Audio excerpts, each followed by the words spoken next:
Good morning and welcome to Sydney Parade. It's a sunny Sunday. What summer equinox, longest day of the year. And here we are at Sydney Parade for this Leinster Senior Cup quarter-final. It's two sides that know each other well because they played each other in the Premiership yesterday. Pembroke coming out on top yesterday when Balbriggan won the toss, put Pembroke in. Pembroke put up a score and Balbriggan did not chase it down. Today, Pembroke have won the toss and have decided to repeat that formula, and they will be batting first. There is the Pembroke side today. Addison Sheriff and Ollie Riley have gone into cricket clubs and added their pictures, whereas the rest of the team seem to be members of the Beatles. Tim Tector, Jonathan Garth, Harry Tector, Lorcan Tucker, Jack Tector, Gavin Hoey, Paul Lawson, Joe Prendergast, Byron McDonough, Ollie Riley and Addison Sheriff. Strong side, if anything, of the return of Harry Tector and Lorcan Tucker from... This is the Balbriggan team. Connor Fletcher, Shamin Dara, Sebastian de Valera. His mother was watching yesterday. We hope she's joining us again today.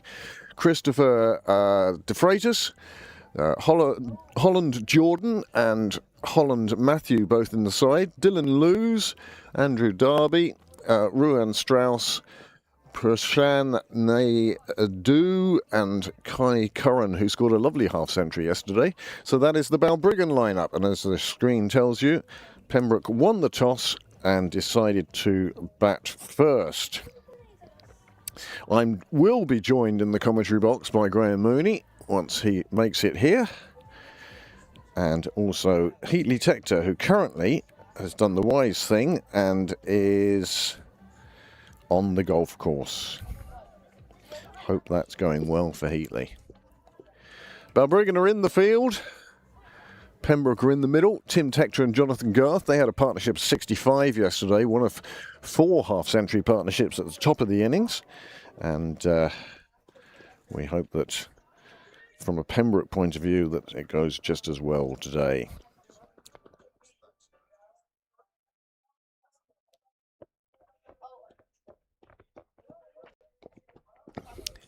And we're back to normal. Opening the bowling is De Valera, South African from Johannesburg. At least that's where his mother is. And he gets us underway.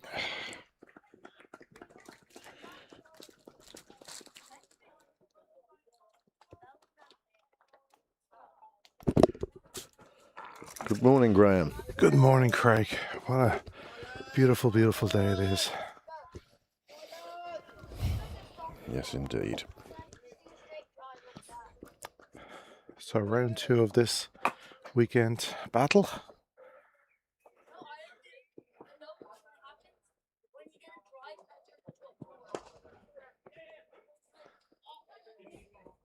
Quick call from Tector and Garrett able to get through for the first runs of the day.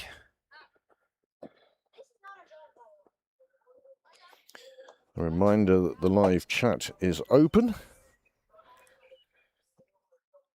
If you subscribe to the channel, you too can add your comments to how things go. So it's TT and JJ at the crease for Pembroke.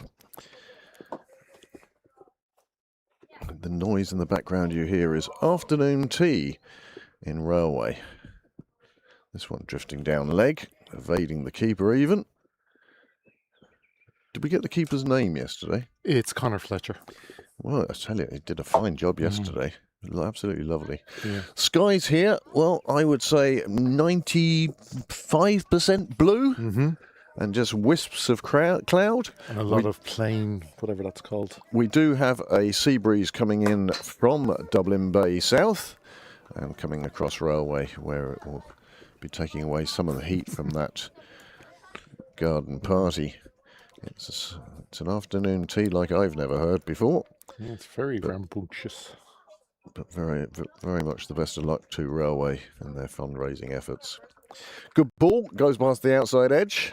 De Valera picked up, I think, 4 wickets yesterday, 4 for 45. Yeah. And this is certainly a much better first over from him. He went for 15 yesterday in the first over. Yeah, I was going to say his first over went for 15, so his next 9 was 4 for 30. 4 for 30. 30. Yeah. So it was it was a strange day for him. So if he's starting like this today, he'll be hoping to build on that.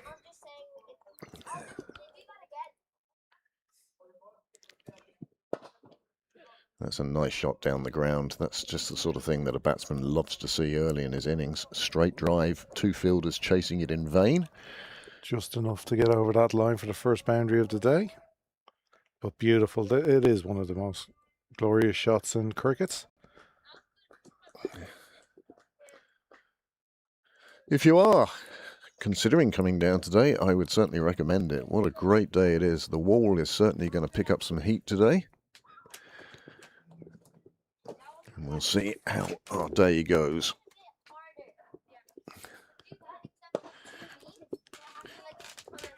And there I was saying it was better over than yesterday's, but already 9 runs from it. Well, it's still better than yesterday, I suppose. But the outfield is looking. That was just a push, and Tector was able to pick up 2 from it. If you place the ball today, you're going to get value for your shots. Certainly seems that way, doesn't it? I'm just going to move that a little bit, Graham, if that's okay. There's a bit of a glare. No problem. Don't know where that's coming from. It's not there. Yeah, because we're under the gazebo. Yeah, it's not there.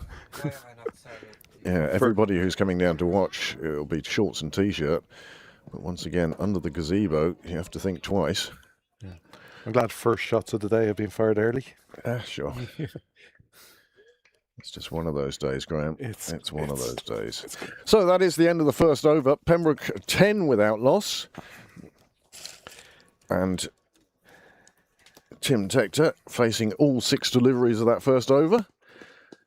Tim, who got 45 yesterday in his usual sort of quick style, and he seems to be off to a good start now. Yeah, he had one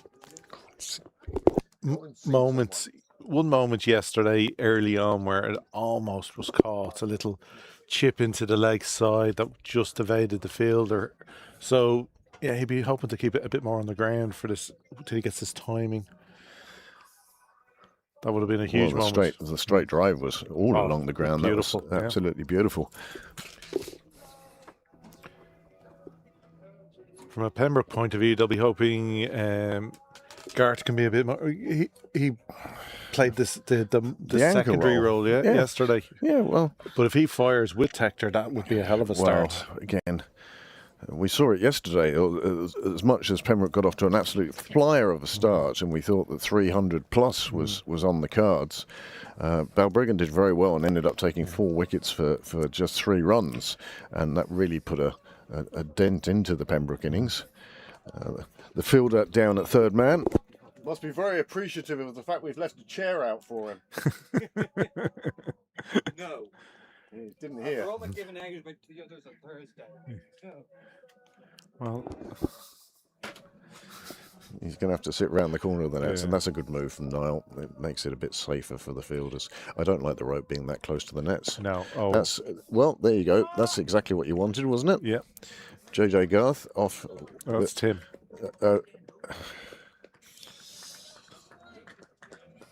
If Tim faced the first 6 balls, did they get a single off the last or something? They did. So you were sorry. So Tim really is off to a flyer then again. And this is a lovely shot, a bit short from Hollard. He bowled very well yesterday. He really did show his class, and Heatley as well was particularly enamoured with how he bowled, and was talking about possible call-ups to national sides. He had impressed during the interprovincials during the week, which we covered here on Pembroke Cricket Live. Well, again, it's a funny thing to say when a side scores 280 plus, and you're like, I don't think any of them bowled particularly badly. No, you wouldn't. If you looked at the figures, nobody got taken to the cleaners or anything. No, it was. We were just saying, the opening bowler went for 15 in his first. That can happen if you warm up loose deliveries, and Tector is so good at latching onto them early in the power play with the field in. But then 4 for 30 in his next 9. Yep, who wouldn't take that?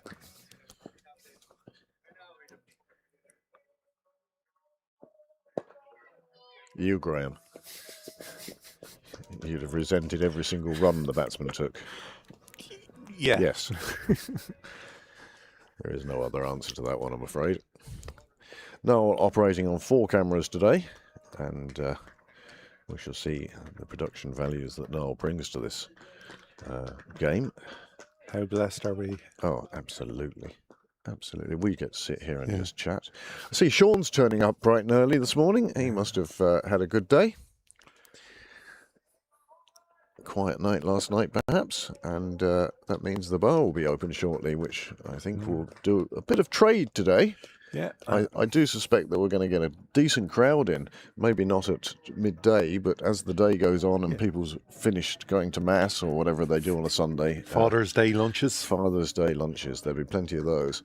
And the father will be sitting there saying, why can't I be down in Pembroke? If you really loved me, you'd have packed a sandwich and you'd be down here in Pembroke. I got 2 phone calls. I got contacted by both daughters this morning from Australia and granddaughter as well. And of course, I had to make my phone call to my dad. Well, I had to make 2 phone calls. I've worked out how to deal with my parents now. Is you ring them once, and that tells them that there's a call coming, and they better go and get their phone. Dad was having trouble getting his phone out of his pocket, probably sitting down at the time. And the second call, then they answer. So managed to wish my father a very happy Father's Day and tell him how much I do love him.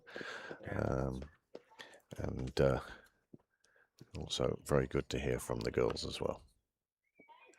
And if anyone would like to call into the Hallmark channel. Yeah. No, I was. That's the end of the over. I'm sure there's a movie. Yeah. I'm sure there's a movie where some girl who works for a big company in the big city goes home to her little village and finds her school year's sweetheart, and they get together happily ever after, but only after a big row. Oh, no, and a misunderstanding of who she really, truly loved.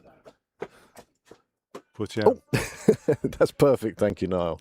Now, just adjusting the TV pictures that we see here in the booth. 14 for 0 off 2. So, for the start of the 3rd over, JJ Gart gets to face his first delivery of the day. He must be thinking, it's sort of like just standing on the train platform and every train that comes along isn't for you. But here, finally, he will get to face his first ball of the day. To be fair, I've always been a big fan of standing at the other end, loving and admiring. Oh, absolutely. The more time you spend in the middle without facing a ball, brilliant. Especially if the other guy's hitting runs.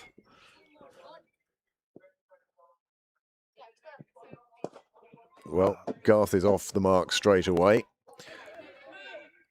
He'll be happy with that, but it does in fact give the strike back to Tim Tector, TH Tector.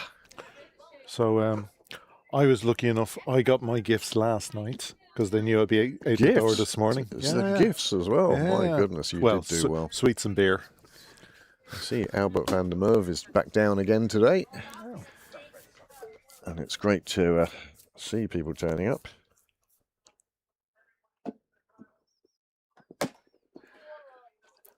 Well, welcome to Jack, Kieran Sharp. The place, he's right, the place does look fabulous. And the bushes are in bloom now. I'm a big fan now of just letting those bushes grow into each other. It seems we all play in pyjamas now. Well, the only issue is the plugs behind and getting access to a couple of things. You can still force your way through there. Send a small child. I bet you can't get into a restaurant in Dublin for love nor money today. And it's such a shame because it's such a lovely day. No, it's going to bounce in front of him. Was in the air for a little while. The fielding side was interested. Where if you clear the ring, you then want it to drop very quickly. You almost don't want to get it too much off the middle. Yeah, especially there's only one fielder on the leg side outside the ring. Usain Bolt wasn't getting that one. Ben Johnson with a start might have. Ben Johnson with what sort of start? Chemical start? Ben Johnson, of course. Oh, Such a shame because he was a quick runner. Yeah. He was just. But everyone only remembers him for that now. But the thing about that 1988 final, it was subsequently found 7 of the 8 runners were all on drugs at the time.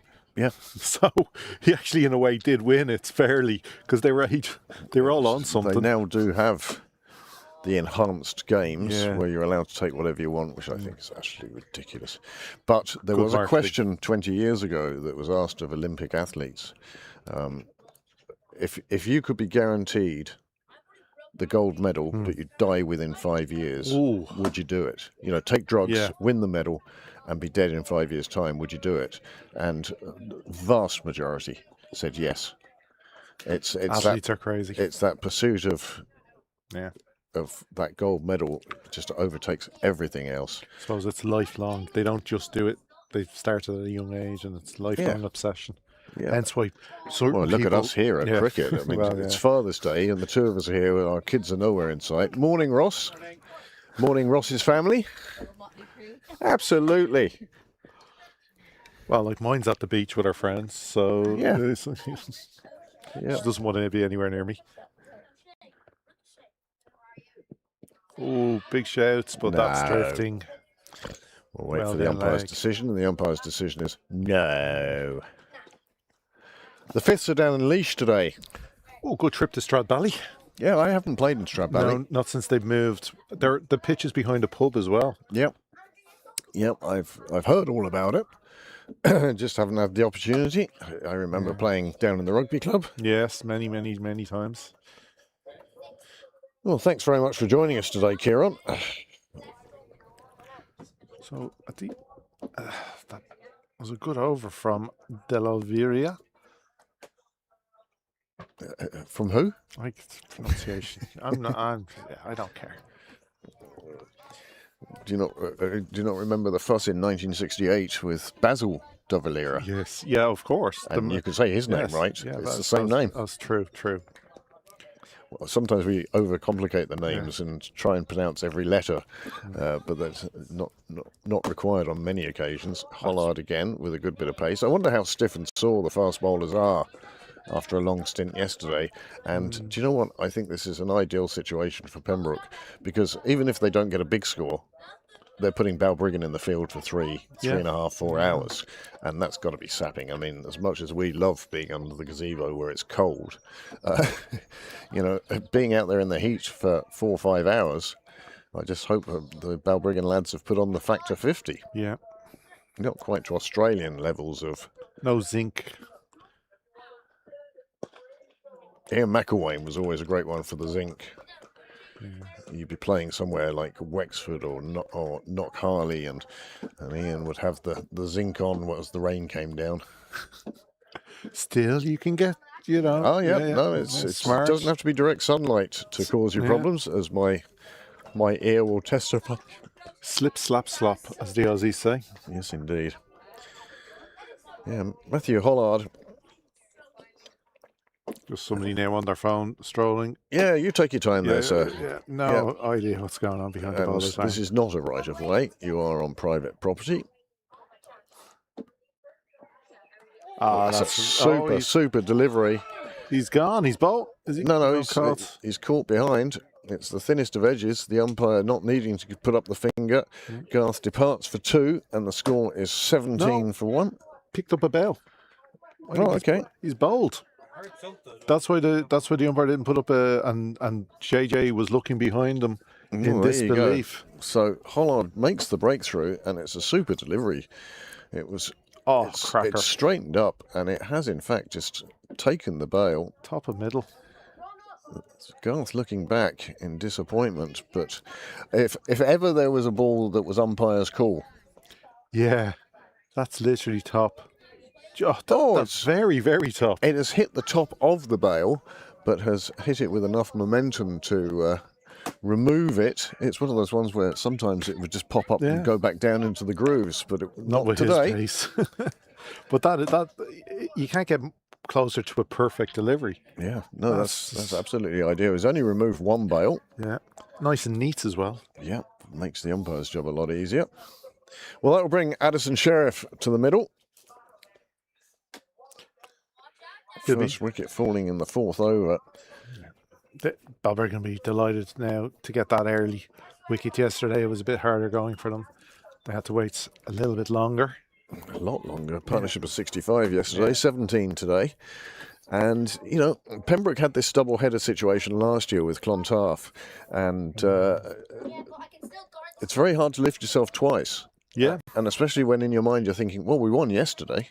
Yeah. And we just need to turn up and win today. And it's never that situation. No. And last year in Clontarf, the Saturday in the league, they won easily. Yeah. And then a whole different story on the Sunday in the All-Ireland. And also, there's slight changes in the side, both teams. Yep, as there were last year. Yeah. And again, Pembroke thought they had the stronger team out. It was the stronger team that lost. Yeah. You know, on the Sunday. So, bit of encouragement in the field for Hollard, unsurprisingly.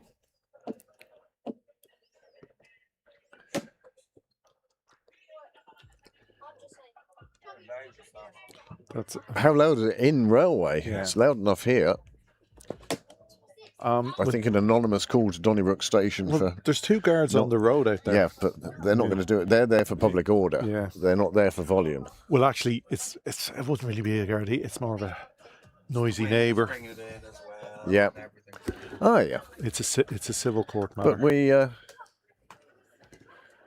we wish Railway all the best in their fundraising, and judging from the traffic on Park Avenue, we really do think that they have a good crowd there today. That's a fine shot. Sheriff will find his first boundary. Afternoon. There's our Balbriggan coach. Legend. Well, you better name him now. You've called him a legend. I think everyone knows, but it is Andre Bota. Recently inducted into the Hall of Fame. He was part of the 07 trip. Also the all-conquering North County All-Ireland side, winning sides multiple years in a row. Now there is the delivery that's accounted for JJ Garth. Saw his sister took a couple of wickets last night in the World Cup, playing against the Dutch. It was great to see her on last week in Old Trafford, playing live for the first time in a while.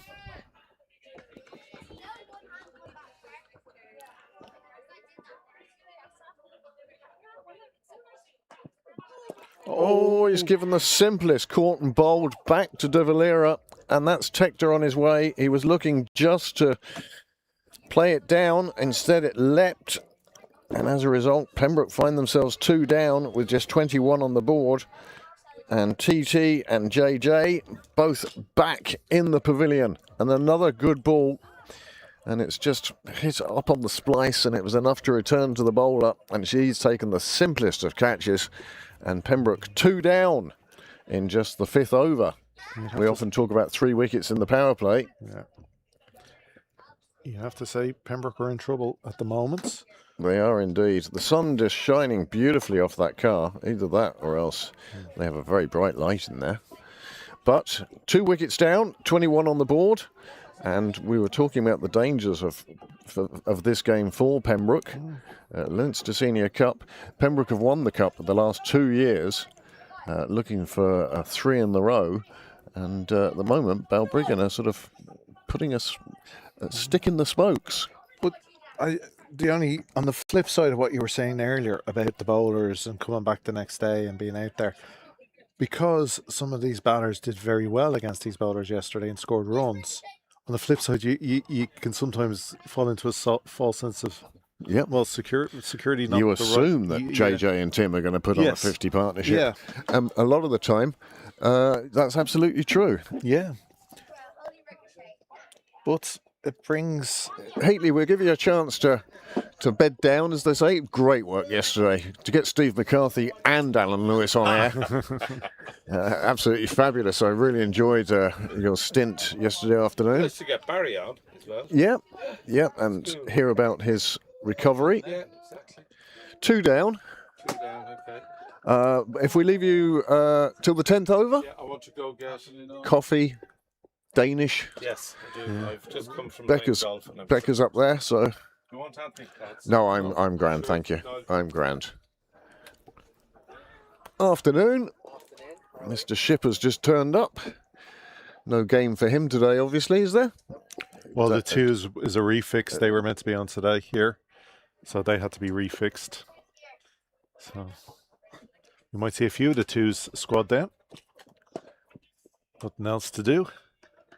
They'll have a fair few midweek games coming up with all the refixes for the first 11. Yeah. Well, we'll see what happens there. So, Harry Tector now with Sheriff, and already Balbriggan will fill their into the middle order. Numbers 3 and 4 at the crease. Both openers have departed. And already the crowd starting to build here at Sydney Parade. A few people just outside the chapel. A few more down in Car Park Corner. And finally, Pembroke pick up a run. Harry Tector using the inside edge of his bat to steer it down to long leg. A wide long leg, I suppose, is standing in front of the bar windows. He's actually protecting the one misty window that I wouldn't mind seeing broken. No one owns this one. Orla Tucker is also on the ground this evening, as is Barry Tucker. Yeah, there's a few people who are just... Camera on Barry's face. Yeah.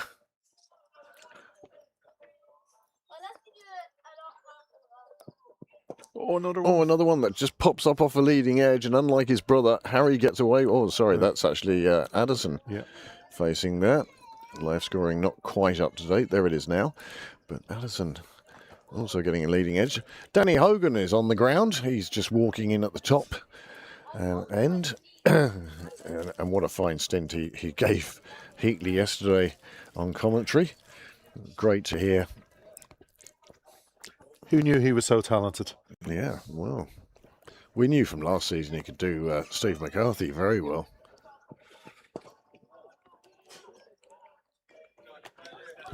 Well, it just seems to be what started as a gentle few overs. Now there seems to be a bit of, not tension, but you can definitely see that Pembroke feel that 2 down and 2 of their free-flowing bats back in the pavilion. And these two are going to have to do a bit of a rebuilding job. We were talking yesterday about projected targets and the such like, and we were talking about 300 plus. But there's the one with the leading edge, straight back off the splice. Well, and a superb start for Balbriggan. They must be cock-a-hoop at the moment.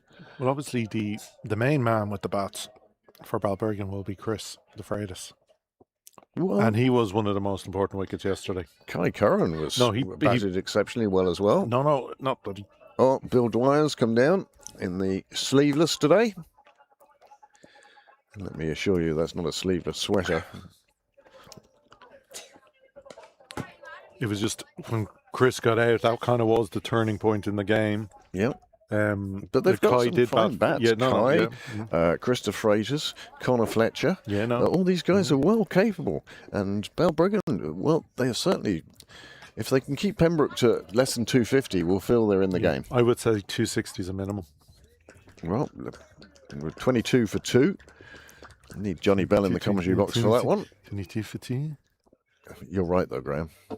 You can't do voices. Yeah.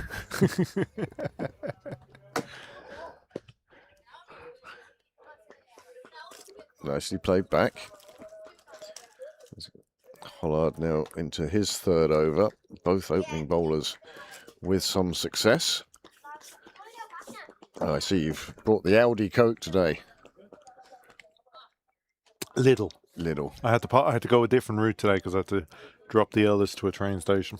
Oh, it's avoiding the traffic on a day like this. You know that the whole of West Dublin is heading to the east coast. Dolly Mount Strand must be packed today. But she was off to Borough Beach. Can you imagine what British Bay is like? Oh, I remember Courtown as a child. Having bonfires on the beach and cooking potatoes wrapped in tin foil of an evening. Wonderful. Oh, yeah. My first experience of a house fire. My brother left the grill on. Well, more people unsure of the etiquette walking in front of the sight screen. But now Hollard begins his run up.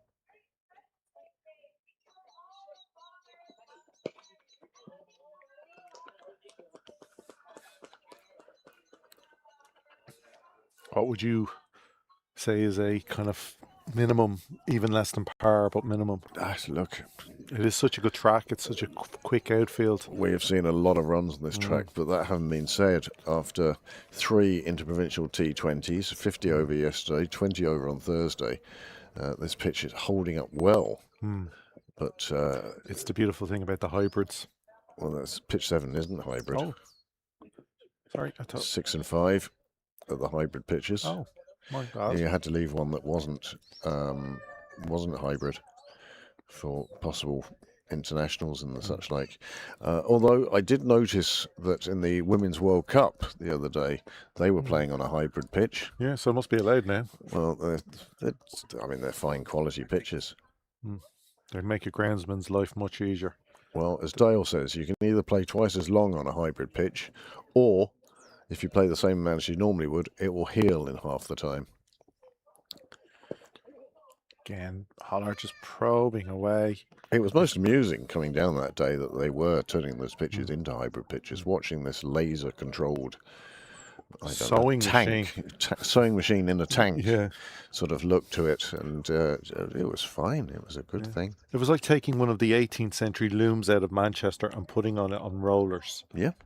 And moving it slowly down a cricket pitch. I can assure you it wasn't steam powered. So 6 overs are gone, 22 for 2. Still a score that we need Johnny Bell for. An excellent start for Balbriggan, given the conditions. So they'll be very happy with how both openers have done. They've both got a wickets. You were asking what minimum was. Yep. What's the highest scores that have been put up against us this year? Less than 200. Nobody got past 200? Well, let's see. Well, now you've asked the question. Sorry, Warringstown 300. Batting second, I presume you mean.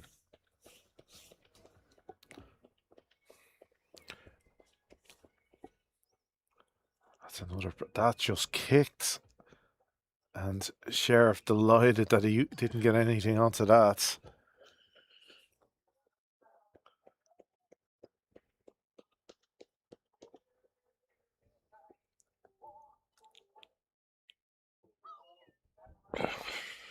Niall's right. We're going to have problems with copyright today from music that's being played half a mile away. If they could recognise those dodgy covers. That's one of my favourite songs. I might join in. Go over to the dugouts if you're going to do that. From the movie Mannequin. Andrew McCarthy. Yes, and Kim Cattrall. Kim Cattrall, yeah. And the guy from Police Academy, the cop. Sorry, the cop from Police Academy. Well, he was the mall cop, he'd be the security guard or whatever in the movie. He was also in Police Academy.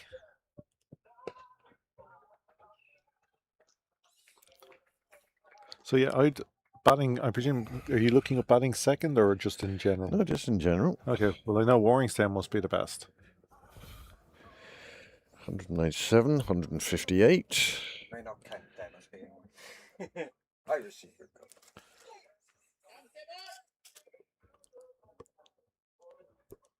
But again, Balbriggan generally like to chase, so 17, 155, 104, 134, 222 all out.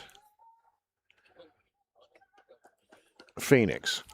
Yeah, that was George Dockrell trying to get them over the line. Merion, 224 for 9. 185 and 181. So twice sides have scored more than 200 against Pembroke this year. So 225. Yeah. So that was 230. Yeah. Say 230. So I'd still like as I say, 260, because Balbriggan were well on the right yesterday. batting really well, and then a couple of things went Pembroke's way and managed to, well, in the end, win comfortably. But at the time, it was squeaky bum for periods of the Nothing's game. ever actually comfortable, is it, these days? Not till you get the 10th. You're always fearful of that number 11 coming in and having the game of his life. Yep. Everything goes nicked for 4 and 6. It happens. Yeah. It happens.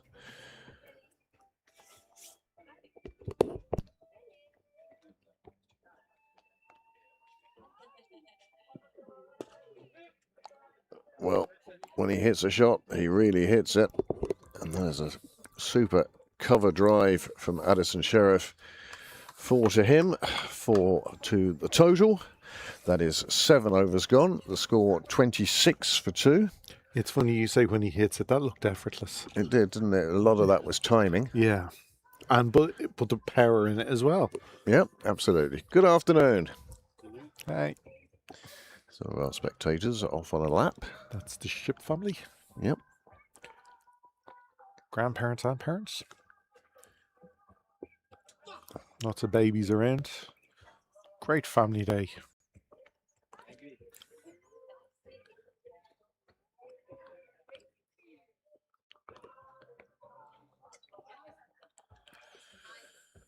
Oh.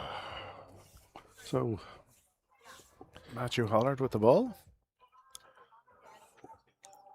Is it? Where are we? Oh, so we're having our first change. Ruan Strauss coming on from the nursery ends. Early change. Yeah, Ruan bowled well yesterday, and Connor Fletcher stands up to him, so he bowls a slightly different pace to Matthew. Yeah, very much so. But he bowls that lovely, just off stump. Well, it's line and length, isn't it? As we've discovered and found out over the years, it doesn't matter how fast you bowl at. It's your line and length is the important bit. Yeah. If you can get the line and length right, then You're good asking fielders, the batsman to take on trouble. Yeah. Well, still inside the power play, just 2 men allowed outside the circle. One of them is down at deep square leg, and Strauss has asked for a man to go out to the extra cover boundary. He is taking up station in Michael Sharp corner, and more families starting to turn up here on Pembroke on what is a fabulous day. Yeah, you suspect he's going to look to bowl full here because he's brought the third man into the circle.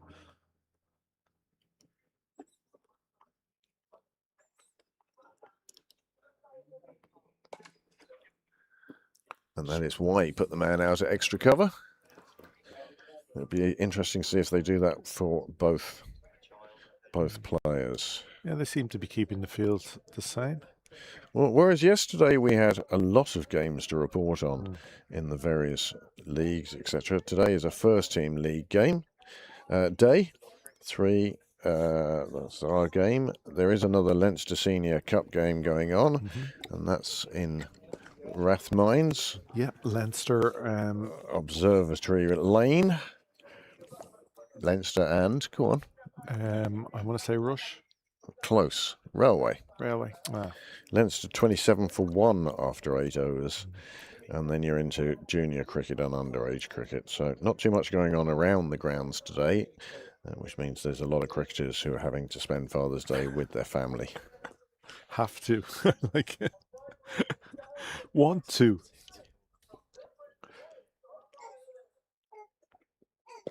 Oh, just a little push from Sheriff into the leg side for 1. Misfields, and they will pick up a second. It's a little sloppy from Balbriggan. It's simple enough, the ball trickling into the fielder's hands, but somehow he managed to nearly kick it away from himself, and that allowed the batters to come through for a second. Embarrassing moment. Still inside the power play, just 2 men. My little granddaughter enjoying her pot of yoghurt. Oh, okay. So yes, the two sides already in the semi-final. Yep, and 2 will join them today. Still 6 teams in the competition, which always sounds weird. Yeah. But just the staggered nature and the early call-offs between Pembroke and Phoenix contributing to the late playing of this game. The winners of this will have a home fixture in the semi-final. Against whom? I haven't seen the brackets. Oh, I presume it's by it's brackets rather than open draw. Yeah, they do it by brackets, yeah. I thought it was by draw, but the draw for the next round probably had taken part already. That's another nice single in. Oh, okay. Take a note of number 31. If you hit it to him, he can hit the stumps. Once again, the flag just giving us that little sea breeze, which is always a sign that it's going to be a good day. It's keeping the clouds off Sydney Parade. Plenty of sunshine here. Just imagine in 10 years' time, Graham, when we have a production staff behind us looking up all these facts and figures. Yep. So I don't think there's been a draw. I don't know how you can say that we've definitely got a home draw. Well, I think they're doing it by... No. Yeah. No. Okay. I think it's an open draw, and we've yet to see who the semi-finalists will be.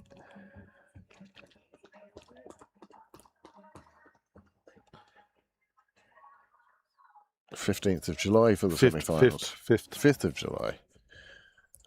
Well, 8 overs, 31 for 2. Which is my birthday. What, 31 for 2? Yeah. 31st of February. I take it the 5th of July is your birthday. Yeah. And I'm going to be 31 again. I'm suspecting that's for the 7th time. A few more than that. Whose birthday was it yesterday? Andy Arnott's yesterday. Ah. We wished him a very happy birthday. He gave us his number. I'm not going to tell you what it was, but I'm looking forward to the party in 2 years' time. All I can say is I've raised my bat. And You've gone past the 50, have you? Yeah.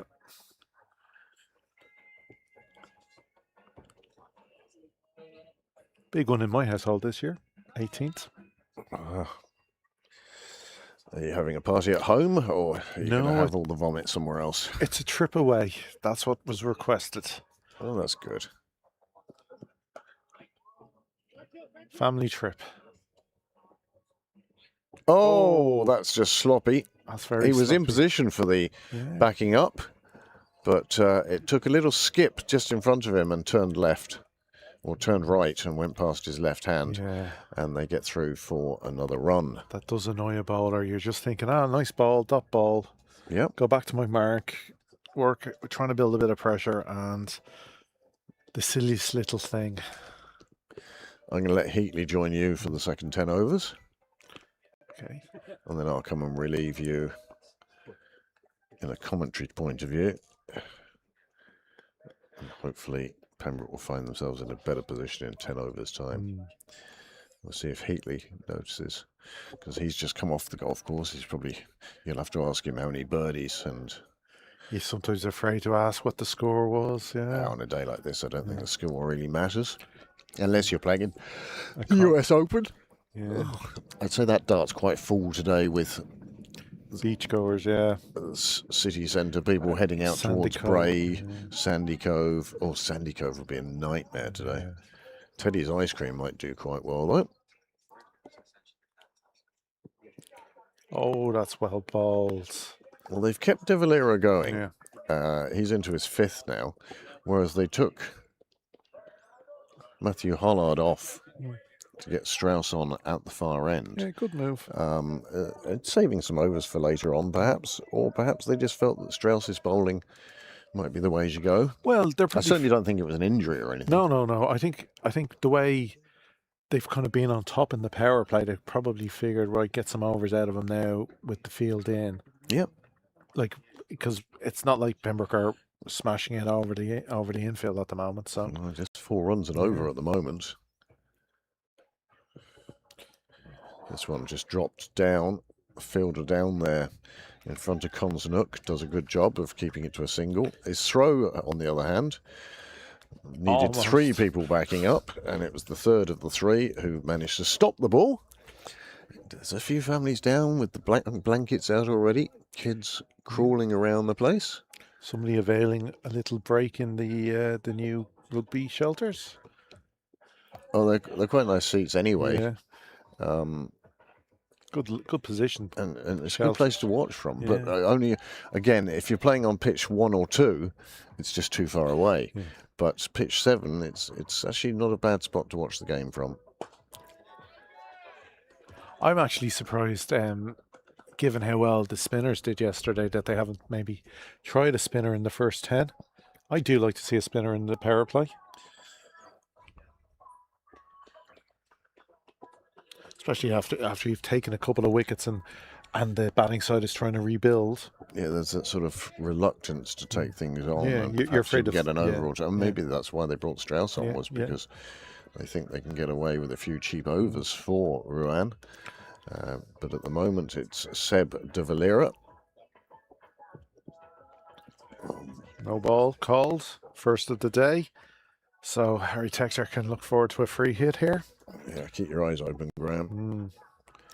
No change in the field allowed.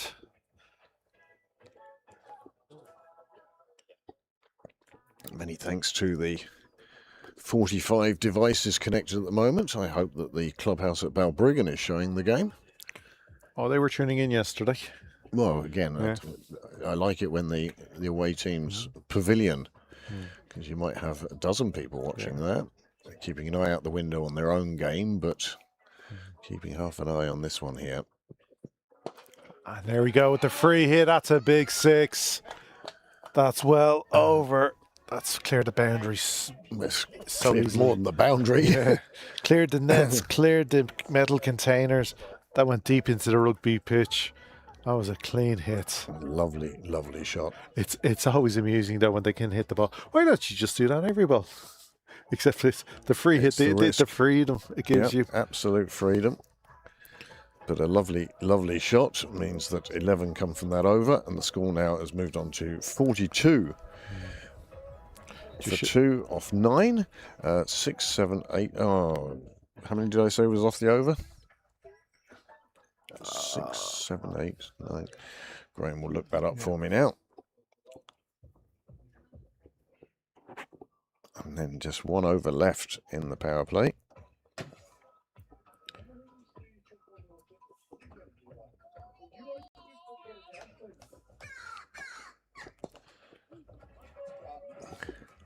$11. 11 off the over, so they were on 31 for 2 off 8.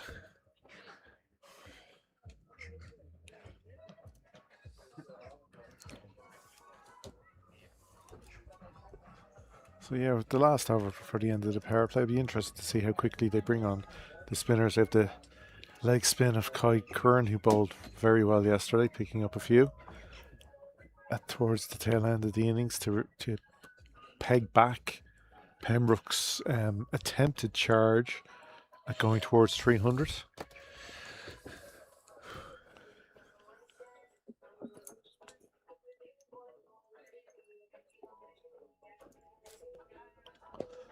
They have the option, the skipper, Dylan Lewis, off spin.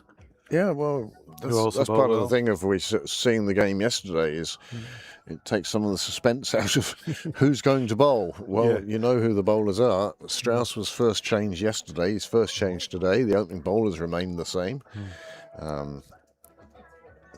De Valera having a good start.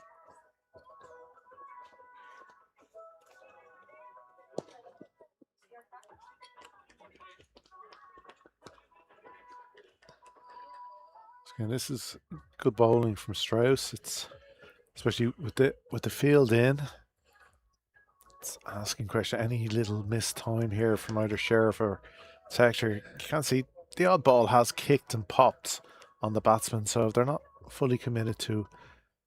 As I say, it's a well-used pitch now, and it's been. Well, it'll be baking under the sun today. Yeah. It'll be interesting to see if that helps the spinners. Yeah, it's like Gavin Hoey would enjoy the second innings, possibly. Well, again, Yeah. he enjoys every innings, Yeah. doesn't he? True. But then again, yeah, you're wondering what is Pembroke going to get best use first up? Well, that's Hard it, to isn't say, it? Yeah. But then again, Dale does produce such good pitches. They often, They've lasted and lasted. Yeah. But as I say, there have been 1, 2, 3, 4, 5, 6, 7, 8, 9, 10. 8 T20 innings and a 50 over game, which if all games had gone to their conclusion, which none of them have, you could find a situation whereby there's been a lot of overs bowled on that pitch. It's not a fifth day of a test match or anything, but there are a lot of overs into it. What are we talking? 1, 2, 3, 400? 440s is 160, and 100 is 160, 260 overs. Wow. It's 3 days of a test match. Yeah. Well, there you go. That is 10 overs gone. 44 for 2. Another good over. And it will be a change in the commentary box now as I take my leave and leave Graham and Heatley Tector to take you through the next 10 overs. Yeah. You'd have to say the power play will be definitely in Balbriggan's favour with those 2 early wickets, and Pembroke having to be forced into a bit of a rebuild rather than the free-flowing runs that were coming yesterday at this stage. So the first drinks break today will be in 7 overs. They're taking 7 and 34. So I suppose that will be the next targets for Pembroke to get to 17 overs as we welcome Heatley. Hi, Graham. Welcome. Thank you very much. Nice to see you. Yeah. All well? Good golf this morning? Yeah, Yeah. gorgeous. Thank you. Where were you? Portmarnock. Oh, beautiful. Yeah, it was gorgeous. So I arrived about 15 minutes ago, and we were about, was it 15 odd for 2? Yeah. Totally different aspect From of that yesterday, again. yeah. But again, it's 2 different games. Of course it is. 2 different prizes. Of course it is, absolutely. Like, if anything, if Pembroke had a choice, they would have probably accepted a loss yesterday over today, because you can recover in a league. Yeah, With a loss, that's but a this good is- point, actually. This is knockouts. This is umpire not interested. Oh, yes, no. But everyone's back. He's back. He's all right. Umpire. You're right. It's a valid point you make there. That, this is, if you'd offered Pembroke a choice of victory, Yeah. of course they'd love to win both, Oh, but yeah. This team wants to win every game. Yeah, But so far they have. no. But the cricketing gods aren't. No, it doesn't work that way. No. No. They're cruel, cruel people. Yeah. It's a good shot. Yeah, they Nicely played. decided to bring Matthew Hollard back on. Good call. This time from the St. John's Road end. Yeah. Have to say, Graham, I was enormously impressed with him yesterday. He generates such pace. Oh, I thought he was terrific. He was quick, he was hostile, he was Yeah. accurate. Some of those bouncers Both, were fantastic. very, very good. Fantastic deliveries. No, and we were discussing, probably I was talking to myself too much yesterday. You were talking to a lot of people yesterday. Yeah, I was actually, as it happens. Some people with schizophrenia. But one of the topics of discussion, as it was always going to be, was the squad for the Indian series. Yes. And I was saying, with Barry McCarthy out, Josh Yeah. Little out, Yeah. Mark Adair out, Yeah. and Craig Young out, I think. Well, again, Like, if you look at an yeah. Irish side, Graham, over the past 8 years, one of those 4 has always been in it. Always.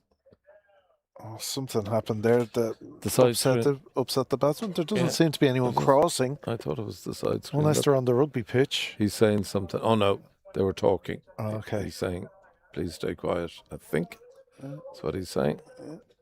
But yeah, look, in a T20, obviously, because shots are always going to be played, it's more of a case of raw pace, Yeah. just to try and beat the batsman and hurry a batsman. Yeah.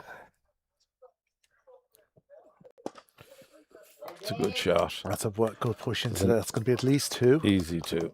Fielder comes around from deep square leg to That's the tidy 2. up, and it Good is shot. only the 2 to Sheriff. Yeah, it'll be an interesting because as you say, there's it's not like Ireland is bursting with fast bowling Yeah. and Yeah. never have. Yeah. Not the raw pace. Like, Yeah. Yeah. The you have to look at some of our best bowlers, and you look at the Tim Murchas, some not raw pace. Oh, not at all. So Sheer skill. yes, absolutely. So Yeah. sure, you only have to look about. We were talking earlier about a man walking around the boundary, Andre Bota. Oh, yeah. Wasn't a man of pace, but Absolutely. it was pure skill. Oh, that's I'm sorry, that is a cracking delivery, Graham. again. It seems to be popping more at this end. Yeah. For the bowler, maybe Yeah, that's why yeah. Hollard wanted to switch. Yeah. Yeah. And actually, that was noticeable yesterday, I would say. Because again, if you're D'Oliveira coming from this end was getting the odd delivery just to lift pop, a little. yeah. Yeah, just to pop. Yeah. he's probably looked at that and gone, we're on the same pitch, and seen what happened in the first couple of hours, and I want Well, a bit I of think that. this is probably the same wicket that housed a couple of T20s Yes, during the week. it is, yeah. Yeah, that's well Good played. shot, very well played. Got on top of it this Yeah, time. really good shot. So no, you're looking at your Matthews of this world, and just maybe not bad. When you shuffle the deck and the odd joker needs to be thrown in Well, on a T20. If you can think of the seamers with those four out, who would you? You might Niall, look at, could I get a tiny bit more volume in my cans? So you're on the right. Lovely. Yeah. you'd be looking at, well, obviously Lee McCarthy, who had his test call up. Liam, yeah, of A course. very fine T20 bowler. Yeah. Again, generous Matthew. Now, Liam, if you remember in the T20 series against the West Indies in Breedy, he went for, did he go for nearly 80? Yeah, I know. Yeah, but You know? yeah. Do you think that rogues gallery are photo bombing the camera on purpose? Yeah. Well, the usual suspects comes to mind. That lineup of the movie. But Liam has had a very good season. He's had a with bat cracking on year. ball. He's a cracking cricketer. So it wouldn't be a bad tail ender to have, although they wouldn't. But Liam, Tom Mays. Tom Mays, I'd be kind of surprised if he got in. Maybe though. Little fumble allows the batters to come back for a second. Will Ruben Wilson get into the squad? I don't think so myself. Okay. But he's not that he's not a good bowler. Yeah.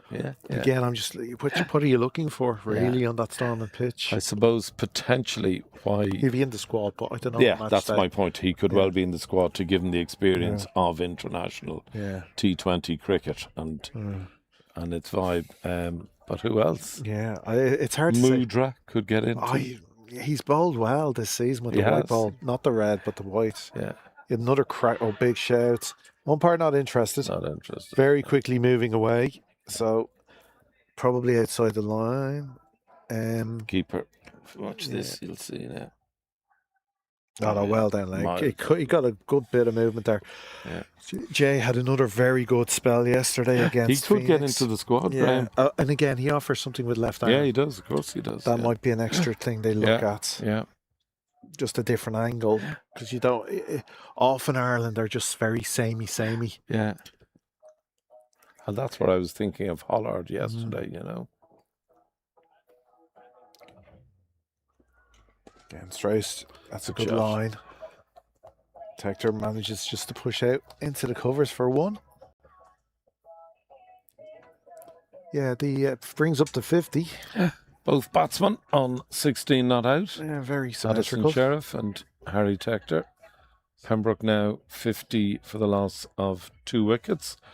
We're halfway through the 12th over. Lovely to have you with us on an absolute scorching day here in Sydney Parade.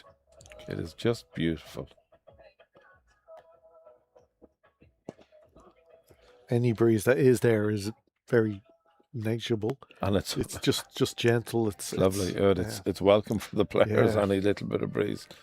I presume Pembroke won the toss today. they did, yes. Although, again, I was saying earlier, Balbriggan like to chase. So you never I know just what they think would have done. 2 long days in the field, Yeah, that has an effect on your legs. Yeah. It just does. Got to ask you, any test update, Graham? Have you heard anything? Or I haven't even looked this morning, actually.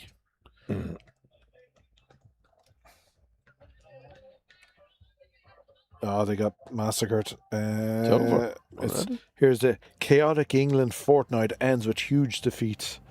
So all out for 209. Oh, look. So New Zealand won by 253 runs, and the series level 1-1.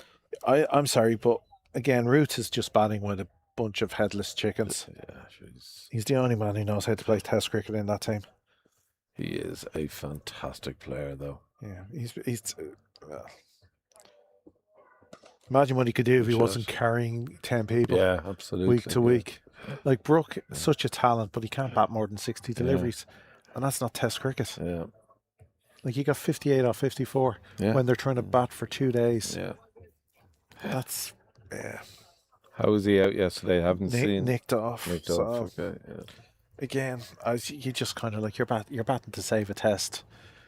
You want to bat deep, you want to bat long. Get your name on the honours board, whatever it is. Little personal battles, and you fight and fight and fight. The guy at the other end is failing. Fine, that's not your fault. Yeah. But at least value your own wicket a Yeah. bit more. I hear you. Anyway, I'm very old school. Yeah, well, there's nothing wrong with being old school in cricket. In comes Hollard, who's very new school. Oh, That's a great shot.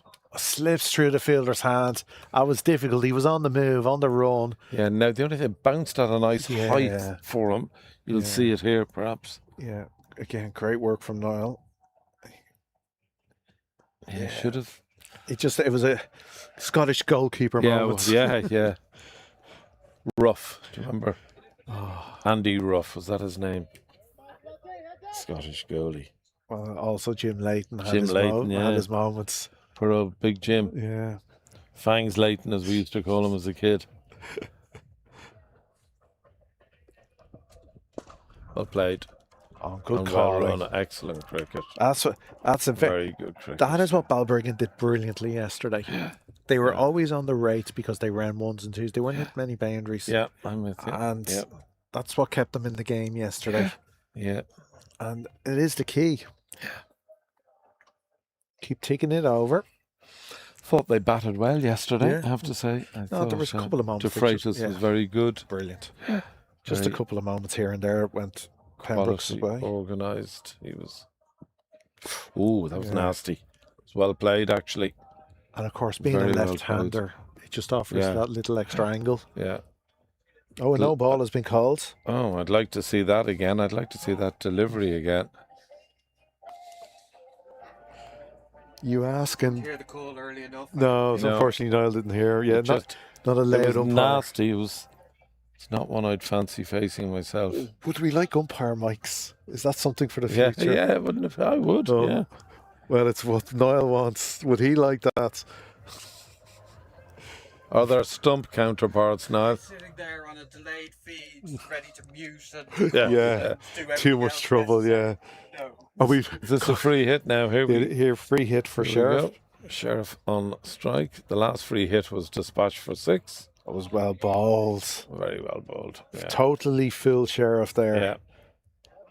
No, I've been really impressed with Hollard yesterday and today.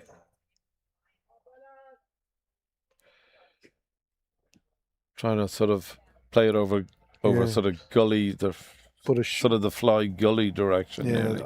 I think just the slower ball into the turf just Not very good. caught him. Very clever. Yeah, we'd be constantly apologising for things picked up on the mics. Yeah. Again, Well bowled again. the pace just beating Sheriff. Yeah. So you're talking Scottish goalkeepers. Yes. Took me a while to remember. Who's the Scottish goalkeeper who played cricket for Scotland? Well, I'm sure there's many. But you're to one in particular, range? Interna- Huh? International. But international. Hamilton? No. Scottish goalkeeper and Scottish cricket. There's one for the folks at home. Going blank. Scottish goalkeeper and Don't. Scottish cricketer. Both international level. Who? Andy Gorham. Andy Gorham. Yeah. Wow.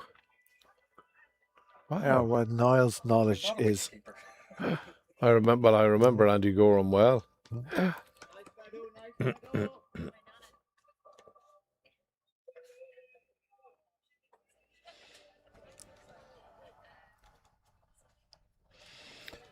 So, last delivery of the 13th over. An interesting decision for the Balbriggan captain, really, as to how long he bowls Hollard. Yeah, he's obviously wanting to try to get that third wicket and try to get into the tail. They did so well against. Yeah. They're bringing a few little gloves and drinks out. I'm surprised the umpires are allowing this with drinks at 17, but anyway. Oh, Batsman, three drinks day. yeah, 3 drinks. It seems the batsman gets what they want these days. Oh, no.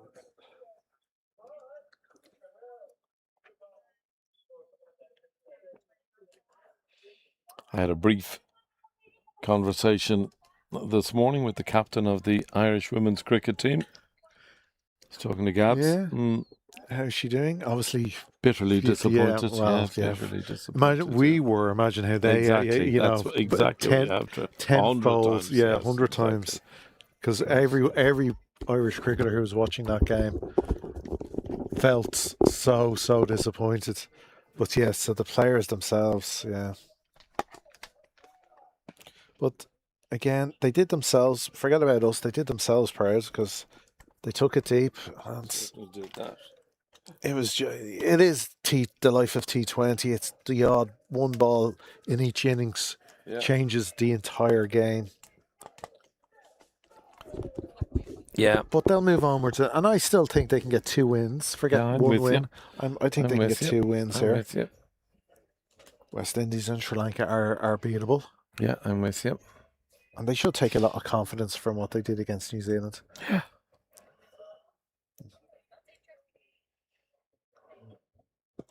Like, obviously, It's nicely run, isn't it? that's Just good soft cricket. hands, Yeah, obviously, sort of deep point, and a quick call. trusting call. Obviously, not the best tournament for New Zealand they've ever had. However, you're still talking about the world champions with very good players, and you restricted them and batted well against them. I mean, the 2 words you've said: world champions. Yeah, World champions. exactly. So they should move forward, take the really lot of good points Yeah. into the next 2 Of games. which there were many. Yeah. Nicely played. The difference there between both shots. First shot was played with soft hands to sort of slightly backward point, and Addison there making very clean contact, which meant the ball flew to point. He does have a very good eye. It's funny, I saw him warming up, one of his warm-up before going into bat yesterday. One of his messages, juggling the ball on the side of the bat. Oh, yeah. You know, tappy. It's a nice shot and well run. Again, excellent running. Very well run. So, you know, just keepy uppy with a cricket ball. Keepy uppy with a cricket ball, yeah. Only using the side of the bat. Yeah. And he did. He went a good long while. Yeah. Oh, yeah. I think I have to be careful here. There's a cyclist going across. Just in time. Yeah.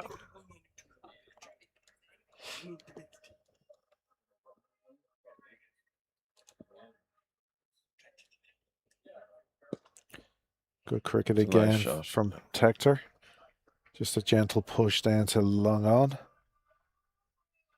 Again, just moving that scoreboard around. John. The key in any innings is not to get too bogged down and feel you're forced into playing shots. So keeping these ones going. Very important. Nothing wrong with the run rate. No, it's a good rebuild here. Yeah, very. Like that. The fall of the wicket was at 21. So they've put on 40 together. Okay. How did the 2 openers perish? Tim just on the first to go was JJ with an absolute perfect bowling delivery from Matthew Hollard. Pitching on middle and leg, and then just straightened, and literally the very top middle stump. Okay. And one bell came off, and it was brilliant. Nothing you can do about that. No, it was again. Yeah, that's faint. Yeah. Yeah. Okay. Yeah. They're always, they said, no, there's a bail. Yeah. People. Yeah. The way we looked down and one bell's on the ground. Okay. It's one of those where a batsman just has to go. The bowler was better. Yeah, I didn't, you know. Yeah. He did almost everything right. He was trying to defend it, but couldn't. It just got through him. And then Tim just Delavere bowling, and one just popped on him. His forward defence. C&B? Yeah, C&B. An easy enough C&B. That'll just be called a wide, just drifting down. So we have our first new bowler of the weekend from Balbriggan. Dark didn't play yesterday. Yeah, didn't see him on the team sheet yesterday. So he's come on at the St. John's Road end for Hollard. As you suggested, they probably thought, right, we've had a couple of overblasts, didn't get the wicket now. Yeah. Move on. Yeah. So this is his first ball of the weekend against Pembroke. They're just tempting. Doesn't have the pace that Hollard has, but No. And you can see why he'll be utilised with the outside the power play with the extra fielders out. Exactly.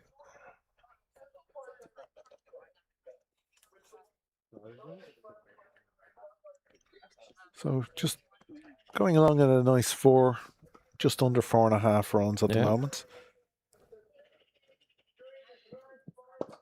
Gentile. Push into the leg side for another one. Yeah, it's a nice shot. Again, Pembroke will just be hoping to get to 17 in that first drinks break without losing another. Been a good little partnership, this. If it came together at 21, it's 42. put on 40-odd runs, Sun is shining, the cricket is first class, and I hope you're enjoying us if you're watching or indeed listening. Well, I hope in your back garden or wherever you may be. Stuck in the car in traffic on the way somewhere. Yeah, maybe. Sunday can often be the worst day for traffic. Yeah, exactly. Off to the mother-in-laws. Yeah. Again, my gift is being here. Of course, your Father's Day gift is getting to watch your children play some good cricket. Aren't I lucky? Yeah. Aren't I lucky?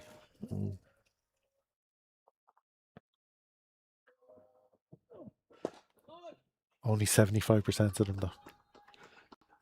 3 of them today. Yeah. Well, but you're looking forward to your trip on Tuesday? Yeah, I can't wait, Graham. Yeah, really. It's a ground I know relatively well. I've been on a number of occasions. Is it a handy enough trip from the airport? It is. Yeah, dead handy. 20 minutes. Oh, perfect. Yeah, perfect, yeah.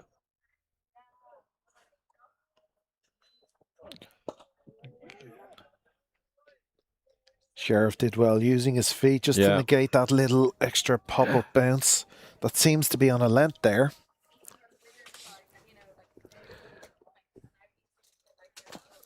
That would be the one thing looking at yesterday. I was a bit disappointed with some of the Pembroke bowling. It wasn't poor, but but I thought it was a day what I would call of second spell. Yeah. Ollie Riley, very good in his second spell, I thought. I'd nearly say that's a bit high. Miles too high. It is a leg by, but it was never close to being a chance of an LBW. You often think that shouts nowadays are just to put the batsman off, and but Pembroke alive to the chance of a single. Do we know who the umpires are today? So it's Pat Carty at the far. Pat, at the far end. And very good. as I've been told many a time, I can't pronounce the name. I thought it was Johnny Kennedy. They look very similar. Pat was such a niggly good bowler for Marion. Great cricketer, Pat. Yeah, was. Very good umpire too. Very good. It's somebody who you like to have, even if he's saying no to you. Yeah, he's just a good umpire. Yeah. Knows the game well. Played at a very good level for many, many years. Yeah, a very good cricketer. So, I don't have our second official's name, sorry.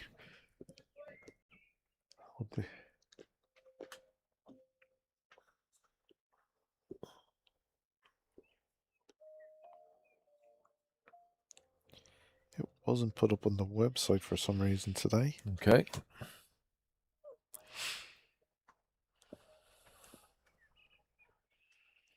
In comes Strauss, Tactor on strike. Nicely pushed into short extra. No single. The score remains on 65 now for the loss of 2 wickets. We're just about midway through the 16th. Delighted to be bringing you this Leinster Senior Cup match. That's a nice little push into the off from Lovely shot from Tector. Minimum effort. Yeah.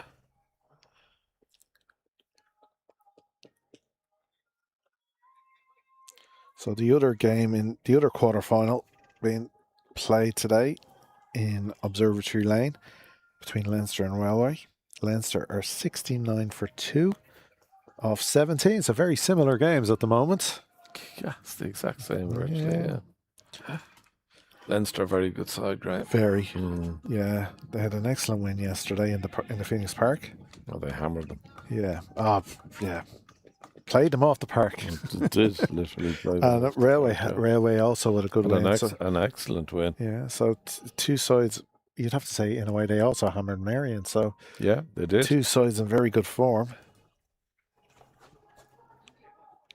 It's Ashish Sharma is our other official today. Okay, very good.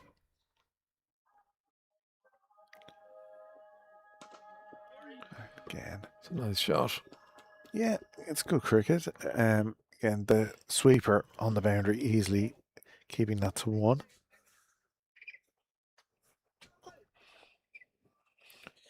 Of course, the prize on offer today is a semi-final home draw. Big prize. Yeah. Very big prize.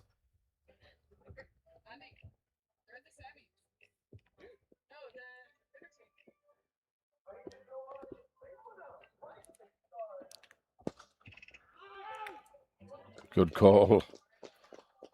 I thought Sheriff was going to take off there, but very well palmed from the bowler. So that concludes the 16th over. Pembroke 68 for 2.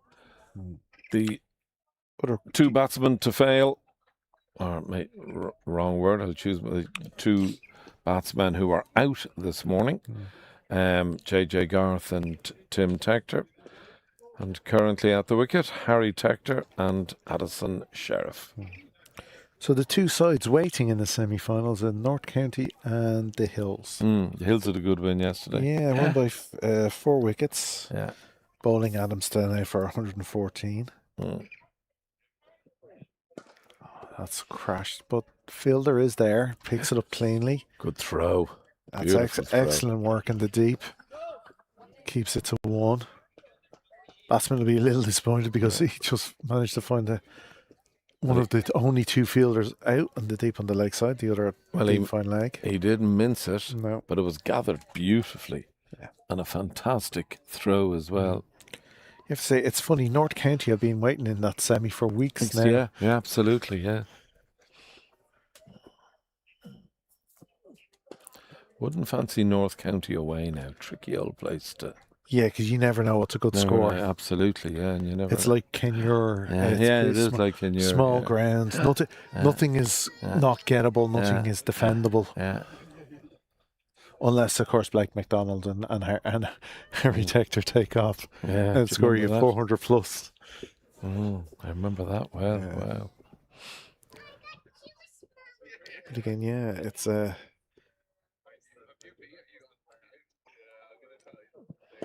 we were just discussing, is it a draw or a bracket? Like, are the semi-finals already decided?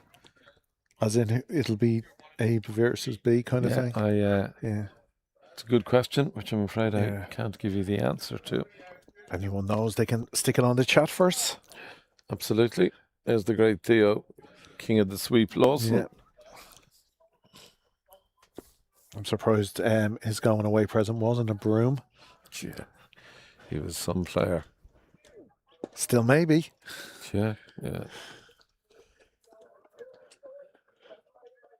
Pembroke 6 are available anytime he wants. They'd love him. He was a very good cricketer, Theo Lawson. Well, there's no saying now with two young boys there when they first step onto a pitch, something to say he might want to join them. Yeah, absolutely. Yeah. It's great when you get to play with your children on the same team. He's down here a lot. He's a great supporter. It's a good shot. I like that. There's nothing, I think, as attractive as just a solid forward defensive. I love it as a cricket shot, left or right-handed. Yeah. It's a cracking shot to watch. It's very rarely even coached though anymore. Yeah, you're right. Whereas when we were children, it was the first shot you were taught. Forward defensive, back foot defence, forward defence, back foot defence. Yeah.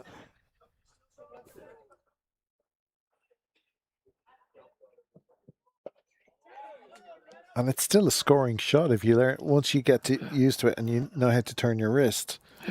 Depending on the pace of the ball, like I've got the odd 4 from just forward defence, turn the wrist, then play down to thirds, and there you go. So there we go. 17 overs complete. Pembroke 70 for 2. Harry Tector 23 not out. Addison Sheriff 26 not out. We'll take a break and we'll be back with you very shortly indeed.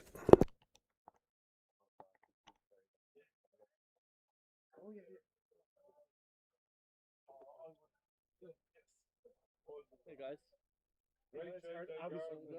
No shame in that. That was a beautiful delivery. You get those. Yeah, you have to. Would you bat and ever accept some bowlers that just deserve it? Sometimes. Well, Great. Ollie O'Reilly. How are you, big man? I'm very good. Yeah, all right? Good man.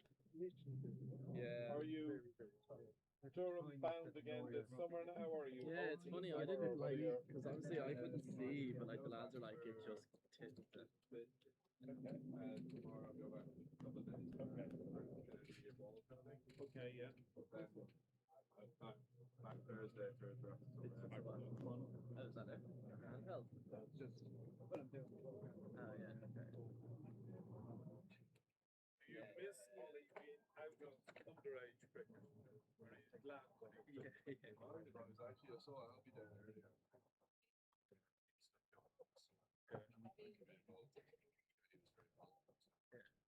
But you're not under 19. But this summer will be different. But from next month, actually. Yeah, so a little bit, business sense. A little bit Great, is it? It's like some Filipino festival or something.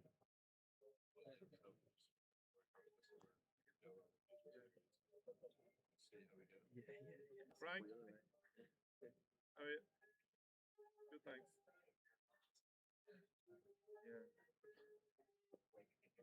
Yeah, I know. You're going there.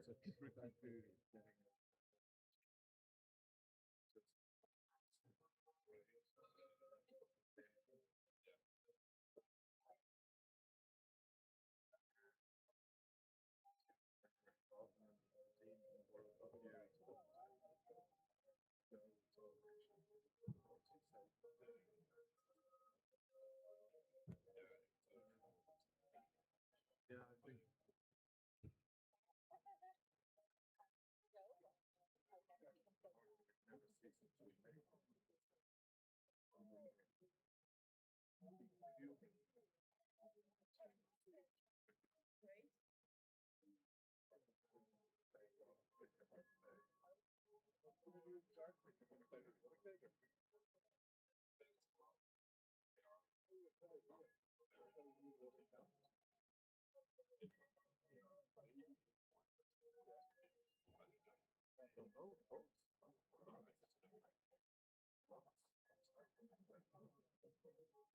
Hi, Harley. How are you today? Very good, Anita. How are you? Good, yeah. Like Mia. She's gone. You're still here. Yeah, very good. No, she's still there. She'll be there, babe. Are you? Good, how are you? I heard you got a useful delivery. Yeah. It's one of those. Yeah. Happens. One. Yeah. One in 1,000 deliveries. Nothing you can do about it. I played messing up yesterday. Levels itself out. No, but I think cricket is a leveler. Yeah. All right, you are. I really enjoyed the practice. Ah, Did you listen to it? Yeah. Did you listen to it? I think the funniest part is you like cackling away. I know. That was so good. Well, I thought when he goes on about when he was doing Louis, looks the mirror looks at me, I look at the camera's coming looking to me. I tell Sky I'm in C-Day. I mean, it's so him. It was so good. Very good. Yeah, it was. We were all listening to it. Yeah. Even in the press. Oh, I know. It's so funny. He is. He's very good. He's It's brilliant. He's so good. It's how he keeps going. He has an answer for everything. That's great.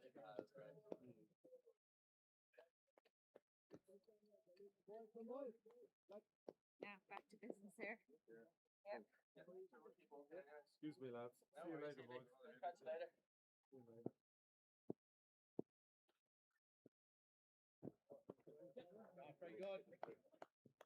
Run him.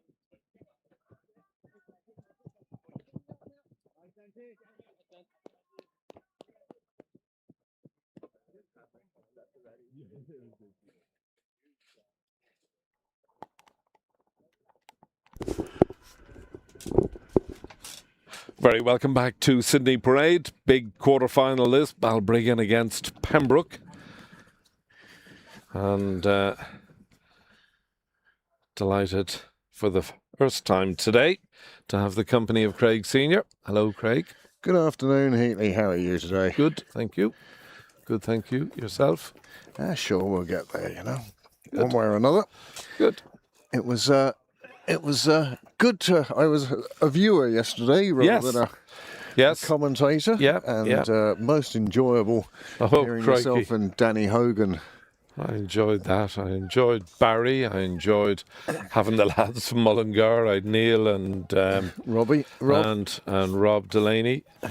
And if Neil or Rob or both are listening, when I was thanking my contributors, I thought of it last night when I got home that I never thanked both Neil and Rob. So if you're listening, thank you very much, lads. You were great, and it was lovely having you.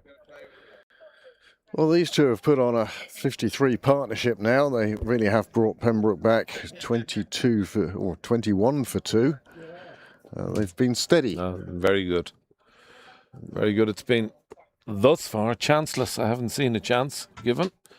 There's been a couple of cries of catch, but it's that optimistic call from third man Yeah. to the guy at long I think on. it's one of the, it's not that it drives me mad, but any ball that's hit anyway, airborne, anywhere, catch. Yeah. And it's the same with hitting the pads, isn't it, these days? Absolutely. Yeah. Everyone starts by appealing, and then we take it from there on in. But as I say, a solid comeback by Pembroke now. 18 overs gone, 74 for 2. Dylan Lewis into the attack.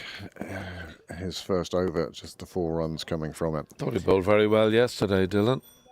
Yeah, there was not a Very huge amount impressive, that Balbriggan did wrong. No, very impressive side. Very impressive. I was side. surprised that yesterday they won the toss and elected to So was field I, first. amazed. Yeah, amazed. But Pembroke winning the toss today and repeating the bat first. Yeah. Well, you know, I often think to myself, Craig, on a double weekend where the sun is thankfully shining its wings on us, the side batting first, if they can bat the 50 overs, I think whatever score they amount to or get to, you can add 30 runs on a double weekend. That's my belief. Thank you, Graham. I do feel that one of the things about batting first is you're putting 11 men into the field for 3.5 hours under this sun. Even just standing in it, watching is draining. Yeah, absolutely. So if you're running around and concentrating, etc., then doubly so. And I think it's a big help. Talking about running around, there's a fit-looking man. What, Graham? Should have gone to Specsavers there, Heatley. 4 barrels. Oh, yeah. once again, if somebody sets me up, Graham, I do swing for the rope. It's the only time I can swing for the ropes. Certainly can't do it in the middle. So do it in the commentary box. You are the free hit. We've had a couple of free hits this morning already. Yeah, that first one from Harry was lovely. He launched six it. down Yeah. the ground. He launched it. And as Graham says, well, why did you do that to every ball? The If thing is, only. you can't get away with that. Doesn't work, I'm afraid. It does in the IPL, Yeah. but not here at Sydney Parade Yeah. on a sunny Sunday in the Leinster Senior Cup. And I was saying yesterday, Craig, Hollard impressed me enormously. Yes. I thought he was terrific. Without too much success, you know. Picked up a wicket at the back end of the innings, but he bowled So well. so well. He was quick, he was hostile, he was accurate. I thought he was just really impressive.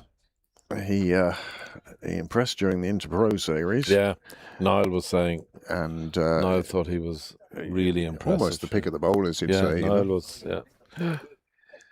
There was some good talent on display during those IPs. Yeah. Well, I think Leinster have just moved a comfortable step ahead of the opposition in both formats now, really, Craig, I think. Well, it's been a while since Munster won the T20. That is yep.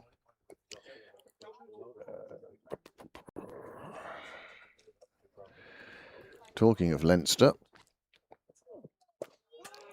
Railway handed over home advantage because of the event that Yeah, they the have big on this gig, afternoon. Yeah, But so Leinster now, busloads of people. after 21 overs, Leinster are 88 for 2 against Railway down in Observatory Lane, Virtually match per match, if you look at where Pembroke are are 77 for 2, yeah.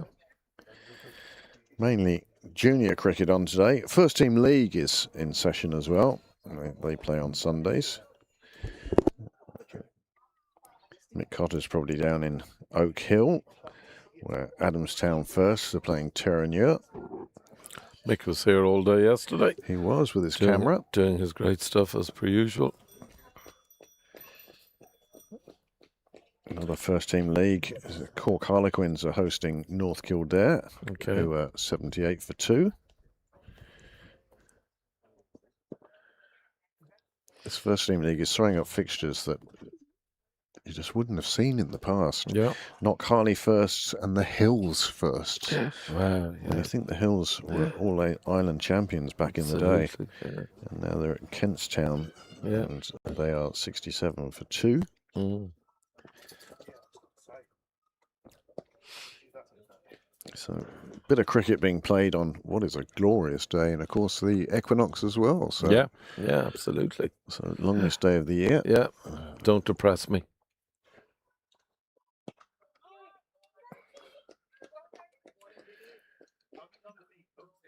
We will get July and August out of it as well.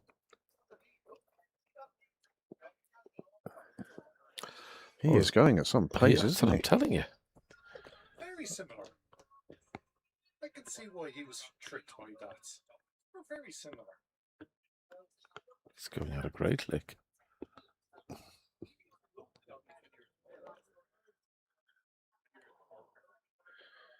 Lou's into his second over now, and he's keeping it nice and tight thus far. Just a couple of singles taken, Nicely played. and then it's 20 overs up now. 79 for 2. I was wondering, got a clean forgot until I got a text from Andy Balbriggan yesterday that the Balbriggan family are at a family wedding in Spain Very this nice. weekend. Yeah, lovely.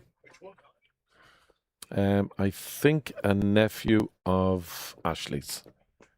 It's, Okay, not, so- it's either, well, of course, it's either a nephew.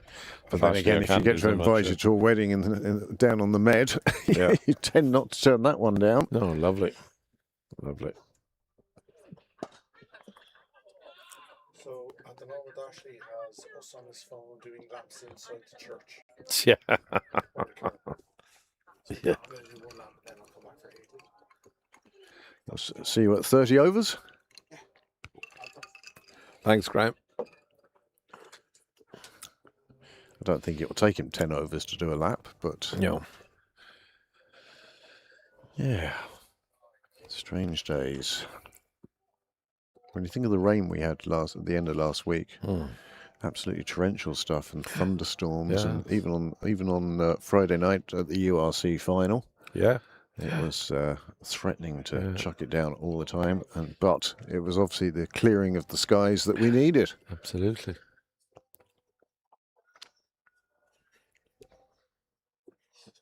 Oh, we're starting to hear him breathe now. Yeah. Oh, that popped on Sheriff. Good delivery. Very impressive bowling side, I have to say, Balbriggan. Yeah, They were really terrific yesterday.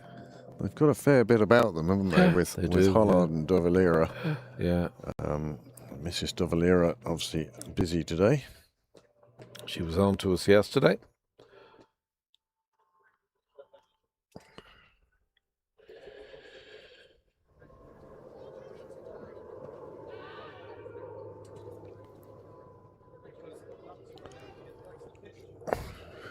A little article on the BBC website, Heatley. About? You know this 15-year-old or 16-year-old, however he is, the new wonder kid of Indian cricket. Yeah, he's coming to Ireland. 11-ball half-century for India A. 11-ball half-century. That's virtually impossible. Against who? Sri Lanka. Who are no slouches themselves. It's a list A game. Wow.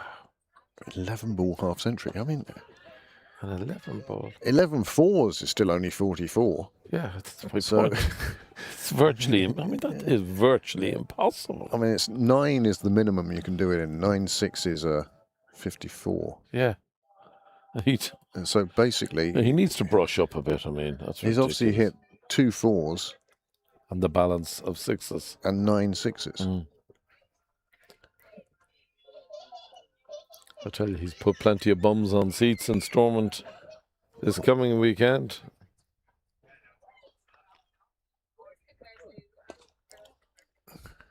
Nice shot. And as far as the Indian selectors are concerned, I suppose it's absolutely ideal that they're playing Ireland. What a good way to introduce him to Absolutely. international cricket. Yeah. We'll wait to see, Well, of I course, think what the I'm all Indian right. side I is. think he was the leading run scorer in the IPL, wasn't Oh, he? sure, he won a car. He won a car. And he's not allowed to drive it for 2 years. Mind you, woe betide the policeman who stops him in India. Absolutely. Yeah. I think he can afford his chauffeur. Nicely played. Soft hands, just run down to third. It's another single to the total.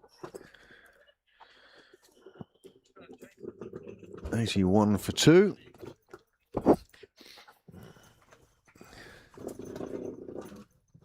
Now there is a cricket bag the size of that. It's one that certainly the person pulling it could fit into. Another monster cricket bag as well.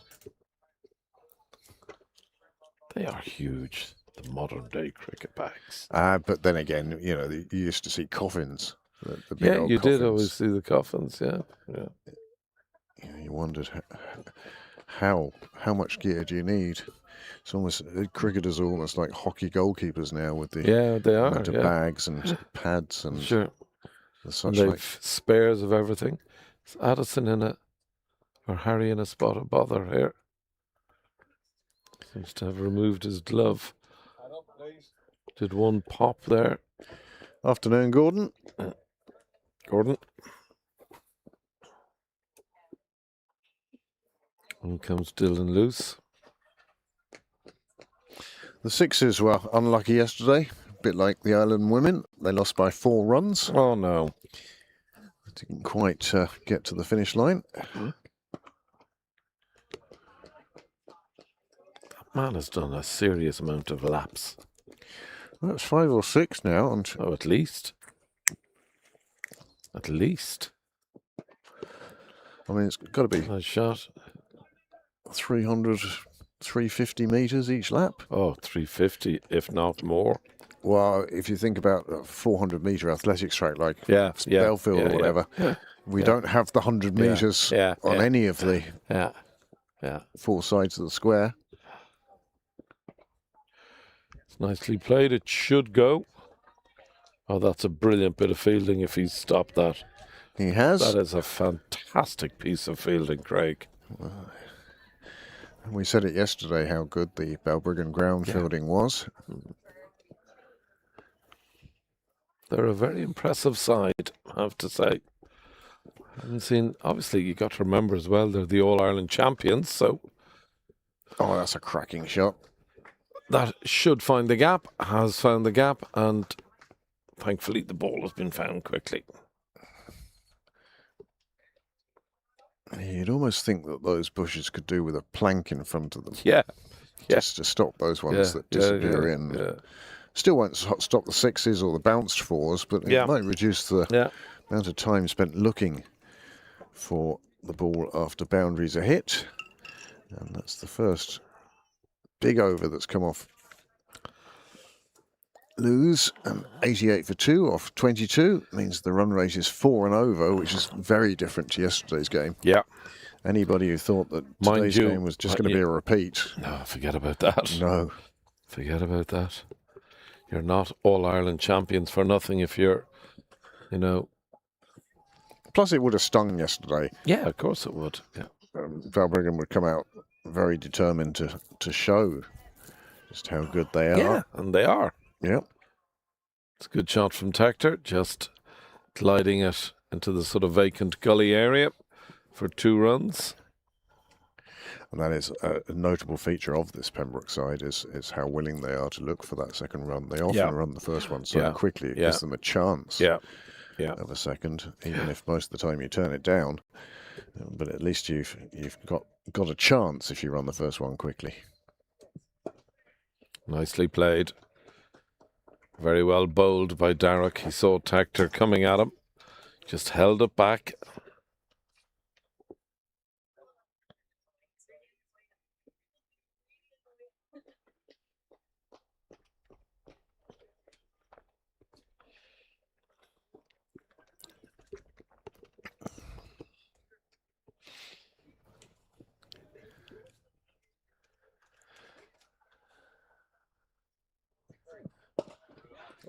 Oh, that's a chance put down. And a sitter. And the fielder knows it himself. Look at him just sat there. He's contemplating life, the universe and everything, but he really should have held on to this one. It's just lifted gently He at actually waist height. He had it for a second and a half, Craig. Yeah, just lost control of it. Lost control of it, yeah. And Harry Tector will count himself fortunate to still be there. Very, very, very. It's the sort of thing that could be a turning point in an innings, to be honest with you. Potentially, yeah. This one steered with a bit more control. And they pick up 2 there.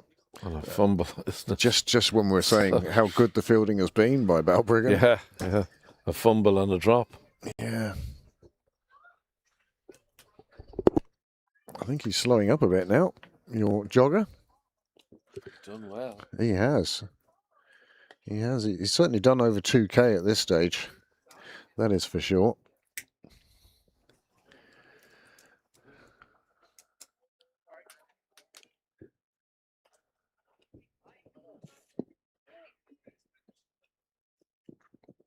That's a well-taken run. These two have been together for quite a while now. That second wicket fell in the 5th over.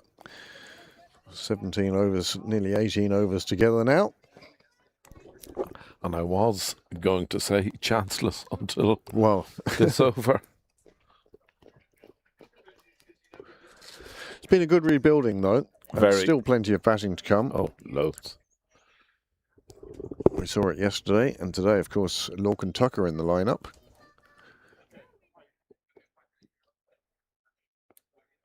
Lorcan coming into today's game on the back of some splendid inter-pro form as well. Oh, he was absolutely amazing he really was the one that lifted the Leinster Lightning above the other two sides. Himself and Tim obviously both scoring half centuries in the game against the Northern Knights on Tuesday. But Lorcan then came out again on Wednesday and scored another half century, even quicker one, I believe. Yeah, it was quicker, yeah. More than 11 balls, but not too many. Is there a cup just there somewhere? Or has it been tidied away? No. I had it down there for... Oh, there it is. There it is.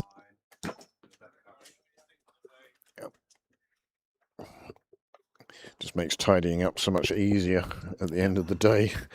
Not going around picking up litter. Dylan Luce about to commence his 4th over. It's a good shot. Very good shot from Addison Sheriff.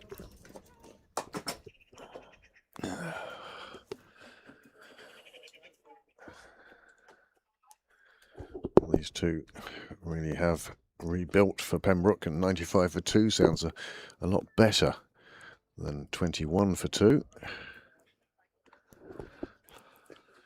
Nicely pushed to the sort of vacant mid-wicket area from Tector.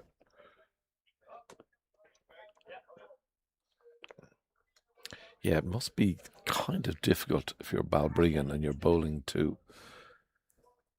Sheriff and Tector, knowing that next in is Lorcan Tucker. Yeah. You know. The level of cricket I played, we used to play at times to keep the incoming batsman. Oh, leave him there. Leave him there, yeah. Exactly. Or nicely played. Like England did years and years ago. Send a batsman out to run out your opener because he's just taking up too much time. Yeah. The thing we used to see a little of when sort of T20 first burst on the scene. You know, if you weren't going at a strike rate of, in those days, 100. Oh, 100 was we always colossal. Doing brilliantly. Colossal. I mean, I remember being a bowler back in the dying days of the last century, and if you went for more than 3 and over in your spell, you thought you'd been expensive. But scoring has really just taken off. I think if you're going at sort of 6 or 7 and over now in T20 cricket, it's brilliant. You're delighted with yourself. Yeah.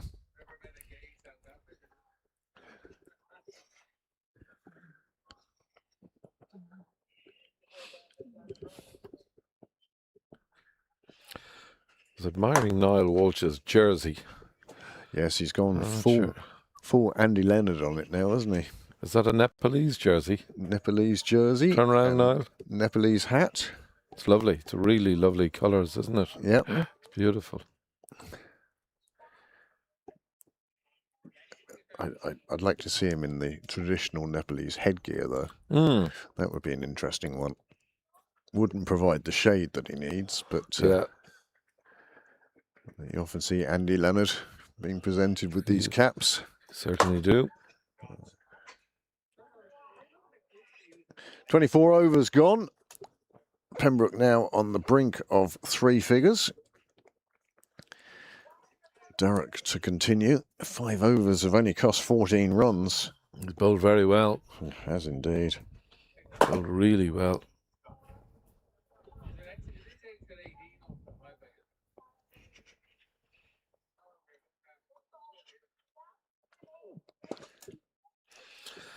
And that pushed single brings up the 100 for Pembroke. Usually gets a little round of applause, but I don't think too many people have noticed. Yeah.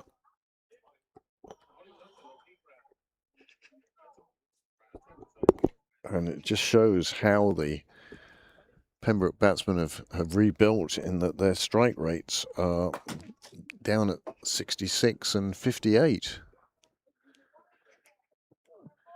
For batsmen who are normally so free-flowing, they really have reined themselves in here today. Well, I'd put it down to, as yesterday, pretty good bowling on the part of Balbriggan. Yep. They have been excellent, very disciplined in their lengths, Craig. I mean, you're talking 2 of the very best cricketers in the country out there are present, and they've bowled particularly well to them.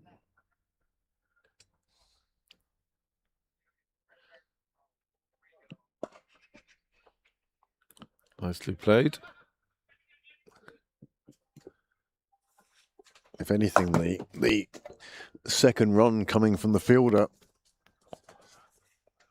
Oh, I just put it anyway. Noel's usually left some coffee in there, enough to put it out. But it, as I say, keeps the place tidy up.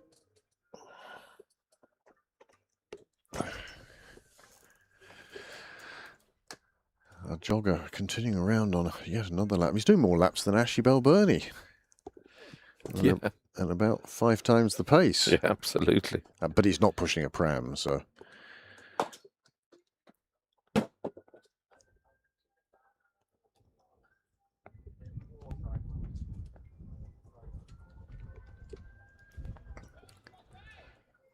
Festivities continue in Railway.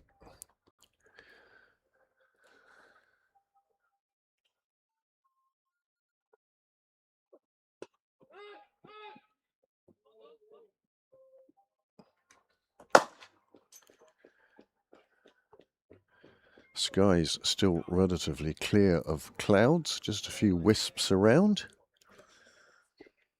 Oh, it's a gorgeous sky, isn't it? Yeah. And even the flag is struggling to show itself. Yeah. And when it does, thankfully, it's the sea breeze coming in, which means, of course, it will be very hot along the wall. Just a few people down there.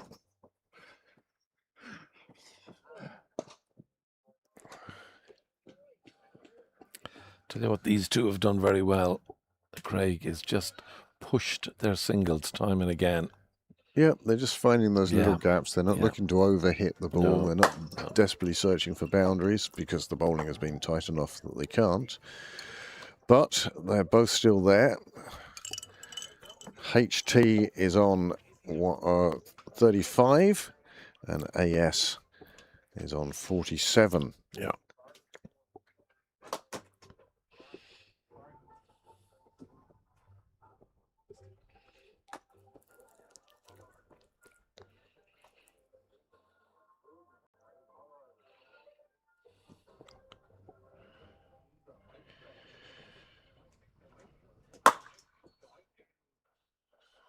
Our jogging friend has stopped right in front of the side screens down there. Well, I have to say, if that was me, that would be where the ambulance would have to pick me up from. Yeah. Whew, he is going somewhat.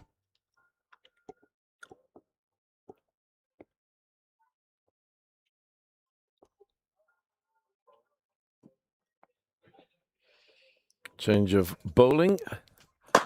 Chap that had a very good game yesterday, Kai Curran, coming into the attack for the first time today.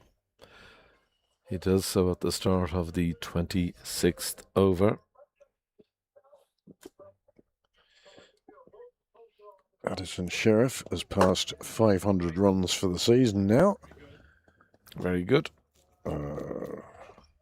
523, I think. Takes him ahead of Danny Hogan in Pembroke colours. And that's the thing about live scoring as well, is the stats are updated so quickly. You can actually rely on them. Yeah.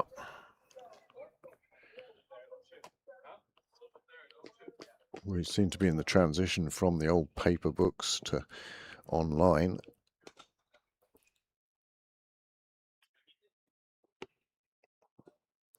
Kai Curran getting away with that one, really. Yeah, he certainly did. I suppose if you're going to bowl a full toss on the stumps is better than wide.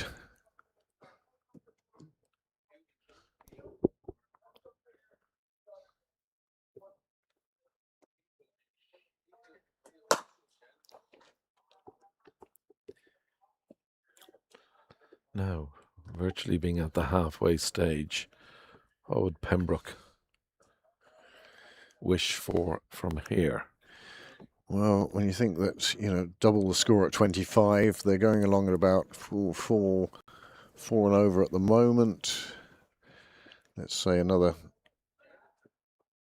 25 runs would be 130, so 260. Yeah, I think 260. Again, I think 260 in this heat goes back to the point I made Yeah. there is 280. Yep. you know, particularly on a double weekend.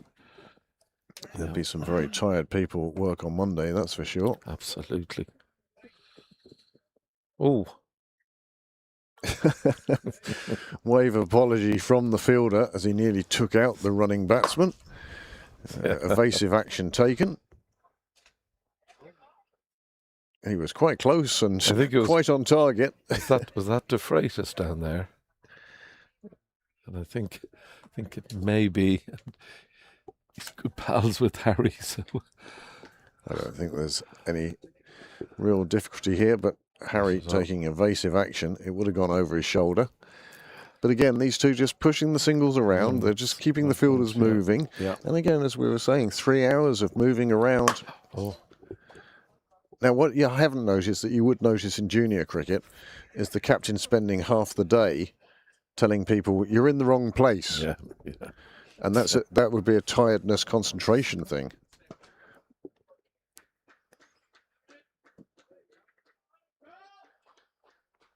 You know, guys just drifting out of the game in their own mind.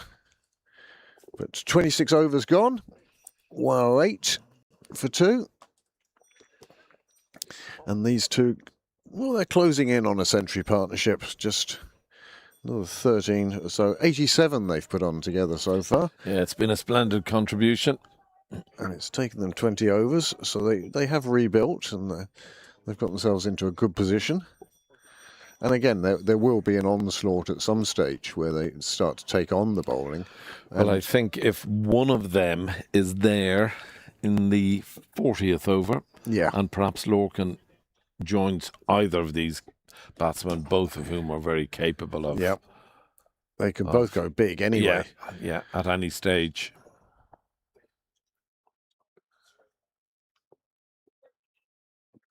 Jay Hollard now. Jordan. Yeah, another fine cricketer. He's the one who had an innings of a lifetime. If you're ever going to score a maiden century at the wrong place, it's an all-Ireland final, exactly the place you want to do it. Fantastic.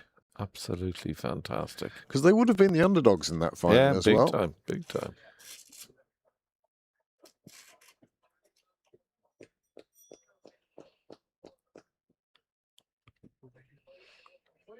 Harry just flaying his hands at that.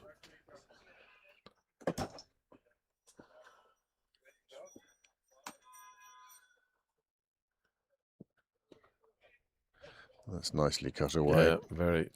I'll pick up 2 for that. I think an easy 2.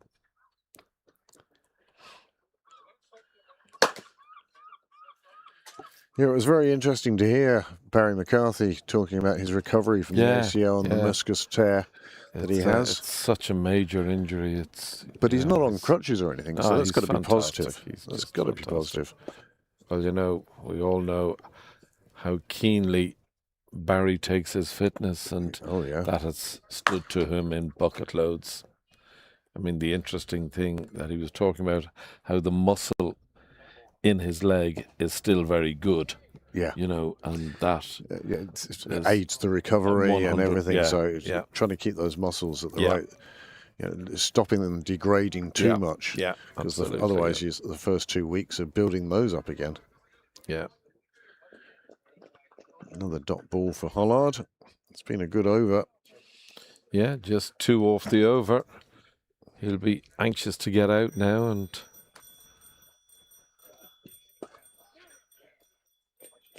very good over. Excellent over.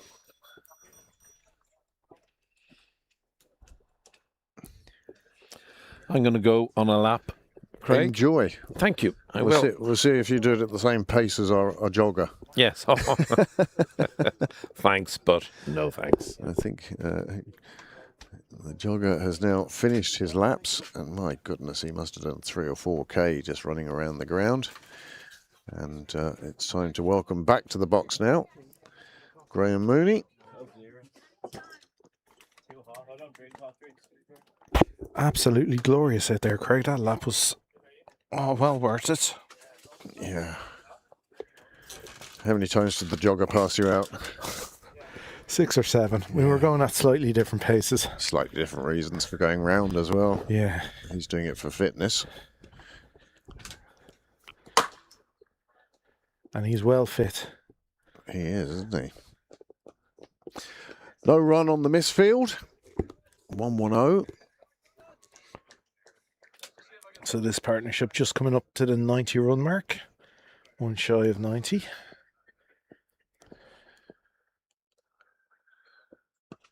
Two full tosses from Curran.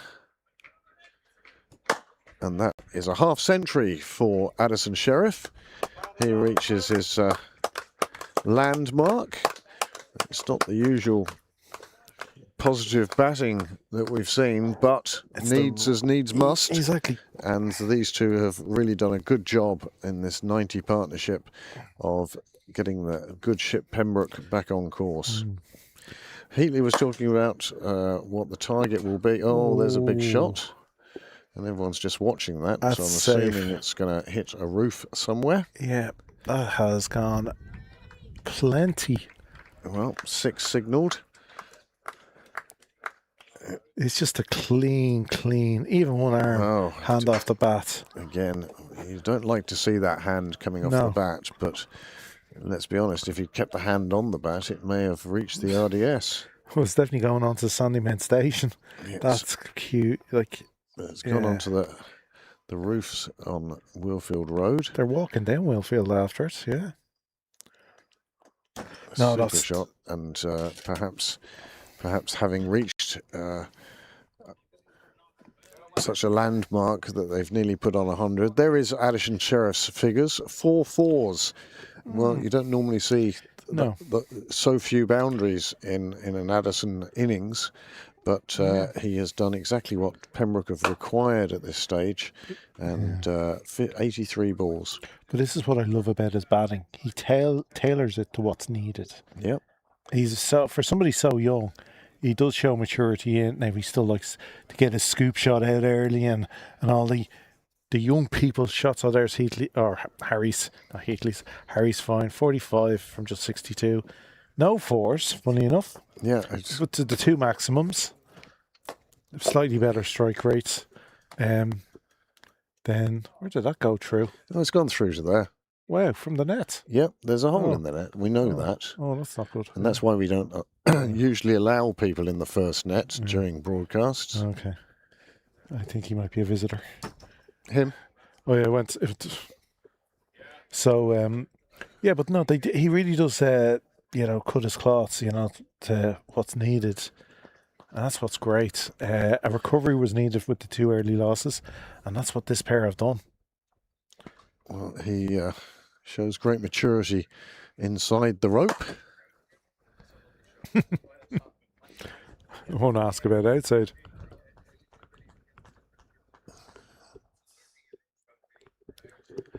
But yeah, Pembroke could be hoping these two just keep doing what they're doing. It may be now that they've reached this 118 mark for 2, which looks like a decent score now, as opposed to, as I say, 21 for 2. Yeah. It may be that they have a certain freedom now to take on the Balbriggan bowling. And also, Balbriggan have been out there for a few hours. What time are we at now?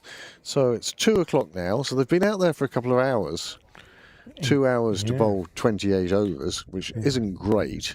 No. But maybe they're getting a bit tired in the field now. Well, again, I'll just go back to, yesterday. It's one of the good things about scoring games. You get to learn from your other scorer about teams and their habits. And he did often say that Balbriggan are this kind of slow over rate, but their spinners make up for it. The likes of Lewis and Curran do get them through some overs quickly, because again, you're talking people like Collard with their long run-ups, and actually they do need to have a little longer to bowl an over. Yeah, but 14 and over is even below what the test matches are meant to do. So, but I don't know that there are any penalties for slow over rates in this game. I would assume there is, like a league match, but again, I wouldn't be 100% like yourself.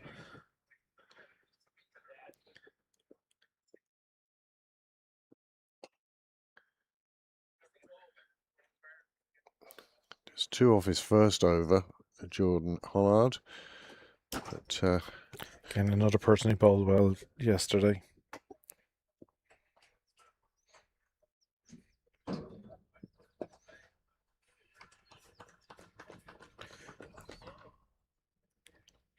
But yeah, looking at the middle order to come in, you would say there's some powerful hitting in there for Pembroke. So you would say maybe now that There we go, down the ground, and that's a lovely boundary, just taking on the spinner, pushing him down the ground, and that is a half century for Harry Tector, and his half century has come from 66 deliveries, not the usual free-flowing Harry Tector we're used to, but as Graham says, it's what's needed at the moment.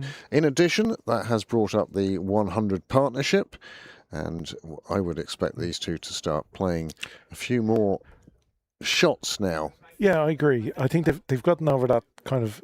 Well, again, when they came together at 21 runs, there would have been a few nerves in the Pembroke dressing room because, again, you always add 2 to a total. So, 30 for 4, and Pembroke would have been in huge trouble. Yeah. So these two have done a super job, having lost the two openers, Tim Tector and JJ Garth. Tim with that sort of caught and bowled where it just came off the splice back to the bowler. And, well, JJ got bowled on the very top of the bail. I would say one of the best deliveries we've seen this year from the booth. As a pure just bowler on his own, I think that's one of the better ones. But there we go, 8 from the over. So you just feel, again, with the ones coming and the odd boundary thrown in, this is where you'll see the rates start to pick up. Yeah. It had been at 4 and over for so long, where they were just taking their singles and moving the ball around and moving the field around. Which, again, as you say, 2 hours of being moved around tires you. Yeah. But yeah, I think this is a great basis for Pembroke to be at. I do feel that these two, having reached their half century and having got Pembroke back into a good position, I think they've made the decision now that they're going to start pushing on a bit further. And I think they'll be conscious of the fact that what pegged Pembroke back yesterday against Balbriggan were the spinners being able to not be fully on top, but nearly just get through their overs and. Well, losing those 4 or 5 wickets for so few runs, when the score was up at sort of 258 to 261, I think they lost 4 wickets in that time. So like that, these two will want to get on top of these bowlers, not let them settle, get into a rhythm. Yeah, you've got a middle order now of Lorcan Tucker, Jack Tector and Gavin Hoey, all guys who can easily clear the ropes when they're offered the opportunity. Another single taken.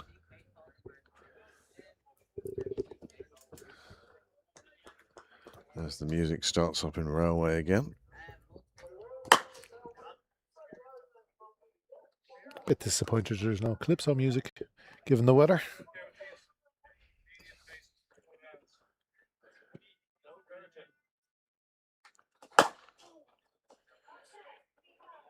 Pat Carthy signalling with his partner that the 2 to come.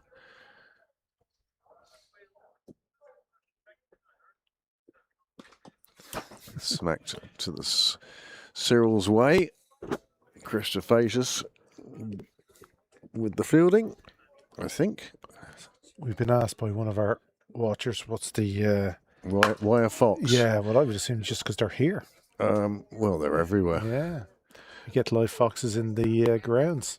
But the story that I've heard over the years was that one year or one day many years ago, somebody came down for the start of a league game and there was a dead fox on the square. Oh. And that was the original fox. There used to be a stuffed fox behind the bar. I never really liked that taxidermy stuff myself, but somebody had done that. It can be dangerous as well. The old stuff all had arsenic in it. For the taxidermy, if you went to the Natural History Museum, all that stuffed animals and stuff, a lot of them had, you're informed, do not touch them for the very reason, a lot of them had arsenic. as part of the process. Well, these two now have, between them, have faced 160 deliveries. Oh, that's a lovely shot. That's a 4 any day of the week. That's a beautiful shot from Sheriff. As I say, I get the feeling now that he's saying that's enough. I'm in. And I'm seeing it well, and you give me any width or the wrong length, and we are going to take it on. Nice shot for 4 runs, and Pembroke now up to 137. So with 30 overs gone, let's see, 133 for 2 at the start of the over. So that's looking at a figure of around 260. Well, the Nile equation, We did look at the results that Pembroke firsts have had so far this year in cricket Leinster competitions. I can't speak for the All Ireland Cup because, well, it's NV Play, and trying to find stuff on NV Play can be tricky at the best of times. It's once you find it, it's very informative. Yeah.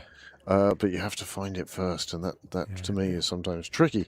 But as I say, in cricket Leinster games, Pembroke have. The opposition have not scored over 40. No, It was lower. I think it's 220. Yeah. 2 scores of 220 that they've had. One of which was Phoenix, and that's where Pembroke did drop bonus points. Yeah. But by and large, it's been No, the bowling the unit. bowling unit have done a very good job, and you've got Hoey and Lawson with the spin, and Harry Tector, of course, whereas the quicker bowlers. Well, you've got Riley, McDonough, Berry dropped out today. Yeah, Joe Prendergast. Addison Sheriff and Joe Prendergast both in the side today. I don't think Addison will be bowling. He has a slight injury. So he didn't bowl yesterday. It's unlikely he will bowl today. But Joe Prendergast has come in, as you say. Another very good bowler. But and again, as a group, it's not just this weekend. There's the likes of Luke Murray, Dan Murray, who bowled earlier in the season in those league games.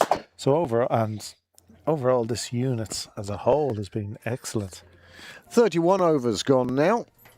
The score, well, it's starting to pick up a bit now. The scoring rate has reached 4.5, and 31 is 140 for 2.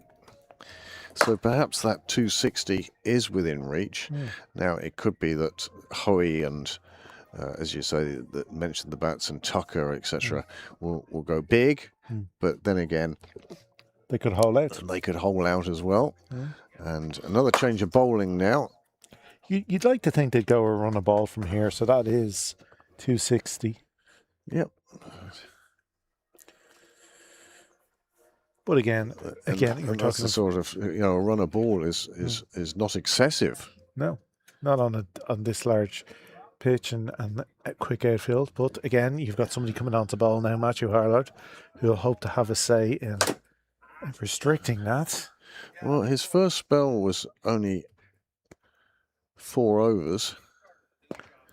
He's gone short straight away. There is a man out there for that shot, and it will just be a single to Sheriff on this occasion. Yeah, they want to be careful. Yesterday, they did hole out to the man in the deep.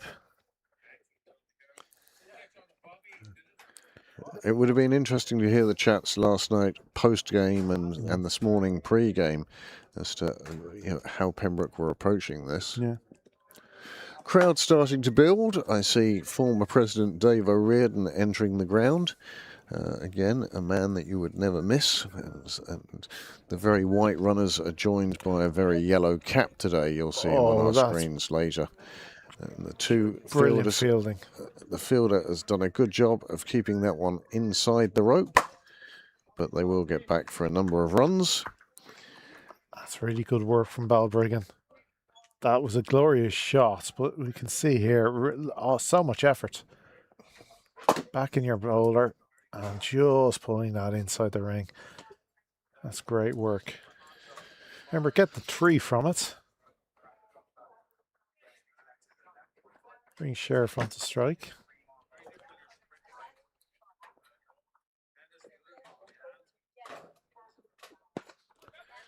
This has got to be the toughest spell for Hollard. Bowled a full spell yesterday over a couple of breaks, and today again he's now. Well, in a way, it's kind of practice. If he's thinking of moving up a level, like national side, and Well, this would be day 2 of a test match, you know. So this is the type of spells and bowling you would have to do as you move up the kind of the ranks. well, it's short and it's hooked, and the fielder gets there in time and keeps it to 2. Was it a shot of risk? I don't think so. Good afternoon, ladies. It was in between the 2 fielders, so it was good placement. He didn't seem completely in control of the shot, though, Mm. but willing to take it on, and that's a positive thing. Yeah, as you say, I think that'll probably be what we see now, more willingness to take on a risky shot. Cow corner relatively open. There is a guy on the ring in that direction, but nothing behind him. I think it would be a There's super. nothing between long on and square leg on the fence. Again, with Hollard's pace, it'd be some shot to pull him in front of square. Yep. You'd really have had to get onto that quick. With his pace, you'd have to perfectly pick the lengths to pull him in front of square. So fair dues if the batsman can do that.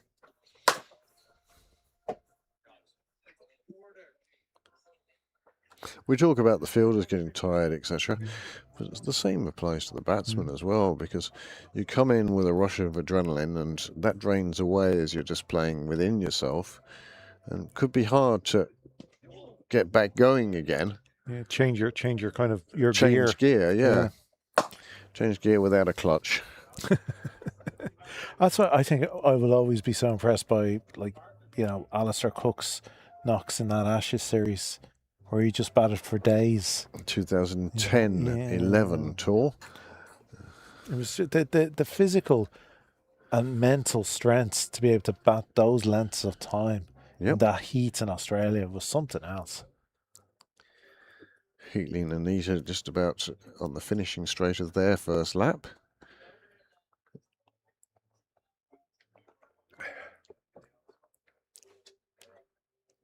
So, still plenty of room outside the chapel if you want to come down and watch this Leinster Senior Cup game. Perhaps the best Father's Day present is to bring your father down here. Yeah, buy him a drink. Buy him a pint.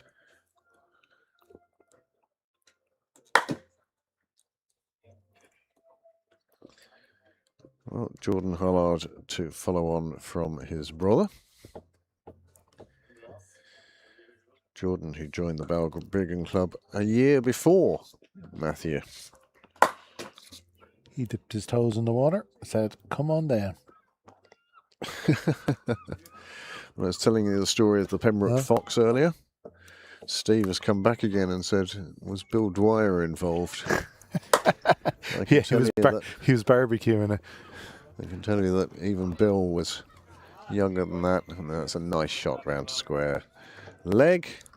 And Tector will move on to 63, and that will bring up 150. Good afternoon, Mr. O'Riordan. Former President O'Riordan. That's a nice shot, just coming across and picking it. I mean, it's almost like he picked the spot and then worked out how to get the ball there.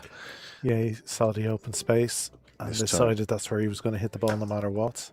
This time it plays it out on the offside, and the call from Addison absolutely correct. But 150 up in 31 overs.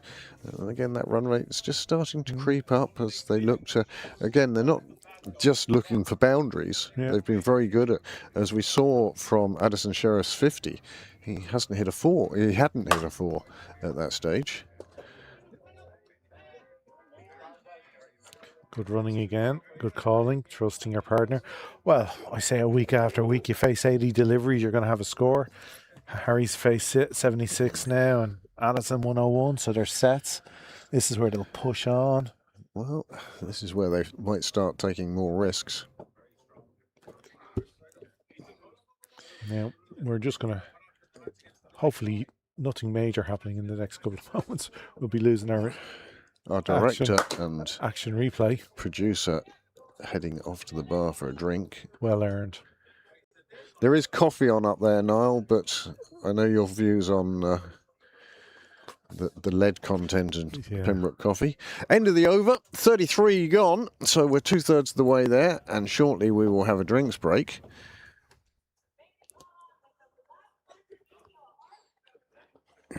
It's a lovely day to be here. Whether you're even under the gazebo's warm enough today. I had my first sit down in the dugouts. It is a lovely spot in this kind of weather because you have a little shade. Which one were you in? Were you in Dug or were you in Out? Have we got different names? That's what James has named them so far. Okay, well I was in the left hand one. Which is that? That's Dug. I'm in Doug. That one a little bit in the air. It gets to the fielder on one bounce, but no concern for anybody there. Not even a cry of catch it, which is what happens so often. If you need to be told to catch it, you shouldn't be on the pitch. 132 this partnership now worth.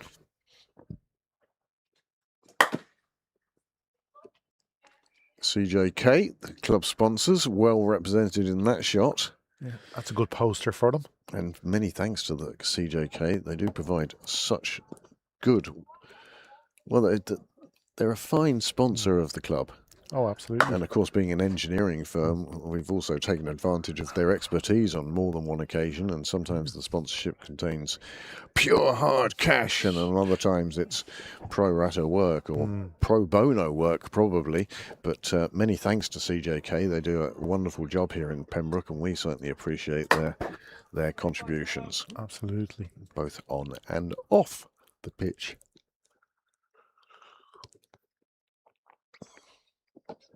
Oh, he just got enough on that. Well, that flew away to the boundary. There is a man down there for the one that is lifted round the corner. On this occasion, it wasn't lifted. It was just, there we go. Just See guided. the hands rolling and putting it on the ground, and nothing was going to stop that on the way to the boundary. Yeah. No, but Hollard would just be upset about the line. It's great pace again from him. But because of the line, 158 for two. But because of the line, all Sheriff really had to do is turn some bat onto it, and it just 33.3 overs gone, which reminds me of something I heard during the week. Another short one, better directed this time from Hollard. It was quite funny. I was listening to the radio, and they were discussing on this day, years and years ago, the first 33 and a third record was brought out, and the people who were talking about it were so young, they thought that meant that it was 33 inches. Yeah, the record. I was in size. Yeah. Okay. Whereas we all, those of us of a certain vintage realise that 33 and a third was how many revolutions your turntable made to play an LP. Oh. That one's nicely cut away. It was the first time they'd come down from the old 78 RPM, which, as we all know, were great big heavy records, those things. Very few of those around now. But, the first LPs, batsman going down there. I don't know whether it was a slip or there's some sort of injury, but 159 for two, the score has advanced on to now. It's beautifully guided. And again, even just putting it to the fielder's wrong hand enables you to get through for the single. No, it's showing expertise, and that will be drinks. 34 overs gone. The score has moved to 160 for two. Partnership of 139. Well, we've had 2/3 of the innings. 1/3 to go. Do you double the score in 1/3 that you scored over 2/3? Well, I think 140 minimum they will be going for. So you're talking about 300 again, like we did yesterday. But what a different way of getting there. Yeah. Yesterday it was all up at the top order, and they were going nuts, and Tim Tector with his 45, etc. Now, you might want to move your glass along a little, because you're going to be the director now. Okay. If we have something happens that needs a replay, we will press. Now, see the bottom right cut. Hit that one. Yeah. And we get the straight on picture. Right. Now I want you to hit number. See the one that looks like a camera? Yeah. Yeah, the bottom row. Number 4. And that sets up the cut button. So you'll be To the able different camera. to Niall's camera, which And then now I hit is cut. and it Cuts you to are, it. if you hit what we're broadcasting is the bottom right picture Yeah. on that screen, So- and if you yeah. hit cut, it swaps the 2 bottom ones. Right. Now, when we want to get to the other end, It's we 1 will and have 2. we will have to set up camera number 2. No, that's the other static one. But if you hit number 2, see whatever you hit number wise drops to the bottom left, And then I can and then cut you to can it. cut to it. So bottom right is what we're watching. Yep, and And you then- you have the same picture on both of them now. Oh, okay. So try. there. There's the other one. So end to end stuff. Yeah. Go on, flick back again, and now Go to, and there. So when we're bowling from that Yeah. end. there you go. Oh, it'll just get used to. Oh, and once you get used to it, and you're not in the middle of something that you're saying on commentary, then it works quite well. And Just then needs the maybe- top row are the replays. So if you wanted to show the replay of the shot, just hit number number This one? 4. No, number 4. That's put that replay ready for you. Right. And then when it starts again, you can hit cut, and you're now showing the replay of that shot from Niall's camera. And then I cut back to and the then you live. cut back to live. Okay. And then you hit number 2. And that's that one. and that's Okay. the other end. Then I can cut to that. See the bottom row are the cameras, Yeah. the live cameras. The one above are the replay ones. So that's the stored one. If you think of it Yeah. as a little storage jar, and then the top right where it says now. Yeah. That if I wouldn't hit it now, but Because nothing's happening. nothing's happening. But that's what you hit when you want to save the Once. replay of the previous delivery. Okay. So which storage? So that's storage 1. So top left, storage 2. See the green. 3, See each one of yeah. them is getting outlined in Yeah. green, and that shows you what's on this one. Yeah. Whereas the red square shows you exactly what's happening So there. I can cut. Yeah. So Heatley, do you want to do a stint now, or do you want to take a break? okay. So I can, there we go. Cut to that. That was a replay that was stored. Ooh, this is fun. I have the power of Grayskull. If you check out the YouTube channel now, you'll see the latest comment. Now, you want to take it off a replay because that replay's been shown. So go Right, with camera 4. Camera 4.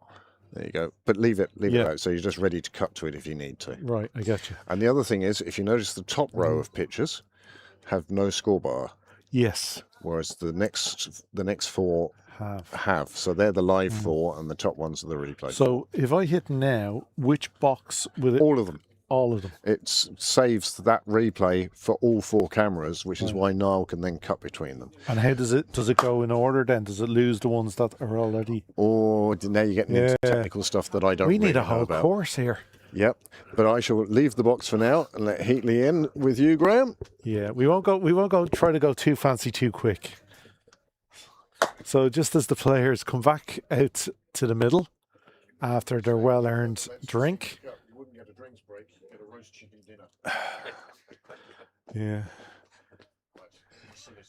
I'm joined back in the box by Heatley Tector. Hi, Graham. Okay, we're at the wrong end now so I'm gonna try the bowler's arm. How do I do? And then cut to that. There we Yeah. go. Playing a blinder, my friend. Now, Graham, I'm going to I'm- ask I'm you, gonna would ask you for a have any raise. idea to turn the volume in my cans up a tiny bit? Okay, you're on this one. Who's that? So a little more, if you could get me a little. 1, 2, 1, 2. Making any difference? No, 1, 2, 1, 2. there we are. Lovely. Thank you. That's perfect. Thank you very much. So a change of bowling from the St. John's Road end after drinks brings D'Oliveira back in. Straight away, Tector with a single. This has been a superb partnership, Graham. Hasn't it just? Yeah. It's been lovely to watch. Well, that's the 140 partnership now between Okay. these two. Okay, which They virtually came together at the same time. You know, Okay, as you yeah. can tell by Yeah. their score of 100 between them. That's It's a good shot for no run. Yeah, got onto his back and got height well there. Oh, Niall is back. You found the cut button. I was getting a little lesson while you were away. Okay. Daddy's back. Okay, the kids are the remote control has been taken off the kids. Still have it. Well, it's in front of me, but I'll trust Niall as always and in everything. Oh, that's the breakthrough. To be fair, there was late swing there. It was a cracking delivery. That really was a good delivery. You can see Do you see that, Graham? Now the disappointment on his face, but it's another brilliant knock. A 71 to follow up his 72 yesterday. Colossal cricket. He'll just be disappointed he's not getting to the three figures and straight after drinks. Yeah, well, I think now to share in a stand of 140 your job. Just look at this late swing, Graham. You'll see it. Yeah, just a cracking delivery. Invites him into the drive and just enough. Great take by Fletcher. There's a smash and take. Yeah, great who work. I thought kept a brilliant wicket yesterday. Yeah, he's a fine wicket keeper. He certainly is that. Shows the importance. Here we are. Because that's more of a first slip. Yeah, it is. Yeah. But safely. And again, brilliant work because, again, we're talking about how long they're in the field to keep your concentration going. Yes, of course. But that does bring to the crease Lorcan Tucker. So, not a bad replacement to be coming in with a decent score on the board. With 15 overs to go, it's exactly up Lorcan Street. And with a batsman set at the other end of Harry's stature, it'll give him a few overs to bet himself in. Yeah. Play a few ones and twos. Well, if I were asked for two men who like batting with each other for many years for Ireland now, club and country, I'd say Harry and Lorcan. They love batting with each other. Well, there won't be many missed calls between them. They'll trust each other. No. They'll know each other's game well. Between club now, province, of course, and country, and Tucker. Yeah, are they not sick of each other by this stage? Yeah. I was going to hit. Did they room together? Yeah. Yeah. So they're great pals. So they're an old married couple. Yeah. Well, Lorcan and Jack have been sort of probably best pals since they were little, you know, and then knee high. Yeah, and then obviously on the international stage, Harry I think got capped in 2019. Lorcan in he got capped against Hong Kong in Breedy. I remember it, and I would have said 2018 possibly, 17, 18. But again, he was in and out of the side for quite some time. Yeah. Well, you see, Gary was still then, of course, you know, so yeah. That's the problem with some specialist positions. It takes you a while to oust the guy in place. That's very difficult, and it's someone like Neil Rock, who's a splendid cricketer, has always just been second fiddle to Lorcan, really.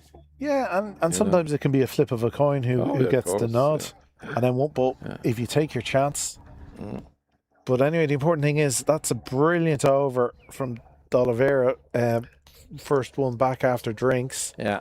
The breakthrough finishes the over with dot balls. So there's the typical Lorcan Tucker stance. Yeah, I don't know what he was appealing for. Not sure whether it would have hit sixth stump. But it just won off the over. Yeah. So brilliant work from him. He's bowled 6, 2 for 30. Very good. Excellent. Yeah, no, fine figures again. Consistency. But again, Pembroke won't be too worried. Thanks to that brilliant 140 partnership, they've got the basis, they've got the platform. It'll just be a matter for the batsmen to, eat what's been served up. Yeah.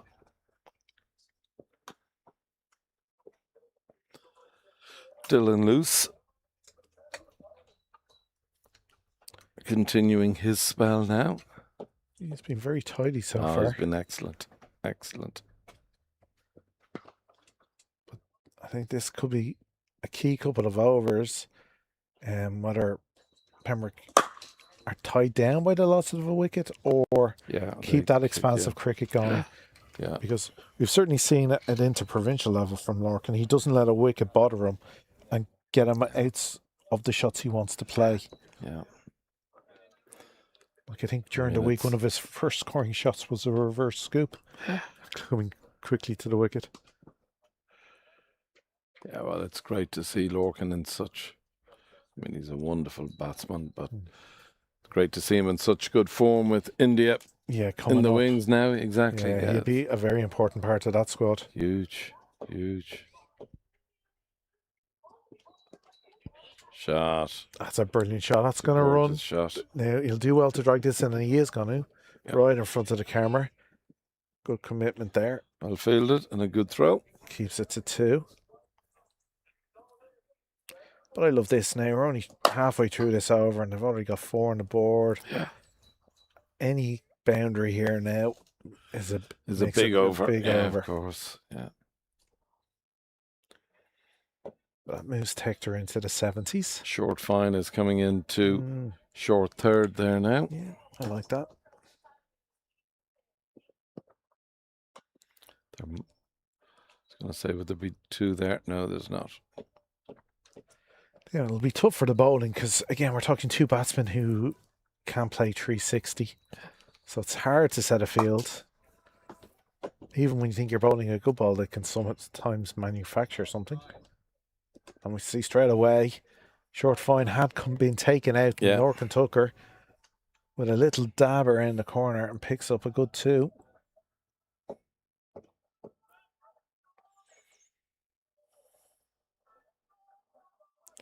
So 7 in the over, and we haven't even had a boundary. So good work from Pembroke. Yeah, it's been a very good over. I was asking Craig at that.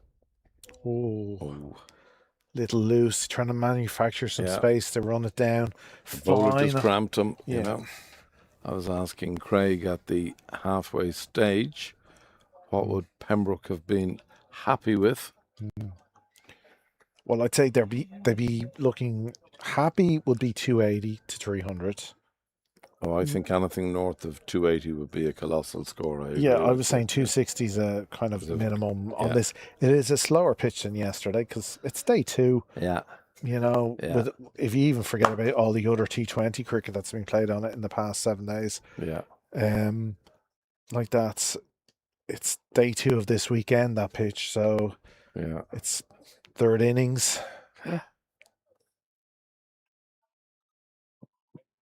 So it's going to play a little slower. It's a nice shot. A good fielding, got his body behind it, saves 2.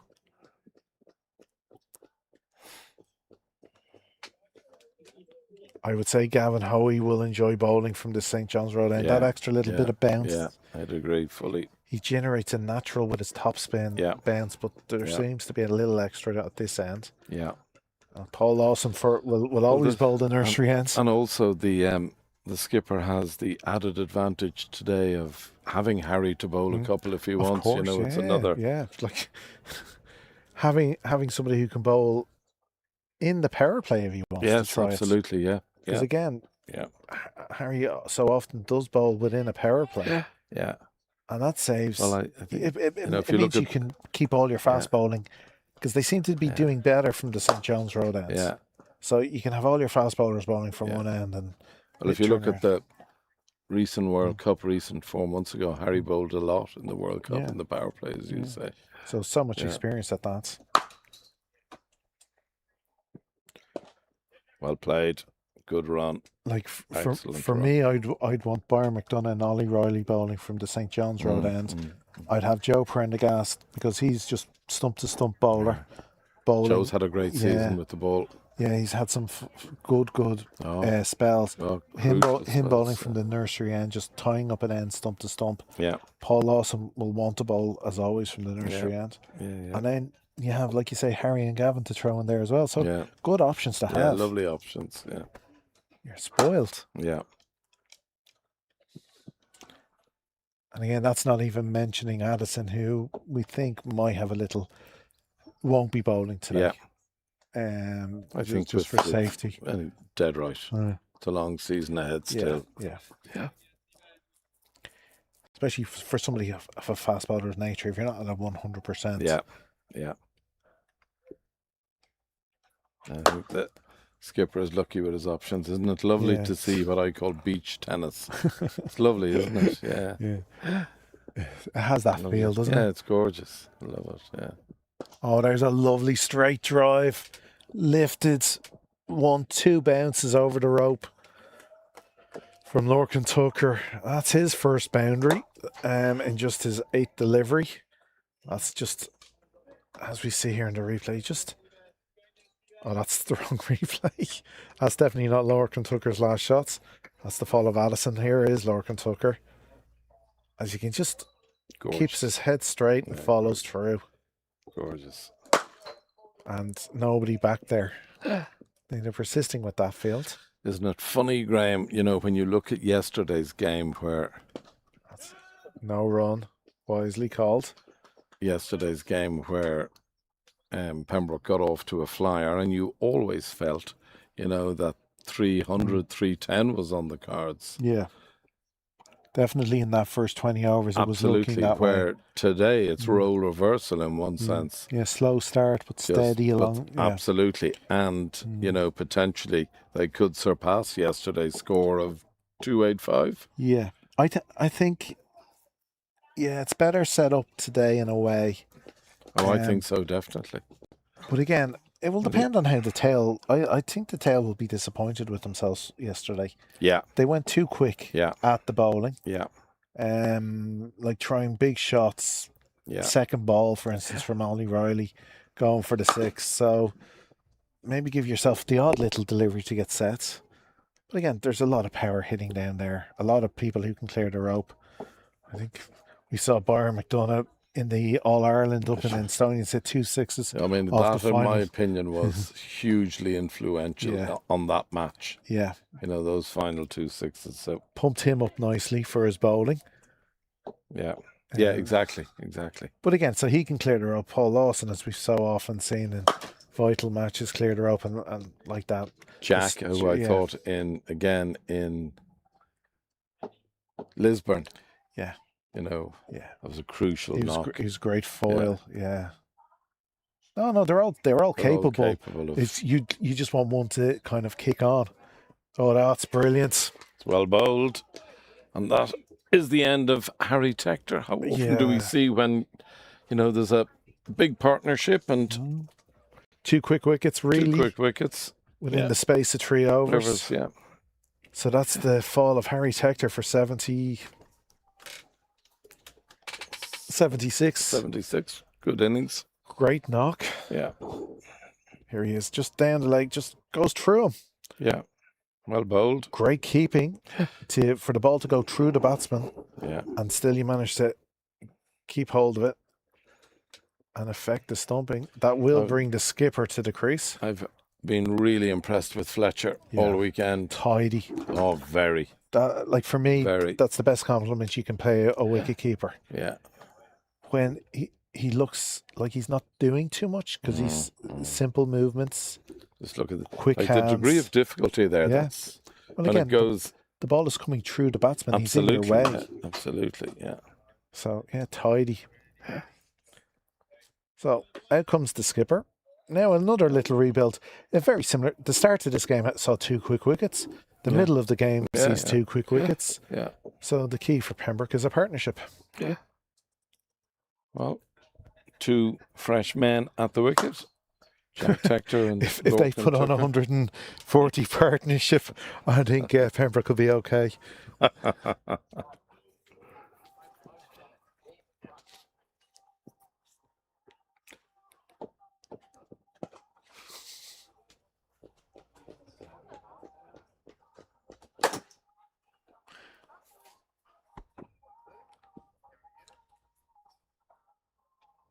That's a little short, but Tector can just happily, especially with your first delivery, push it down to long on to get off the mark. Nice crowd starting to build up, Graham. Yeah.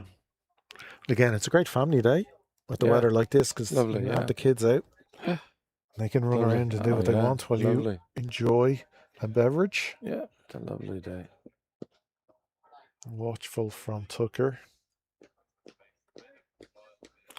been a good over this. Well, lose is Just very the one from it. Yeah, lose is very important for Balbriggan. He's important when he's bowling well and tidy. He gets through the overs quickly. Yeah. Catches them up when they're over, right? Yeah. Generally bowls very economically. Yeah. Picks up wickets, so just what you want.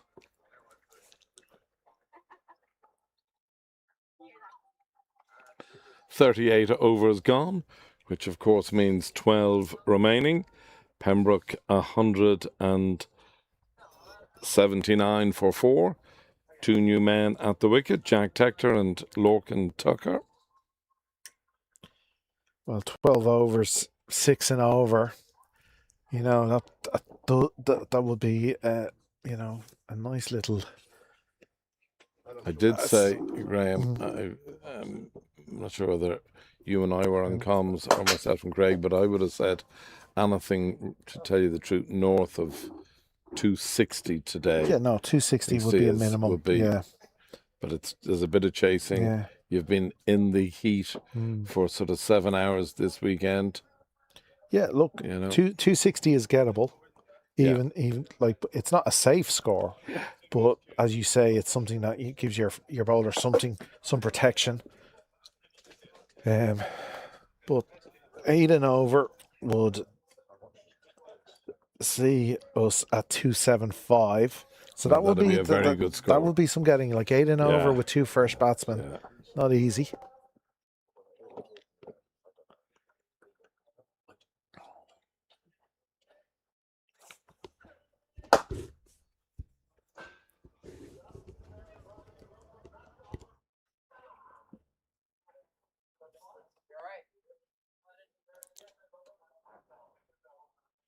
Isn't it extraordinary how it, I won't say always happens, but when you get a brilliant partnership like Tector and Sheriff, that when one goes, the other goes just quickly. happens Seems so to. Yeah. often.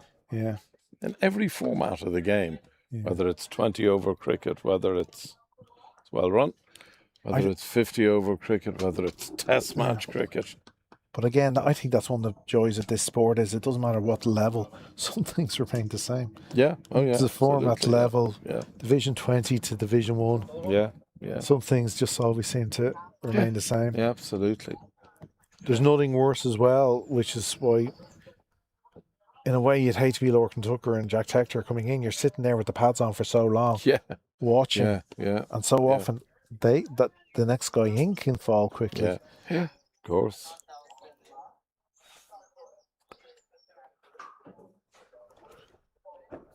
But again, very experienced players, so well used to knowing their own game and what's needed. That's some good fielding. Ground fielding has been excellent, both yesterday and today.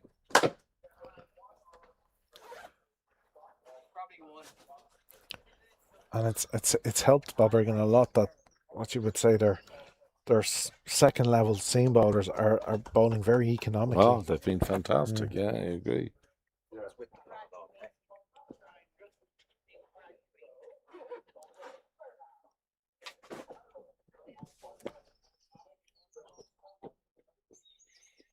Walker may feel he missed out there. Yeah, low full toss. Not easy to get away. No, far from it. But yeah, again, a good length. It's been 2 very good overs for Balbriggan. Just 2 off the over with 2 balls remaining.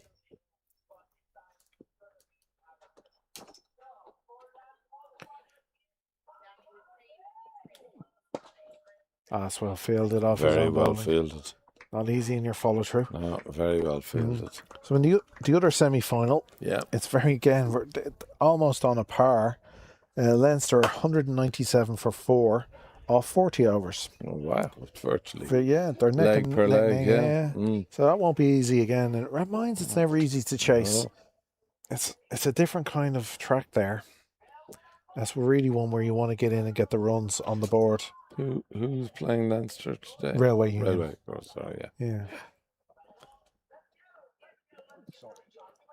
And again, in a way you wouldn't want it. They had a great win yesterday, but they had the very disappointing loss last week, chasing in the Yeah. All Ireland to Malahide.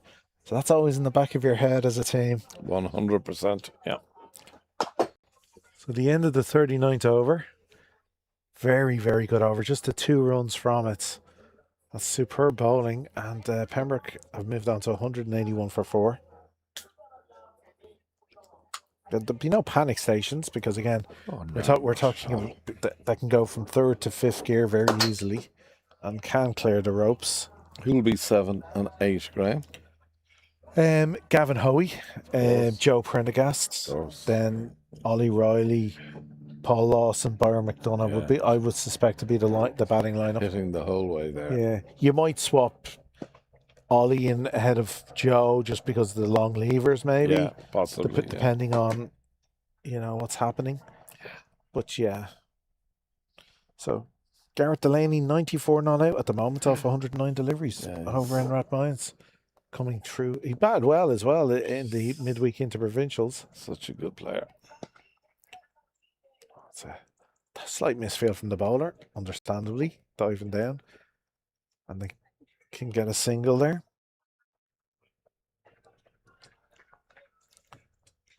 But you always know you're in trouble if Garrett Delaney's going to run a ball. Yeah. Because he can definitely clear a boundary. But I mean, if he's there at the end, half a flinching chance for lose for the cotton ball. But I didn't see that. It's hit so strongly, so straight. Looks as if he's hurt, is he? No, just going down to here we go. See it. It's just so quick. Through his fingers. The end of the fingers, the sore bit. The burny bit. Yeah, you can just see him looking. The sore bit. Especially for an off spinner. Yeah. It's well bowled. But the run is taken. Again, good tidy bowling from Balbriggan. You're talking just 6 runs from the last 10 deliveries. Yeah.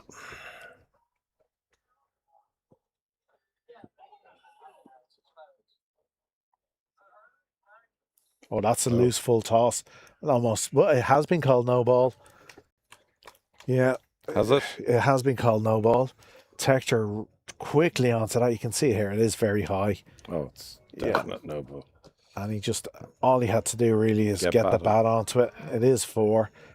You wonder if was that due to the earlier, tickle on his fingers. But it caught him right. Yeah. It caught him right at the sore part, Nail kind of, So it's a free hit now. Free hit, yeah.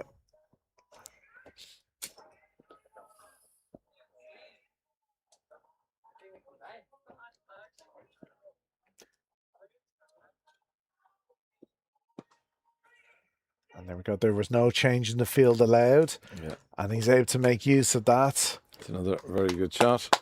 That's another 4 to the total. That's a very good over. Costly 1 delivery. Yeah.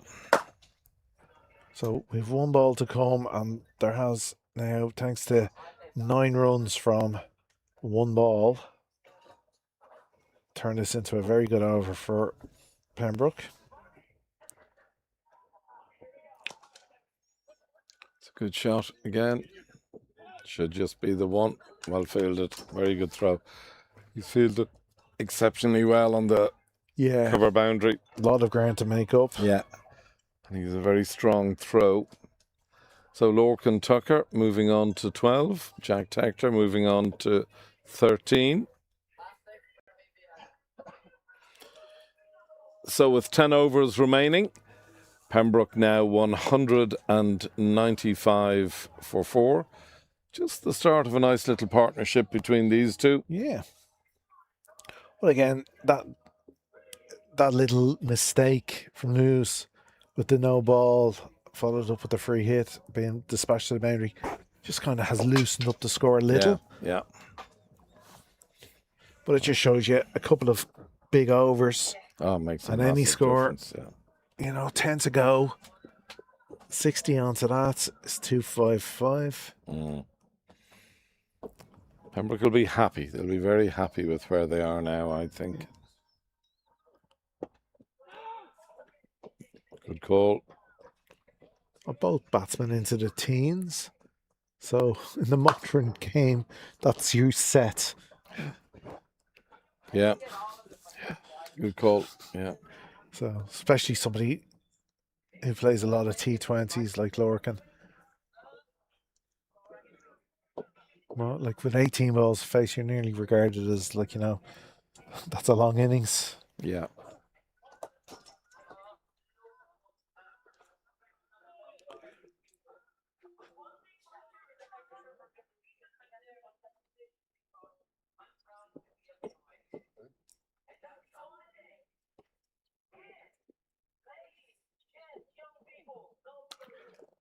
Sounded lovely off the bat. It didn't it? Just the sound of summer. Yeah. It did sound beautiful. But just one run, the fielder on the cover boundary, able to straight to him. Yeah.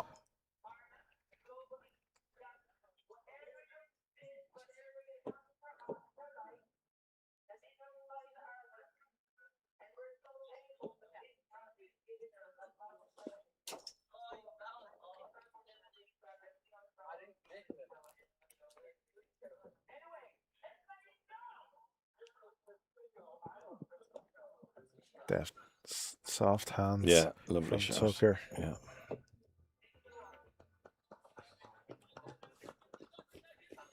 Just runs it down to third. It's another single to Lorcan Tucker. Another single to the total. Halfway through the 41st over. Good cricket match this. There's a lot at stake. Big semi-final. Nicely played by Tector. Will they get two? No. It's just a... Oh, on camera. No, I was on the wrong camera.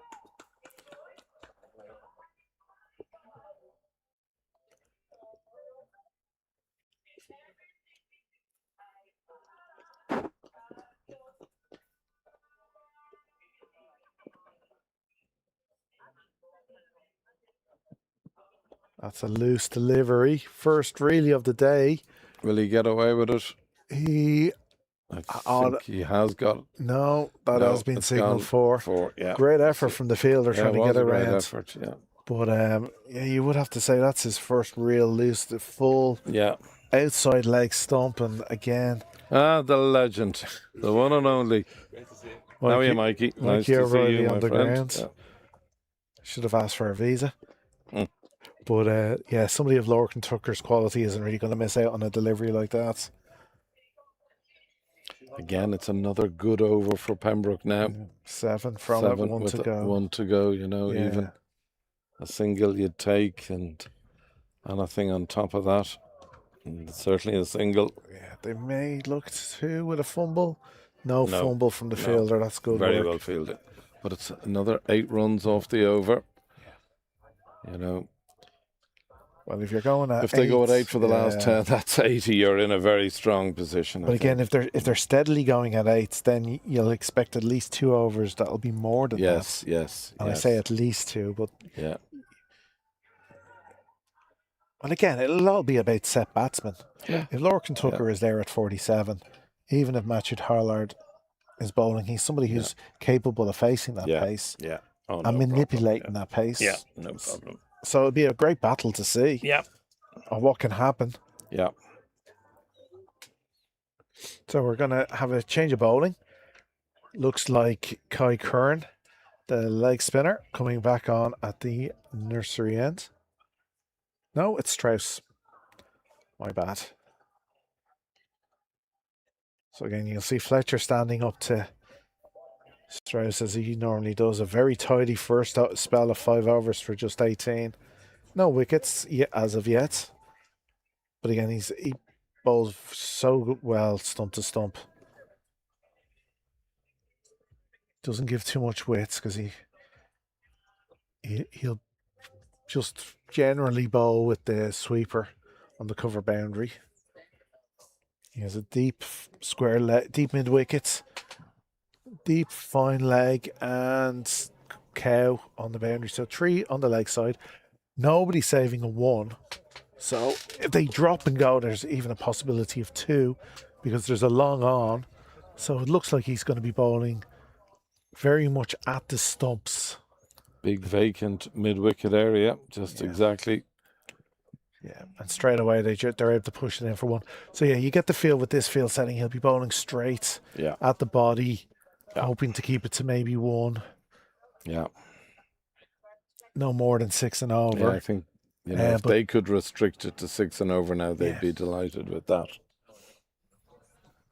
Whereas everyone, he's bringing up fine leg and dropping long or mid off back.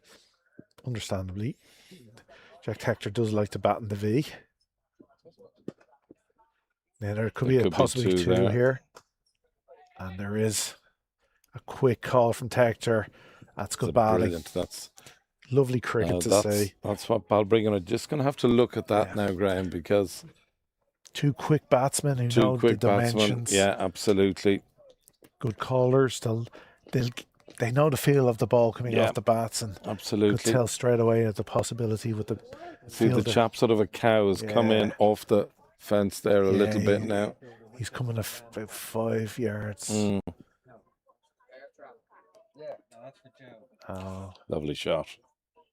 That'll be just 1. Nicely played. Well fielded. And again, from a Pembroke point of view, any delivery that's not a dot is great at this stage. Yeah. You can't see where that run rate that's generally throughout today has been below 5 is 4.99 now. It's just touching on that 5 for the first time. Yeah. It's always kind of been at that 4, between 4.4 4.7. Another quick call of 1. Very well run. Again, I love when the non-striking batsman, really quickly, really clearly gives it a call of yes or no. Yeah. Good commitment. Yeah. So 5 from 4 with no boundary.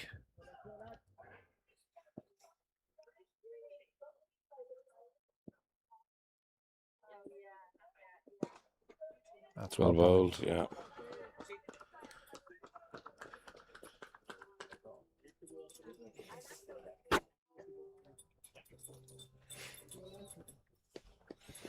So the final ball of the 42nd over coming up. Pembroke just moving nicely through the gears here. 208 for 4. It's a fine shot. It should only be 1 though. There is the man on the cover boundary. It's another good over though. Pembroke will be, no, again, well done Fletcher. 6 from. Yeah, not happy with that. You wonder though when you're going to start seeing the ramps etc. from just trying to manipulate the ball around. Yeah. Are they going to target a particular bowler? Do you think? Wonder how many is Hollard bowled. I'll tell you which one. Yeah. Which Hollard would you like to know? Hollard M. Please. Yeah. Okay, so far today, Matthew Hollard has bowled 7. 7. Okay, yeah. Jordan Hollard has just bowled 4, surprisingly. Okay. I think the difference between today and yesterday was they do have that 6th bowler. Yes. Ian Darroch. They only had the 5 yesterday. Yeah. So who is not playing for Balbriggan? Keenan. Oh, yes. Ryan Keenan. Ryan Keenan. Yeah. I think he was making his debut. Yes. He did well in the field. Oh, he did very well. A grandson of the great Albert Harper. Yes. Sure, there was great excitement in the family yesterday. Well, Albert was glued to the stream. Sure he was. He was ringing into the scorebox. He was texting me. Yeah. If you're listening, hi Albert. I hope you're with us on this glorious afternoon in what is a really, really good game of cricket. In comes Darroch, right arm over the wicket. Lorcan Tucker on strike. Nicely played. They might get 2. No, it's a really good bit of fielding. That's tremendous fielding. The pace at which he got to the ball and the way in which he gathered, the sort of gather and throw was all one movement. Yeah, that's just restricted it from 2 to 1. Yes. Tough day for Balbriggan, though. Their 2s are out today as well. So having to have their top 2 teams playing on the same day. Very difficult, yeah. Very difficult. But their 2s are doing well. They have the Hills 132 for 7. Yeah. Oh, good slower ball, but very picked good up. slower ball, yeah. Oh, speaking of Ryan Keenan, he's just come on to bowl. Oh, great. I wish him well. Promising young cricketer. I think he's playing in the Leinster schools against Ulster schools, that 2-day game this week. Cool. It's a great fixture, that. It's nice for youngsters to play time cricket, you know. Yeah. Tucker on strike. Nicely hit down the ground. You'd like if that was twice a season event. Start of the year, end of the year. That time game. Yeah. So you do it once, you get to know each other. Yeah. You have another go towards. Yeah. You know, it gets the guys to know each other a little bit better. Of course it does, yeah.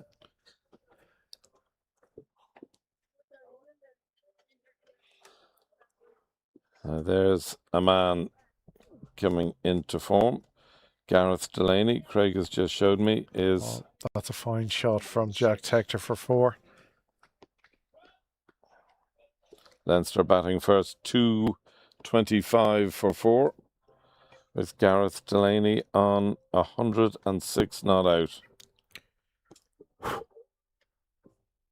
Off Manan Patel, another excellent innings from him.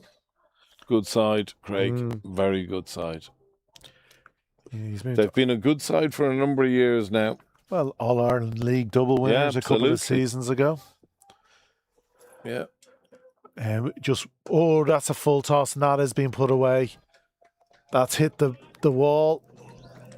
It's almost a gimme for Tector. It was a full toss on leg stump, as we see. He just had to put it away, and that he did. Eduardo. Well, of course, Leinster were only 1 game shy of winning the league. Of course, losing out to Pembroke in the final game of the season. You'll see this. Jack wasn't going to miss out on that. As you say, at this level, that's a gimme. Yeah. So it's a big over that.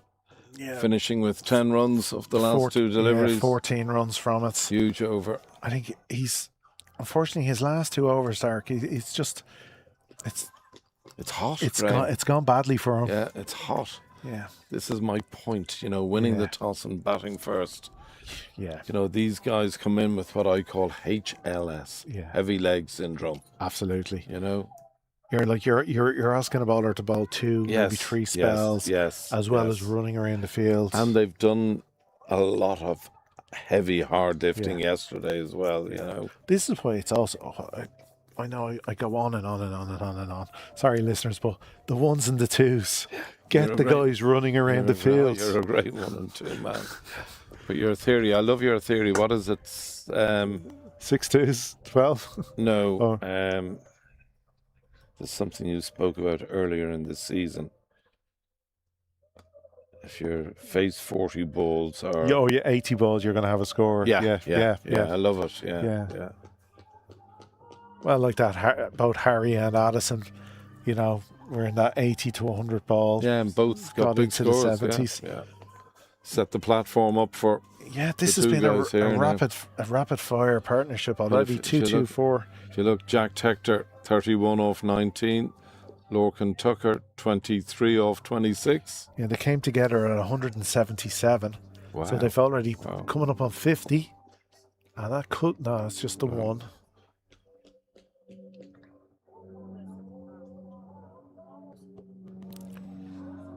I think the skipper has just the last 3 or 4 games has come into a rich vein of form. Yeah, he'll be disappointed with how he did yesterday, but again, that was on the back of trying to up. He's just given himself that little extra chance here today. Yeah. He's got lucky with a couple of deliveries to help you get going. Yeah, of course, yeah. Like I said, that's a rapid 48-run partnership here, just at the right time.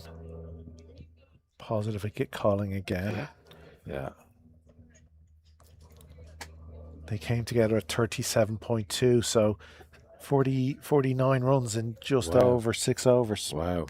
Yeah, That's quick. that's foot to the pedal stuff. Yeah, big time.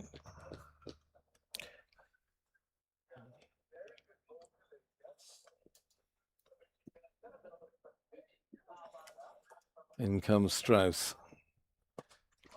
Oh, it's a chance. No, just No, dropping. dropping short. That's the 50 partnership. Perfect placement from Tector. Just enough weight to have a drop tantalizingly in front of the cover boundary fielder. Who I have to say has fielded very well today. A lot of space. Yeah, He's been running he's up and done- down. He's covering a big area, Graham, Yeah. really, from midway down. From the clubhouse to the car park, really. Yeah, basically, yeah. Shot. Lovely shot. 5 deliveries, 5 singles. This is where Pembroke will be opening, finishing over with a boundary. Yeah.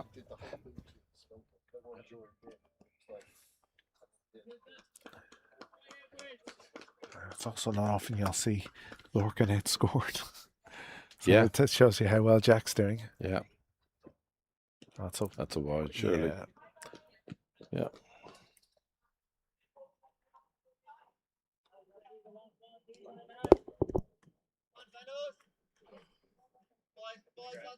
What about it? Bad at Addison.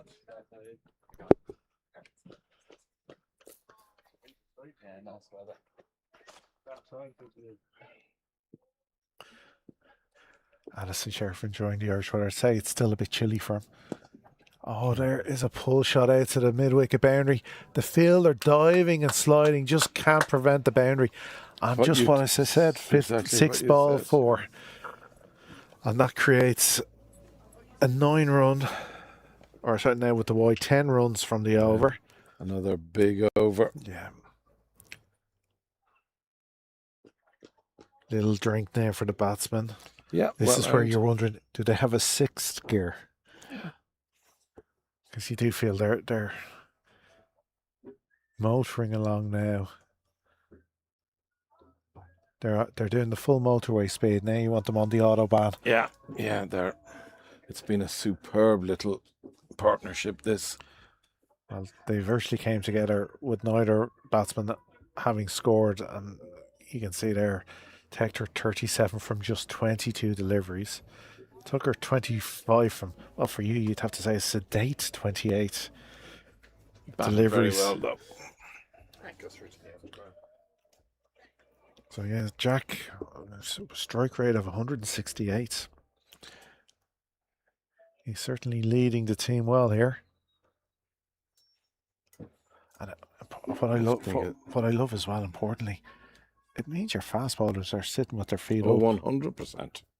You don't want them to stick the pads on. Of course. You want them to have the shorts and t-shirt on, Yeah. feet up. Yeah, of course. Of course you do. Preserve every ounce of energy. Tucker on strike, nicely played. They have changed the bowling and brought De Oliveira back from the St. John's Road ends. So an extra couple of yards of pace here for the Pembroke batsman to deal with. An interesting role that Lorcan is playing here. It's normally the aggressor, Yeah. but he's taking singles, getting the skipper on strike. You know, sometimes you recognise Oh, who's of seeing it course. better. It's a great skill. Well, that's a team skill. Of course it is, yeah.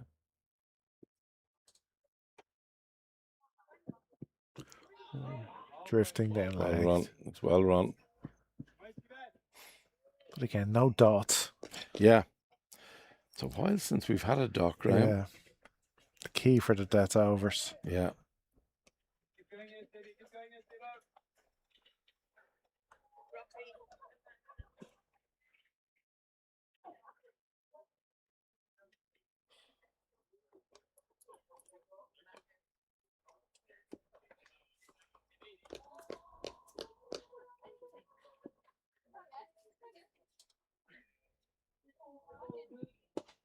shot. Gorgeous shot. That's just good cricket. It will be. Oh, he slipped. It slipped just at the Just at the crucial it was moment. a gorgeous shot, though. It deserved the 4 the way he played it. The fielder's just a little unlucky there. The bowler even more so. Again, it's 6 off 3, though. Yeah.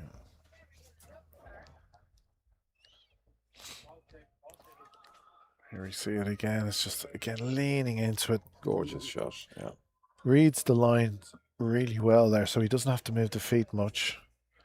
Great camera work by Niall Walsh. There we go.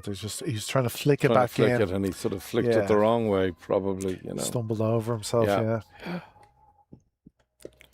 Nicely played. Gorgeous shot. Soft hands, just pushing it gently into the cover region. It's another run to Tucker, another run to the total. I'd love to know. This is where you'd love the the stat out guys they have in test match special and stuff. When was the last time Lorcan Tucker's faced 31 balls without playing a reverse? Yeah. So often see him playing Well, one you often with a scoop or a You reverse. see him playing a reverse first shot of his innings. Yeah. Shows you how confident he is. And nicely played again. Just push to mid wicket. Another good over this. You got to be impressed with the batting here. 8 off the over so far, with 1 ball to come.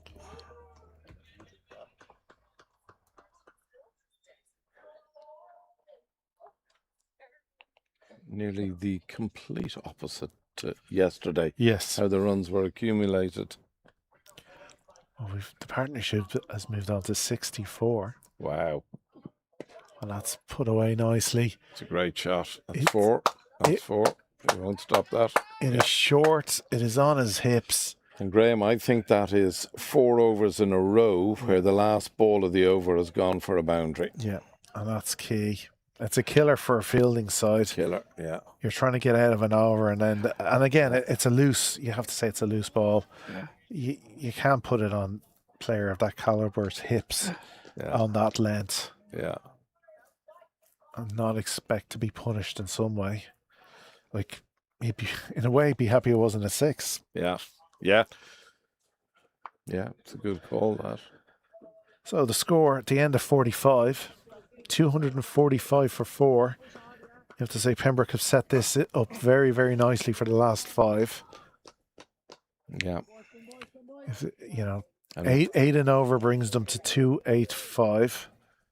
Anything over that, they are still a chance at 300 here. Oh, absolutely. If these two are not out, that's a great shot. That is going to be cut off nicely. Again, it's the throwing of that man, you see? Yeah, Time and time again. clean pickups as well. Yeah. It's the great Joyce Richardson. Yeah.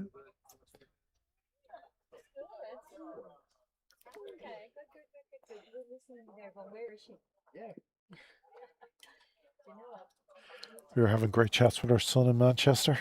With Nathan. Yeah, Yeah. asking after her. Oh, there's a big dig, Graham. There's a very big dig. And that I is think it's- Pat's keeping oh, it 6. Yeah. Pat was keeping us interested Yeah. there. I think it must have been very Too close, close. yeah.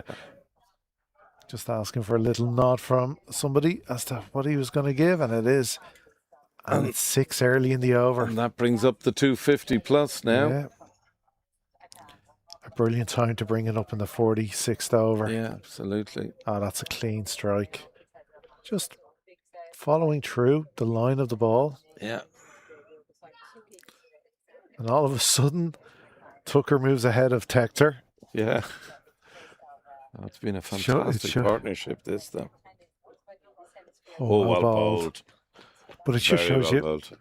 again, when you're talking about batsmen of this ability, it's why I love to see them to face more. They can go up the gears and increase their scoring rate so easily.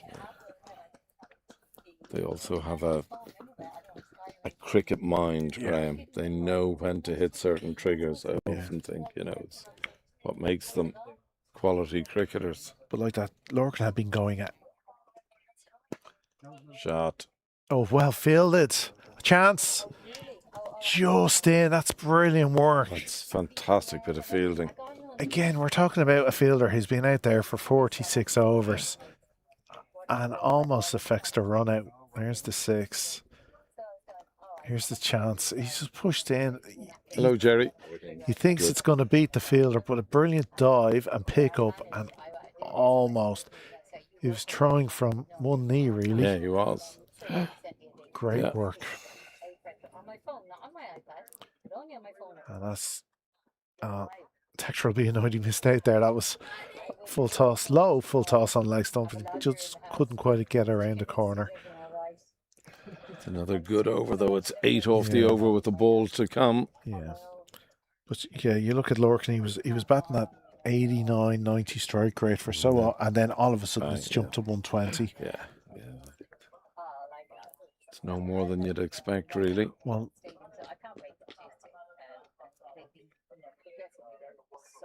look at this partnership now, 76 Wow. Wow. in coming up on 9 overs. It's a wide ball, is it? No, he got it inside the lines. It's been just very Yeah. close. Yeah.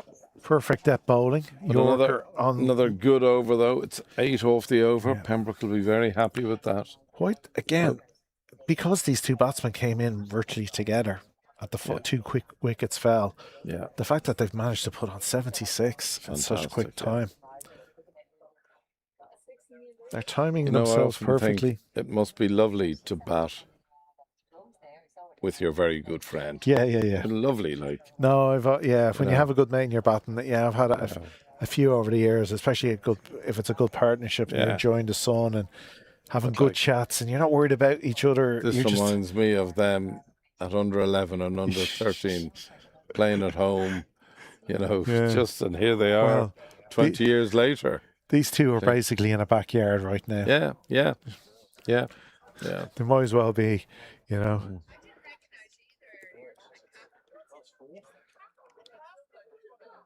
So Donovan ball into his 9th over.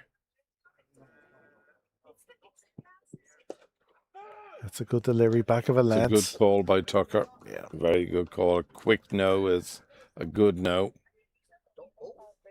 Yeah. And our first up ball, and one of the very few in the last 7-8 overs. Yeah, absolutely. Who'd be a bowler? Fancy bowling to Pembroke. I always like bowling against Pembroke. I did too, I have to say.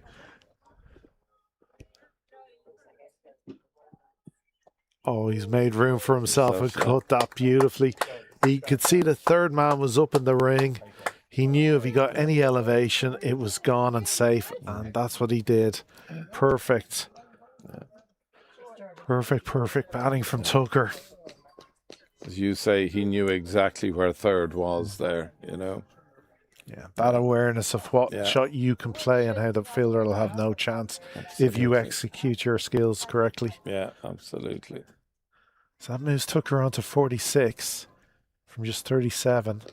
I suspect his last 10 to 20 runs have only come off about 9 or 10 deliveries. Yeah, I'd also say you're...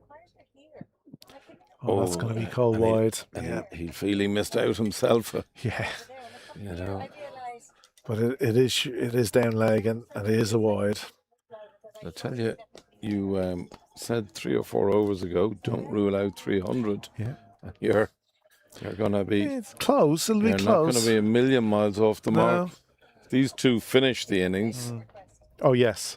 Wickets are the only thing that are going to slow Pembroke down Yeah. now. Yeah, But again, at least we got to the 260 I wanted at minimum. yeah. Kind of Well, a little protection, comfort zone. and I must say, I think we've got there a lot quicker than I thought we would. Yeah. So, just shows you the value of this partnership, really.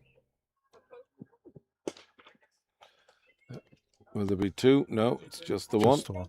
It's Yeah. the type of partnership it's worth giving concert tickets up for. Yeah. And did you? No, Jack. Oh, Jack, yes. Jack, Yeah. Jack had a concert Yeah, on he tonight. did. Yeah, he did. Yeah. I did wonder if at the toss you think, right, we'll have a ball, ball them out for 100. I'll still make Marley Park. But I think that would have been a lot of hubris on his part. He's happy to be out here with his mates now and doing what he loves, playing the sport he loves. Nice to see a good crowd coming in now. It's building all the time. All the time, yeah. Oh, it's a great shot. Fielder at fine leg had no chance there. That was a great shot. You have to say that was only 10 yards from where he was starting or where he's fielding from. And it was past him. That is 260. Yeah. That was our minimum score mark today. Because again, we're talking a pitch that has a lot of wear and tear. It's slowed down. Yeah. So it'll be difficult to bat second innings.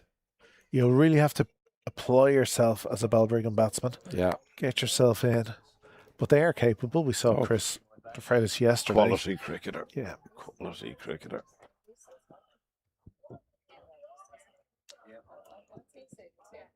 I suspect wide there. That's going to punish because again, trying to get out of an over that's already got 10 in it. Yeah, that's 11. Yeah, Kai Curran batted beautifully yesterday, and I suspect if he hadn't have been batting with the tail and felt the need to just swing a bit, he could have gone on further. The guys were telling me he is related to the Curran brothers. The Curran brothers, cousin. Yeah. Great sporting family, that family. Could you imagine their backyard games at Christmas? So they were both competitive and the sledging and high quality. Yeah, a few lost balls. Yeah, I would have thought so. And he does manage to get a dot ball there. It's the over. No, one more. Oh, one to come. Okay. 2 wides in the over. Yeah. Oh, yes, of course. Sorry.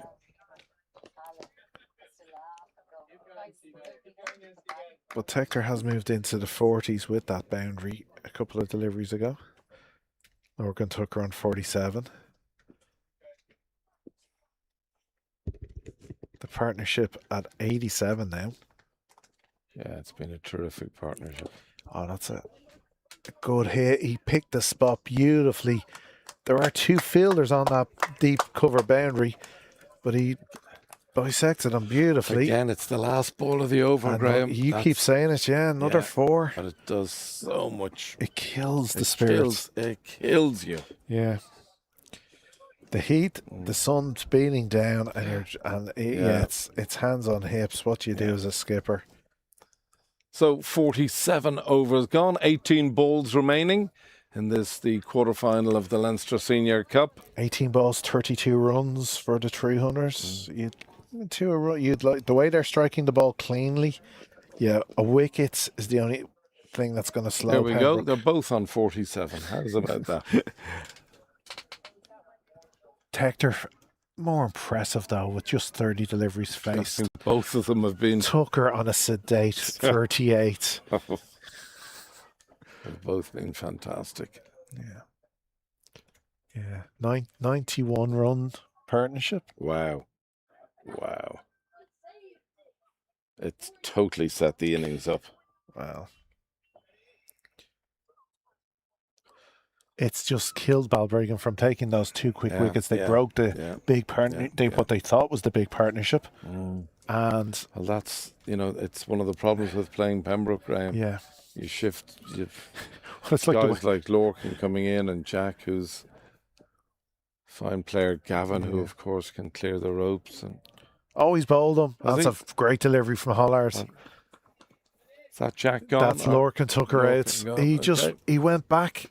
He tried to pull one that wasn't maybe quite as high as he thought. Oh, it's a brilliant innings, though. Superb partnership, 91 runs. Yeah, brilliant. Off just 11 overs.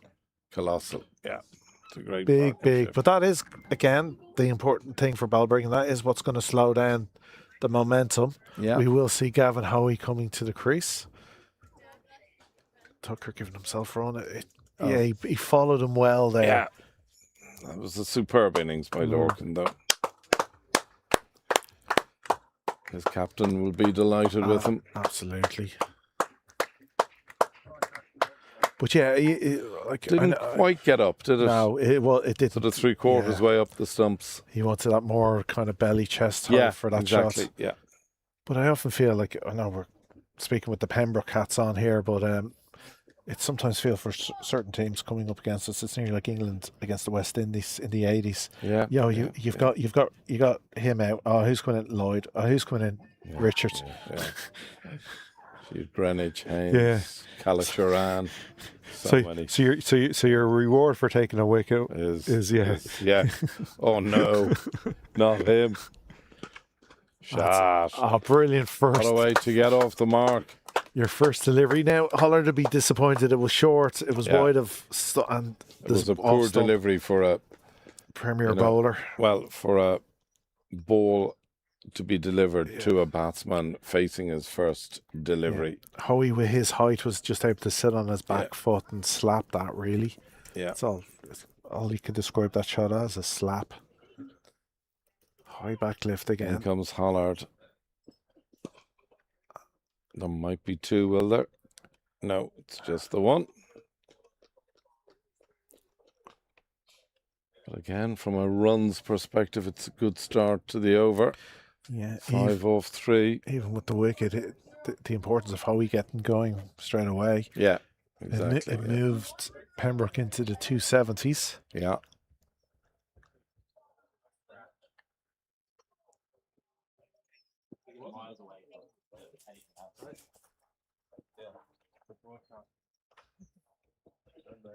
Now, that's going to be wides, is it? I think it is. No Did signal. he get a bat on it? Has he No, got a bat on he it? got bats. Actually, a very similar shot to Tucker, and that is the 50. Well batted.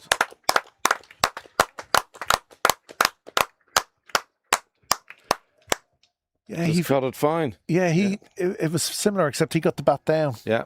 He gave himself room on the leg side. Yeah. Hollard followed him, but he was able to just get a little bit of a bat on it to turn it down to leg for 4. It's been a terrific knock from the skipper. Skipper's knock.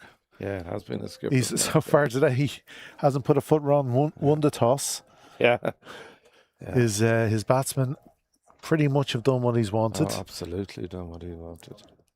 And that's a wide, is it? No, he went inside. No, he followed him, and he himself has gone out and hit runs. Yeah, hard to ask for more. No, but we will. Yeah, they need to go in the second innings and you need to pick the right bowling options now. So here we go, last ball of the over. Yeah, I think. No, this is the 1, 2, 3, 4. Oh, the dot ball will be in there. Yeah, sorry. Yeah. So yeah. See what happens here. Oh, it's a full toss. And dive on the boundary. No, but it's gone for 4. I think it's gone for 4. Yeah. And let's say about the last ball of the over. Ball. But you have to say, Hollard will be disappointed. A full toss on leg. Yeah. For his quality, that's well, pretty bad. The fielder had half a chance here. That was very difficult. But it was absolutely near impossible. Yeah, near impossible. But he put in the effort. Yeah. Yeah, you can't be bowling that to somebody who's on 50. Yeah.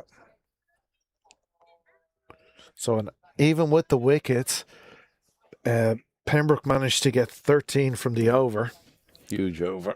281 for 5. So 2 overs remaining. 12 balls, 19 runs to make the 300. Well, but they're certainly going to surpass yesterday's score of 285, I think. Yeah. And people like Byron McDonald will be quite happy with his feet up. Oh. Leave him there. Yeah. Leave him there.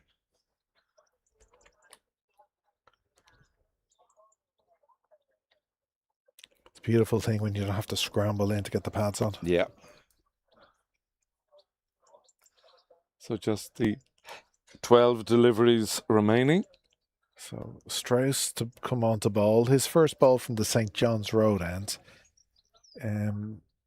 He mostly bowled yesterday also from the nursery end, so change of ends for him. Oh, cracking shot. Opens with a 4. Now, my prediction is they are going to surpass. Well, when you start an over, I think with Yeah. 15 runs required off 11 deliveries. that's a beautiful, beautiful shot. Yeah. But he kind of with Strauss bowling stump to stump, he just kind of knew he'd get anything on it. Now, they have tightened up third man, brought him more towards a first, second slip area, Yeah. but deep on the ring. Now he's going back to the boundary. But again, fine leg is in the ring now as Yeah. well. You could see Hoey looking to go outside his off stump here and turn it around the corner. Third is dropped. There we go. And he goes over where that fielder just came from For for more. 4. That's perfect manipulation of the field. He went outside his off stump and just poked it over for 4. I'm going to say He's- 310. I wish I was on spot betting here. Yeah. I'd be doing well.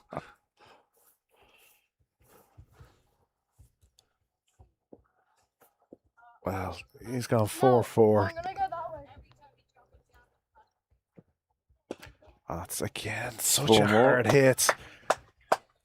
When we've seen this before from Fantastic. Hoey, when he's in this kind of Fantastic form at the death, he hits so many boundaries. It gets back to England, West Indies. Yeah, Imagine Balbriggan knowing who the next man is. Yeah. Gavin, who is.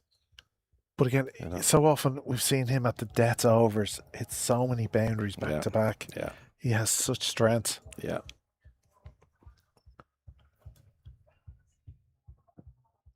That's a good ball. Well bowled. Very well bowled.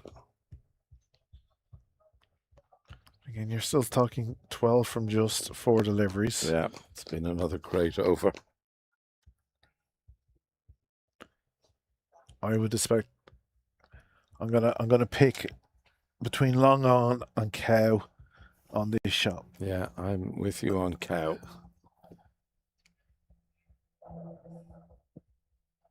A little bit off. 4 though. You won't stop that. That's great. He didn't quite put it, I don't think, where he wanted to, No. but it is 4 all the same.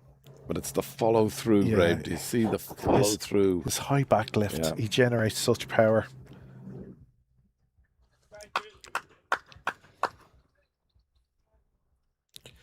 So we've had 4 fours in this over. 1 ball to come if we go by your last ball boundary. Yeah. Ah, there we go. There we go, that's 6. What an over from Hoey. So I'm gonna up You just keep going up I'm and gonna up. go But 320. you're going Bruce Forsyth here. I am going Higher, higher, higher. Yeah. Well, if Hoey keeps playing his cards right, why not?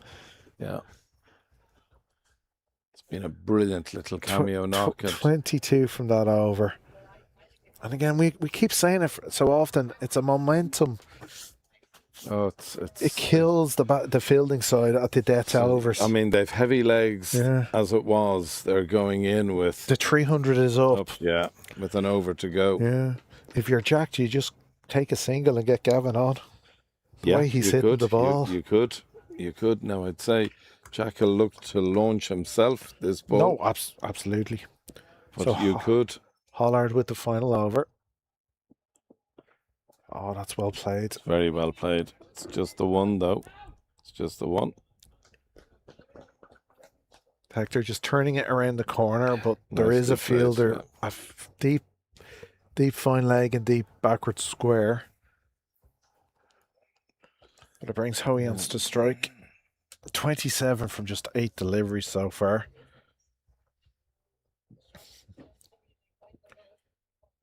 Striking at just 337 at the moment. Yeah, it's been colossal striking. In comes Hollard. Oh, that's yes. gone. New ball, please. Into the garden, 6. Would you put money on for a quick 50? Sorry, I'm going to up it again. Yeah.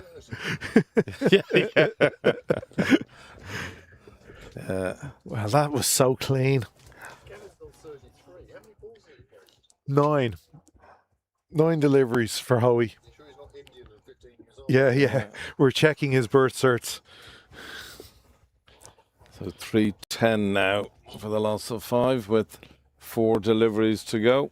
Yeah. I think they just want to get in and get their tea. Not sure whether Gavin will agree with that. Oh, It's just the single. he couldn't quite. Doesn't There was a matter. quick one for extra pace there from Hollard. And Gavin couldn't quite just get hold of that for the leg side pull. But it is a single. 3 to come. 3-11. I think Pembroke would have taken that any day of the week. Yeah. Where you actually have the real man. The real DA We Lewis don't- is in town. We don't have the fake Lewis in. Oh, that's shorts. Keep Fletcher again has done brilliantly there. He has kept a brilliant wicket all day. It is being called a bye. So 3.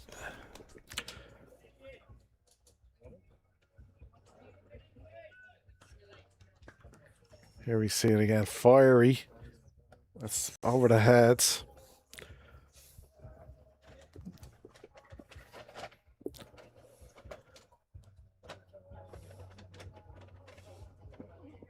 Oh, again, that is Should be straight out. up Should be out.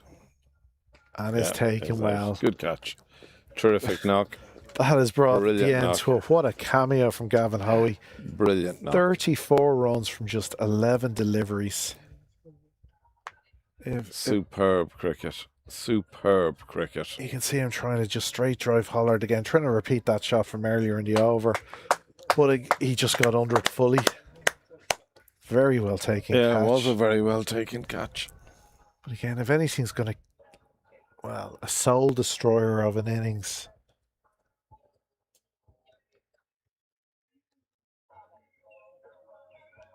So the new batsman will be Ollie Riley. Really, how do you follow that? It's a free swing. Yeah, Hit a 6. yeah. You go for the strike rate of 600. Yeah. So just one delivery to go in the innings. Yeah. Well, at least today Pembroke will bat their full 50 overs. Yeah. They just managed 49.5 yesterday. Yeah. One can't help but think Well, you would that's hope going to be a very difficult score to surpass. it will take an excellent, at least 3 knocks from Yeah. Balbriggan. Yeah.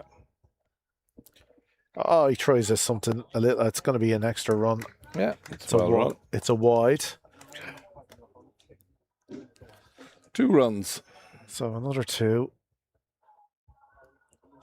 Hollard just trying to hope and pray it was given as he could have played a shot if he'd stood still, but no, the umpire has called. I think that's, considering the delivery earlier, that's probably a fair outcome. I think you're probably right. So, the final ball of the game. Tector gets one last. Throw of the dice. Yeah. They will run 2, you would suspect. Just turn and go and risk it.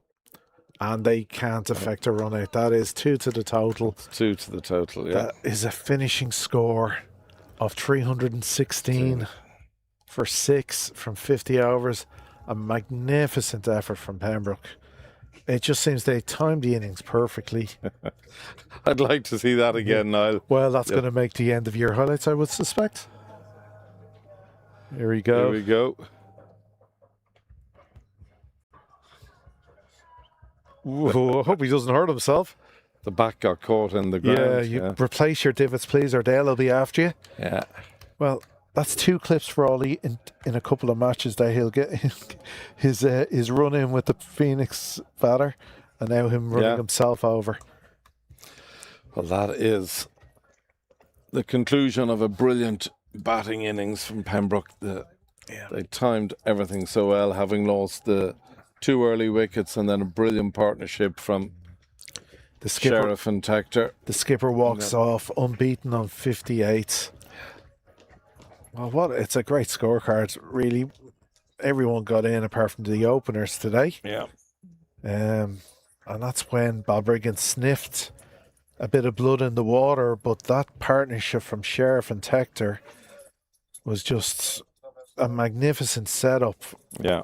It was the aperitif to the dessert that was served by Gavin Hoey there at the end.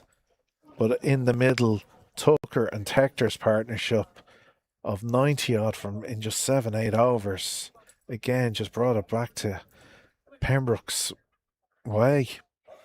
Yeah, it makes a really pretty scorecard from a Pembroke perspective. Tim Tector opening with JJ Garth. Both openers went relatively early, but that led to a wonderful partnership between Sheriff and Tector. They put on 140 plus.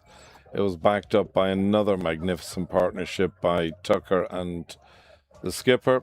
And then Gavin Hoey came in and just struck the ball beautifully, hitting 34 off just 11 deliveries.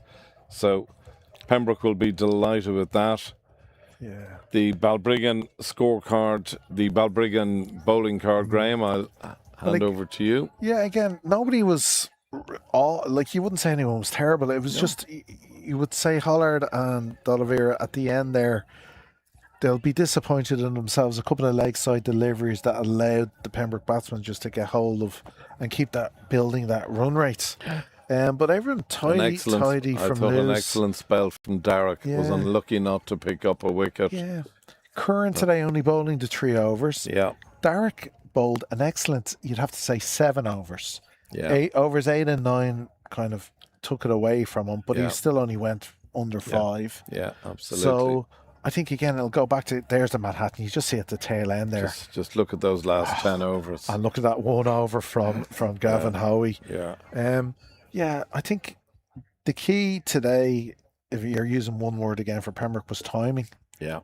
The innings, you can see it's steady, and then in the last 10, 12 overs, peaking. Yeah, so beautiful. they just timed it right just at the end. It was a superb batting card. Yeah. And so one side will definitely be enjoying their mid-innings curry. Yeah, The absolutely. other will probably be, well, hoping. I know we need, Balbriggan need 4 batsmen to get set. Yeah, and there we go with the match summary. Harry Tector 76. Addison scored a splendid 71, and Jack Tector 58 not out. Hollard 3 for 56, and the other 2 bowlers picking up a couple of wickets between them. So we'll take a break. When we do, Balbriggan will come out to bat, and they will require 317 for victory. We would suspect the second innings would start about 1:15. Yeah. Between 10 past and 1:15. Yeah. Yeah. But from Graham and myself, with thanks to Niall as always, we'll allow you get a cup of tea and a sambo, and we'll join you in about half an hour's time. Thank you very much.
So it's a very warm welcome back to a very warm Sydney Parade. Good to have you with us for the start of the Balbriggan batting innings.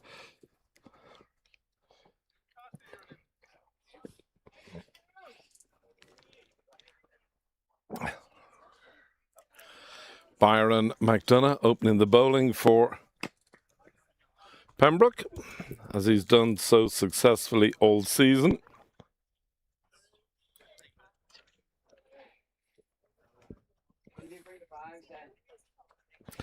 Couple of slips in place.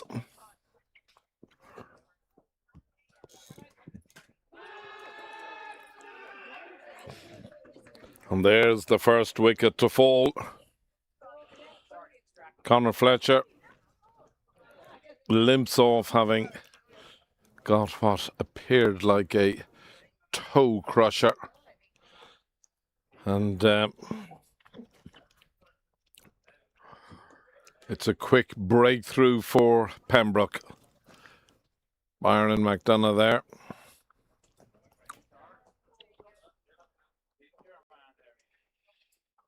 So that's exactly what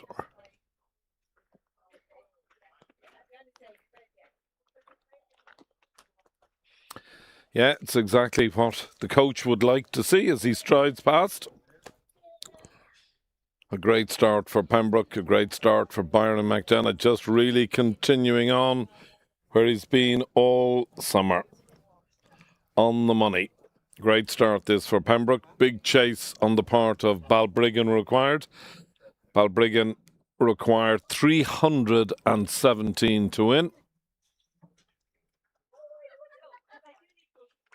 New batsman is D'Oliveira. Very fine cricketer. Had a splendid day yesterday here in Pembroke. But he's coming up against a rampant Pembroke side. In comes Byron McDonough. Big, tall Byron McDonough. Oh, that's a cracking delivery.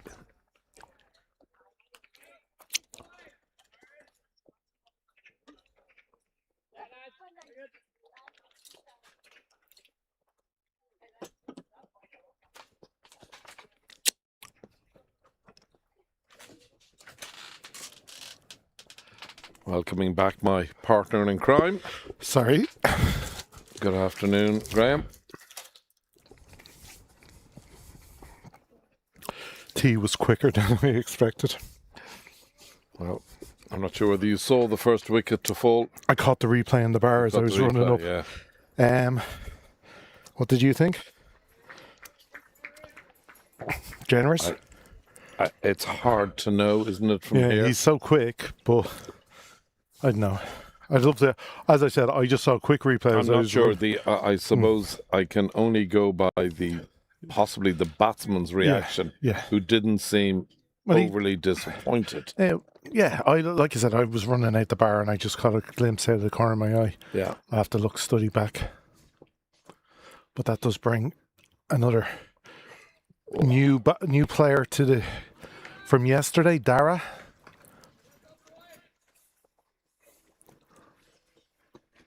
But again, we go back to what happened, like the first innings, that Oliveira is opening the batting. Coming in a tree.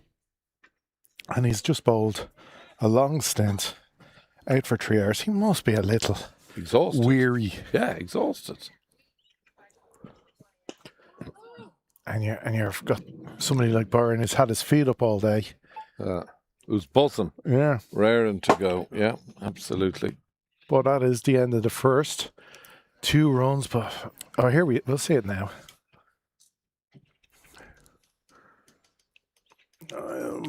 Umpire's call.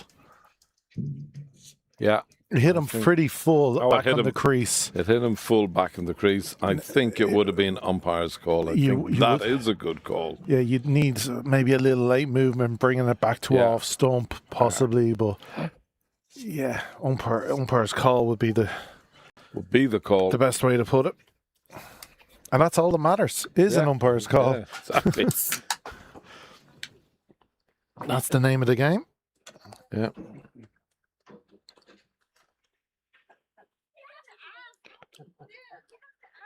So, Pembroke opening with pace both ends. Ollie Riley will be bowling from the nursery end. He comes in to bowl his first ball of the day. A good one at that.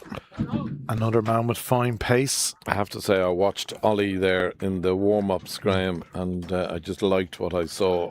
Well, he's so diligent about how he warms up. Yeah. He's very...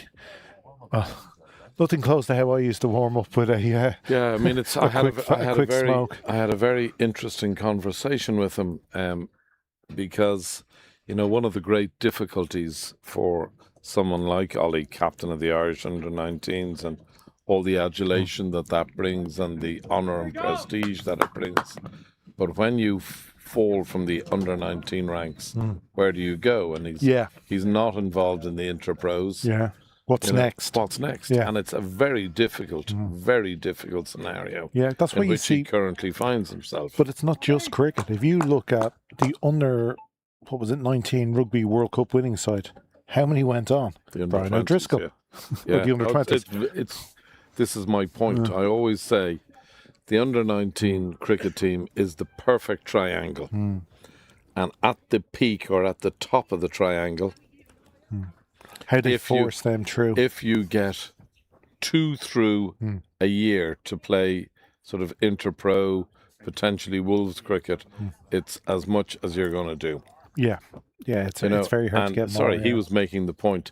He's had 2 under-19 World Cups, and so his first was 3 years ago, and he was saying couldn't get over the number of guys who are not playing cricket anymore. And that's from the high of an under-19 World Cup. Yeah.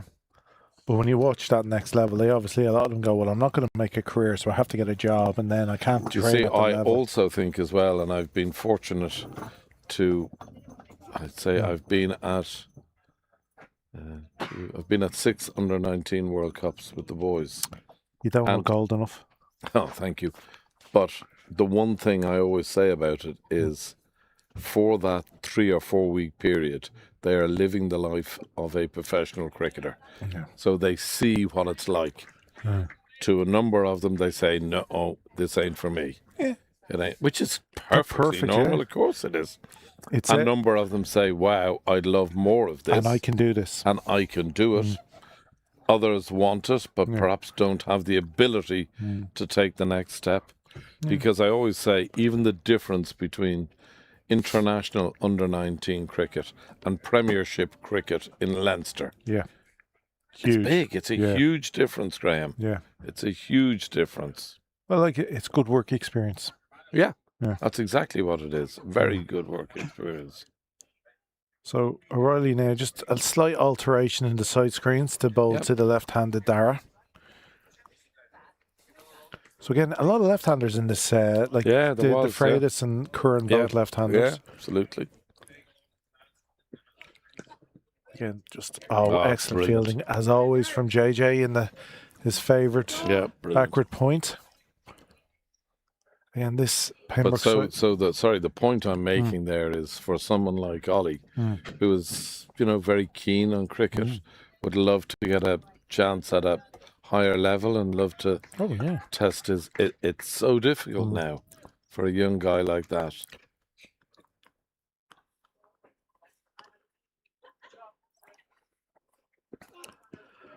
Well, this is why I would nearly argue with them removing the Munster Reds from the Interpro. You could argue for a North Dublin, South Dublin Interpro side. Oh, you could even after under-19s. I've always been in favour of an under-23s. In the Interpro? Yes. Yeah, as in the fourth team. Yes. Yeah. Because I get you. it caters for the under-19 boys, all of whom are 2021. And with the under-23 district, it's bringing them together and pushing them in. Exactly. Yeah, no, that's a good call. I think there's a big need for it. It keeps your really good cricketers at under-19. It keeps them.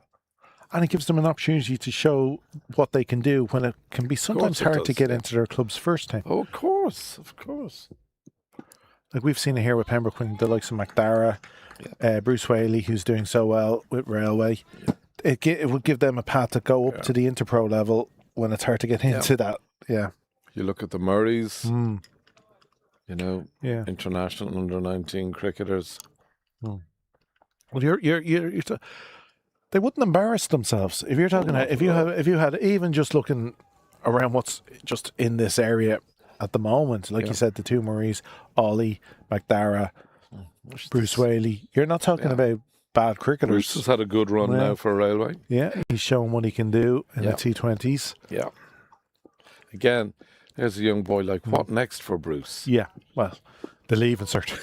He's so young. Yeah, of course. But in a cricket context.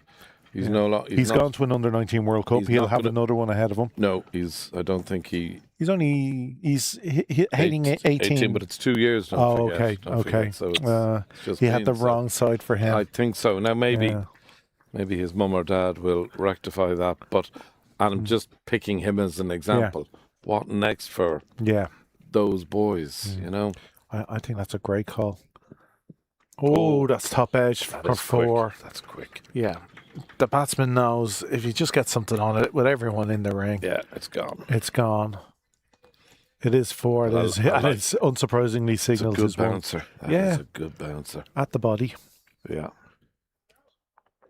But yeah, it's an opportunity again. And there might be some good. Again, Munster couldn't sustain a Interpro side, but they might have 1 or 2 under-23s and to develop them. Absolutely. To get them into this kind of absolutely something Cricket Ireland should look, because I like the idea of 4 teams. Yeah, so do I. Well, bold, but I think as well, there are so many good young cricketers. Your Bruce Whaleys, your Ollie Rileys, and it's difficult to break into an Interpro side. Rob O'Brien, another example, exactly. Yeah, that's it. We're laying out a pretty good side here. Those guys are going to find it very difficult to break into an Interpro side. And if that's the case, they're not going to play international cricket. It's not going to happen for them. Yeah. They're not going to get the opportunity. And you need players playing against other very good players in case injuries happen. Of course. Yeah. They need it for their own self-improvement. The best way to get better at any sport at an elite level is to be playing at an elite level. And we have found that with the introduction of some of the first team, like Civil Service have done pretty good this year. Great. Back-to-back wins, by the way. Yeah. That's it. Well fielded on the mat. That's a great bit of fielding. Good running, though, from Balbriggan to spot the slight misfield. I'm not sure who it is. Gavin Hoey, I think. A great bit of fielding. Actually, it's weird to see Gavin fielding without his tail. Yeah. He always has it. Yeah. Oh, that's his shoulder's okay. Yeah, now. just bouncing on that. Yeah. Especially it's the right shoulder. So at the end of 3 overs, Balbriggan have gone to 13 for the loss of that early wickets. I think it's just important for them now to just bed down. They need these 2 guys to settle, at least get through to the first change of bowling. Try to get through this power play. It's exactly what they need. They need to get through the power play. Well bowled by Ollie Riley. And I think, though, this is why it may be important for Pembroke. Maybe don't need to chase wickets. Build that run rate. Yeah. Like 300 runs to go here. And if they can keep Balbriggan to under 40 in the power play, even 30. Yeah. With the likes of Lawson and Howie to spin. Yeah. Oh, well bowled again. And super fielding. Yeah, brilliant fielding. From the younger Tector. Yeah. It's a great bit of fielding. The baby Tector on the field. My baby. Yeah. Well, my male baby. Yes, on the field. Mm. I had to laugh. Tim is one of the finest slip fielders there is, but I always find it amusing when Harry and Andy play. He's kicked out of slips. Yeah. No, good no, call. know your place. No, yeah. Isn't it funny how seniority in Oh, cricket, yes. it just gravitates itself to Absolutely. right of the keeper. You know? Yeah. It's like who So gets, they always say in Test cricket, who gets put in the helmet at short leg. It's always the new boy.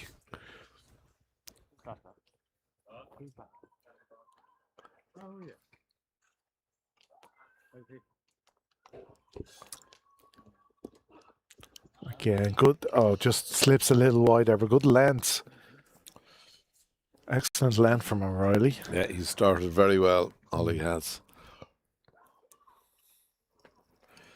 His pace levels have been on the money right from ball one. But again, this is like a 2-day game for these guys. Yeah. And it's a great, in a way, great experience. But you're playing against the same players, and you're bowling on two separate days and a couple of different spells.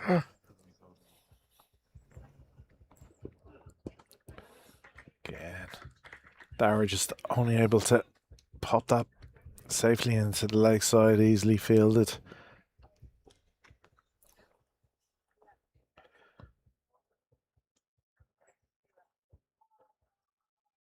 So yeah, Sort of a daunting task. Yeah. Graham coming out here knowing you need minimum 6 and over. Yeah, the bones of 320 to win the game.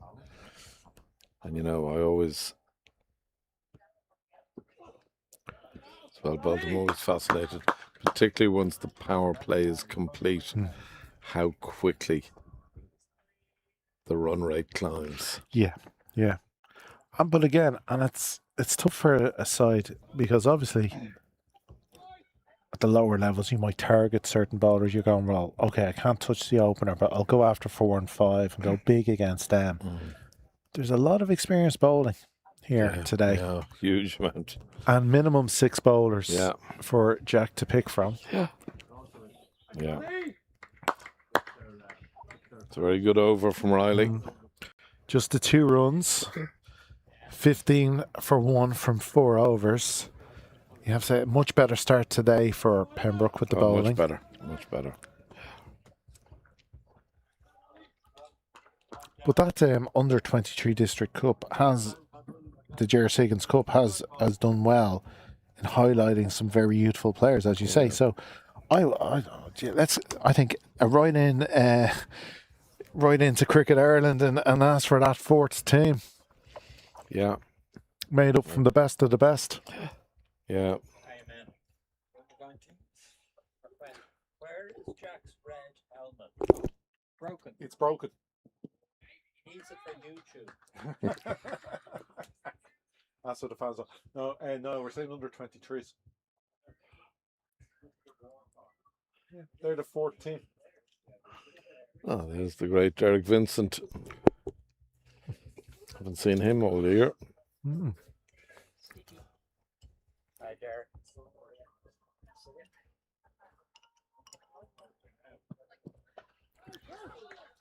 Again, that's great pace from McDonough. Hi, Derek. Nice to see you. Back of a length, but on the right line. That means that O'Veera can only just tap it down. Yeah.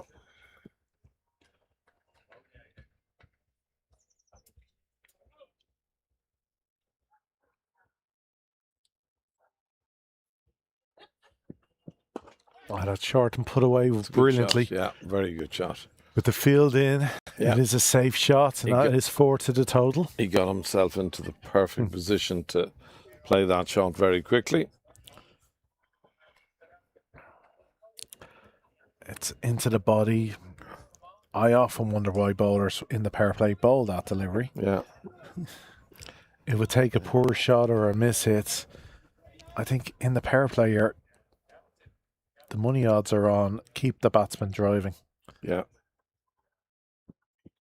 Oh, There's a that's a chance. that's and out. there's a wicket. There's the second wicket to fall. JJ Gart with the catch at backward point. Yeah. And again, we see that little extra pop from the Yeah, St. John's Road end. That's what you were talking about earlier. Mm. If there is that tiniest bit of ridge there, Byron has been able to find it. Well, we saw earlier, here we see the replay. It's on that, as you can see that extra lift, and the batsman can only gets the top third of the bat, and it's really can only just see it pop into the very safe hands of JJ Gart. So, yeah, the surprise on the batsman, he just couldn't really do anything about it. So, 20 for 2 in the fifth over. Very similar now to where Pembroke were. They were 21 for 2. Yeah. So, this must be the partnership, really, you'd have to say, for Balbriggan. Well, Chris DeFreitas coming out to bat. The man coming in now is one of the key men. He's been a key man for Balbriggan for a number of years now. A key man in the Leinster Lightning setup. Just a very good cricketer. Absolutely. We saw it yesterday. Yeah. He was batting beautifully till he just got strangled on the leg side. Yeah. Again, as a left-hander, he just offers that little extra angle. But yeah, you'd have to say, considering the similar positions both teams find themselves, this is probably where the winning and losing could be for Balbriggan. Yeah, I think you're probably right when you say that.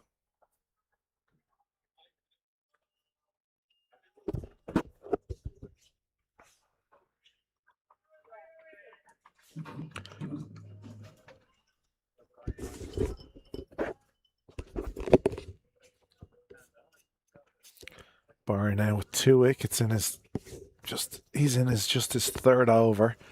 Absolutely what his skipper wanted from his strike bowler.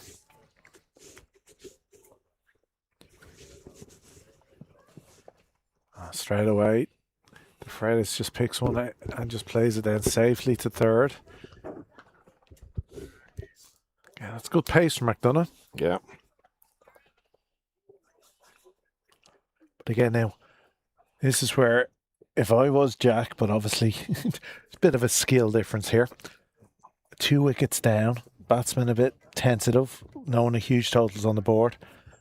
Even though we're in the power play, get a spinner on. Yeah. Oh, that is going to be 4. I don't think that missed the leg stump by much. No. I'd like to see that again now. It did come off the pads like boys, especially with 2 left-handers in. Paul Lawson loves bowling at left-handers. Yeah. Here we are. Yeah. No, if it hadn't hit the leg, it was hitting the stump. Yeah, I think that's why Byron was getting slightly animated. Now, we saw in the first innings, Balbriggan brought on their first change bowler early. Yeah. Like within the power play, just to give Hollard a break and then bring him on at the St. John's Road end. But yeah, I wouldn't mind seeing Paul come on at the nursery end. Well, the Power Trust are there having a chat. I see them. Well, there's many people out there with such experience.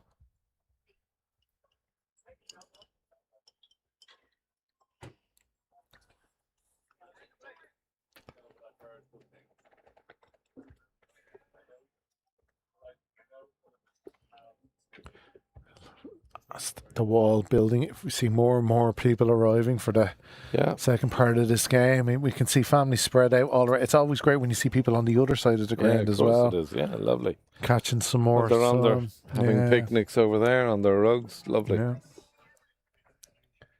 That extra viewing space now afforded by the little bit of development here at Sydney Parade. I went to see the dugouts there. They're lovely. Great place to sit and watch. Super, super. Okay, we're asking for a bit of, it seems maybe the wear and tear on the follow through for Byron, just a bit of soil or something. Yeah, Dale is out with his box of tricks. So it's funny, I was looking at the finishing score for Leinster. It's funny how we overtook them. They didn't have that finish from their tail. What did Leinster finish with? 278 off 50. 278. Very good score. Oh no, excellent score. For 7 though. I think but that game is won. It's dead. Railway are 26 for 4. Well, game, set, and match. Yeah. Whaley run outs for 0 without facing, so you'd assume that was backing up. Yeah. Because it was off T. O'Connor who was bowling, so I think that was just backing up. Very unfortunate. Rob O'Brien, who's actually having, by his ability, I think a poor season. Another duck. He's not in. No. Again, I don't know whether Rob. I don't know whether he's captaining today. Maybe Philippe. It'd be Philippe, yeah. But he had a great knock yesterday. It's just. It's not clicking for him so far. But again, it's. Yeah. It's Premiership cricket. It's difficult, Graham. Tipnis, who's played very well for Railway this year, has only gotten 2. So, and Prakash, the other opener, out for 11. Okay. So, yeah, Game, set, unless match. something very, very special happens from LaRue, they're in the tail. With just Liam McCarthy, you would have to say. No Hamilton for Railway today, and he's been he's top of the run, scoring charts and Leinster. He's been playing very well for them, so that's a huge loss. So yeah, you would have to say that's more than a mountain for them to climb. Yeah.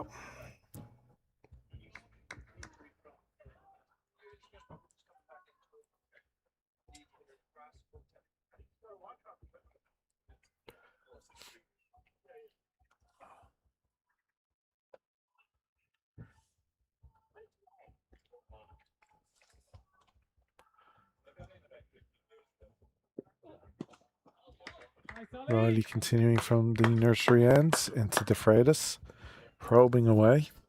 I think score of the day, though, is easily Terranure first against Adamstown first in the first team league down in Oak Hill. Terranure batting first, got 3 for 8. Wow. Off 50 overs. Who's got runs for them? A name I don't recognise. Well, Henry Dahl I do. Yeah, he got 157. Henry Dahl did. Yeah. And then 45 from City Nair. So yeah, we're really on the basis of Henry's knock. But yeah, that's a pretty good first half for them. Excellent. That, I will go so far as to say, is a winning score. Yeah, it's a difficult one though. Oak Hill does have a short boundary Does, at one end. But yeah, scoreboard pressure and all.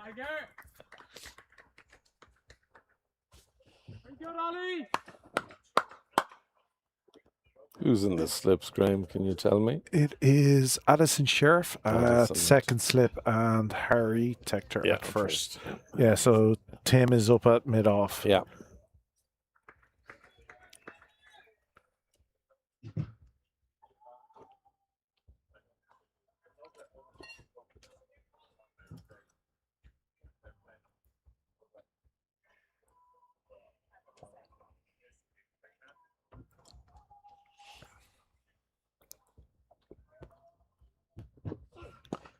Yeah, that's fine bowling from O'Reilly. Just nice, simple cricket.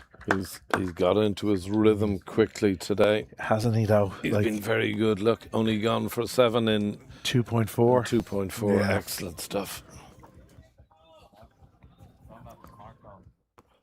I was having this discussion yesterday with the Balbriggan scorer, Alan. Oh, I know Alan well. Yeah, when we were scoring away, and we were often talking bowlers' first spells, especially after Delavera's 15 in his first over. It's just safely into the waiting hands of Garth. So you often see, players warm up, they play their little kick around and do all the stretching and all the fielding, and the bowlers do a little bit bowling into a mitt and stuff. But you never really see them give a full blast first over, kind of 6 deliveries. Often, I'd argue maybe it wouldn't be no harm, a full proper run-up 6 delivery blast, because they mightn't be as cold sometimes. Yeah, absolutely. It's a good shot. Will be cut off, and only one. Just the one.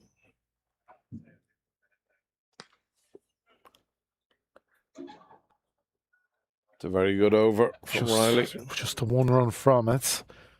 Excellent So over. 28 for 2 from 6.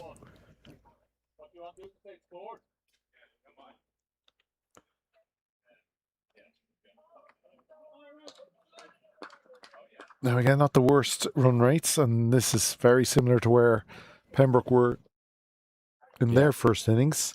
So Just Pembroke don't have. Sorry, Balbriggan wouldn't have the depth. No. That Pembroke have. No, you they know, have, like and Jordan that's- Hollard is a fine, Oh, it's a clean striker of the ball, but smashing player. below that, it's if they do lose any more, and this is where a bit more pressure comes on these two batters to stay in. Yeah. Again, get your eye in. Yeah. The world opens up. Yeah.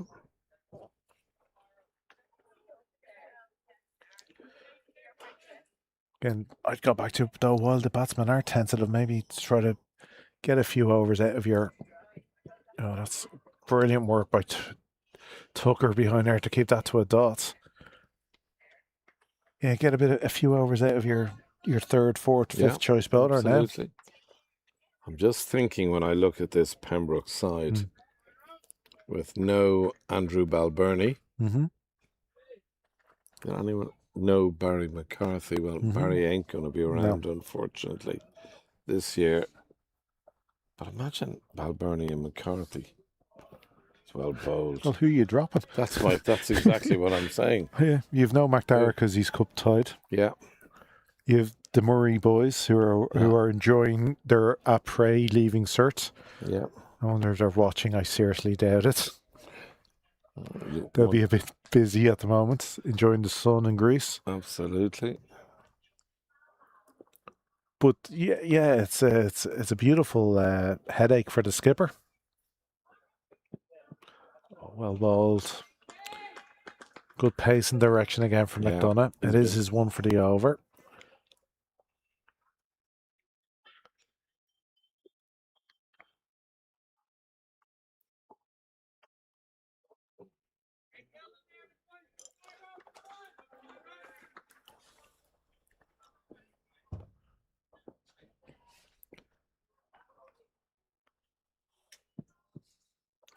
And again, that will be a while. It's a very good stop by Lorcan. Yeah, save 4. Absolutely. Well, 3. Yeah. But going back to some people who've played some fine innings already for the first time, it just shows what a squad team this is. When we go to the All Irelands, Sunil Gupta's knock, Danny Hogan's knock, with Greg Collins, who's played some fine innings and great gloves behind us. Andy's brilliant knock in Lisburn, who hasn't played that much, but he certainly picked a good day for it. Oh, he was brilliant. And a little push there from Dara to pick up a 1. But yeah, this really is an excellent squad of players, and everyone, anytime they're asked to step up, they're pretty much doing it. Oh, absolutely.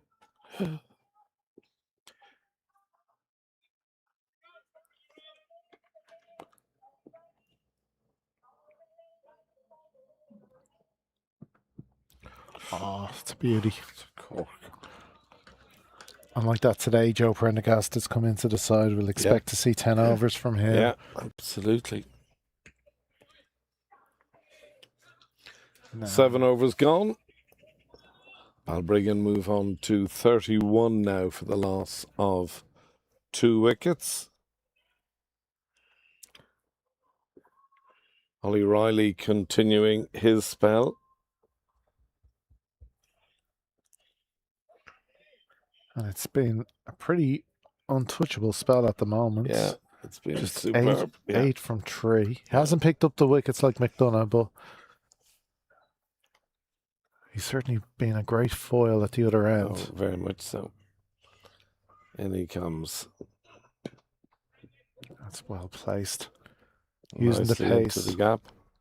I would imagine that will go. And it has, yes. Yeah. Just shows you, if they bowl fast, it goes quicker to the boundary. Yeah, of course, yeah.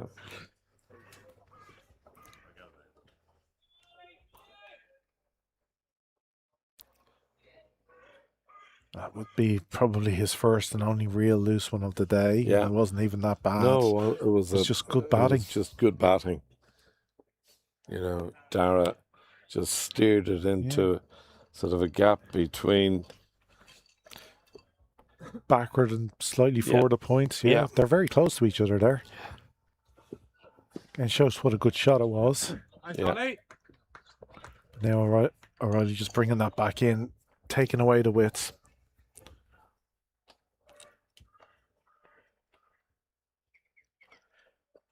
He's gone to one slip now.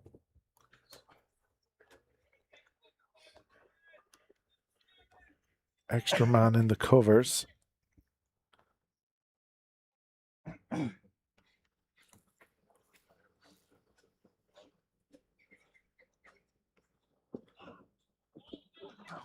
Again, such good pace. I like the length he's bowled Yeah. out today, Graham. It's so niggly. Yeah. You can nearly see the batsman wondering, will I play, will I play, will I play? Yeah. And I always love with a fast bowler his follow through. It's going right down. It's a great follow through. Yeah.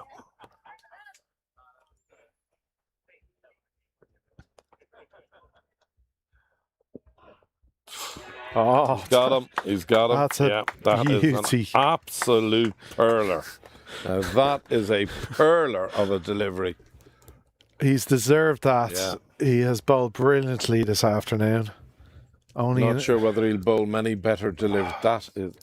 Just look at this, Graham. Oh, that is an absolute peach. You were literally just speaking of it. Will I play it? Will I play? He did play it. Yeah. And that was the end of just him. a quick Yeah. off cutter. Yeah. He just drew him into a little You'll push. watch this now. Yeah, roll the fingers. Do you see that? Yeah. Beautiful. That's great work. And again, good to see a batsman willing to, not bother the umpire. But yeah, it's this spell so far. Oh, he's It's been huge. untouchable almost. Yeah. As Craig we're- reminding us of that the old adage. three in a power play. Yeah. But we were just saying now, Pembroke had been 21 for 2. Balbriggan were 20 for 2, but now they're 35 for 3. Yeah. That is the kind of the first separation of the two teams. Yeah. Well, And Pembroke have brought back in the second slip for the new batter, Curran, who batted very well yesterday.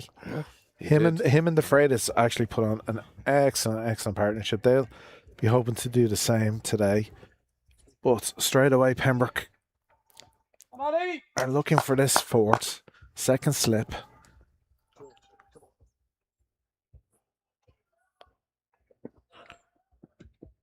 And look at the follow through. Yeah. He's almost on top of the batsman.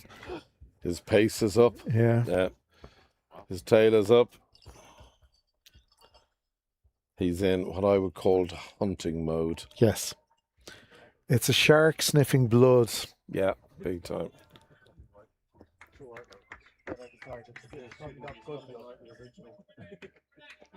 But there are times when you're a bowler and you feel just in a zone. Yeah. You feel every delivery is. Well, so much of bowling is muscle memory, and there are times where, obviously I never had that pace, but you'd be turning the arm over and you knew exactly where it was going to land, because you just the rhythm, and he's bowling in such a good rhythm. So the end of the 8th, the third wicket has fallen, 35 for 3. This is where the rate. Just watch the rate now, Graham. Yeah, we've 2 overs left in the power play. It does look like Pembroke are McDonough's going to bowl another over for the St. John. So suspect 5 from the opening I would think bowlers. so, It is the I perfect. think They often do Ollie it. will certainly want another Oh, over yeah. after. Well, why wouldn't you? Absolutely, yeah.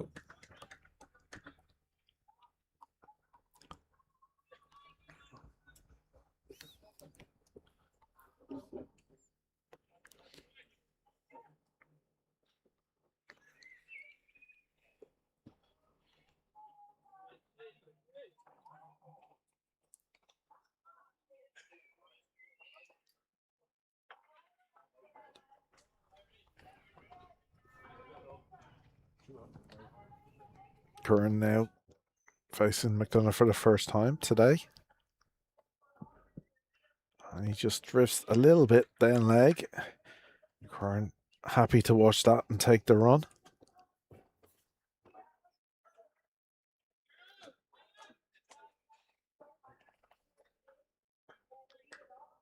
You can just see the line he's keeps on going for that leg middle and just cutting it across the batsman. Yeah.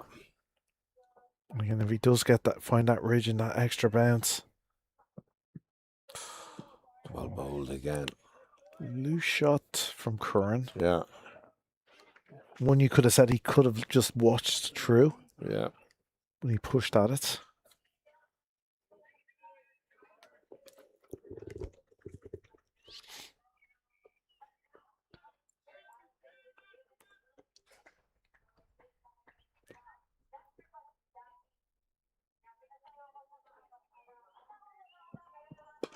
Again, that lovely tight line. Yeah. Tucks up the batsman. Totally cramping him there.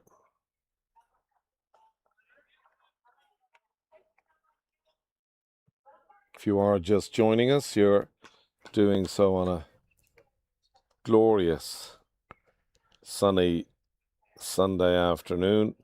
Longest day of the year. Yeah.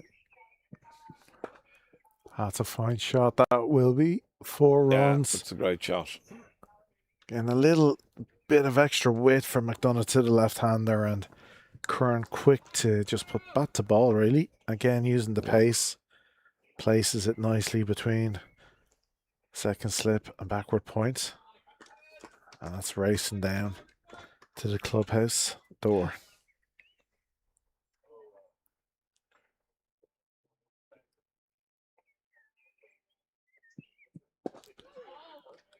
Good comeback now from McDonough.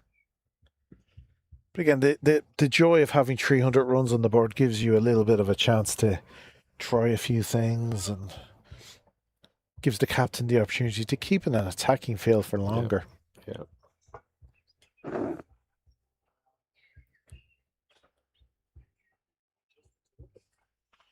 Big gig on in the Aviva tonight. Oh yeah, Metallica. Yeah. Gorgeous fine shot. Lovely to see that through the Gorgeous covers. shot. Safely away for 4. Good over for Balbriggan, 10 from it. Yeah, it's many years since I went to the old, it's not the tree, but it'll always be the point to me and watch.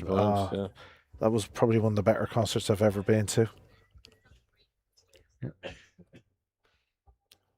We can see now, come to the 9th over, coming towards the end of the power play, a few of the spinners warming and flexing their shoulders.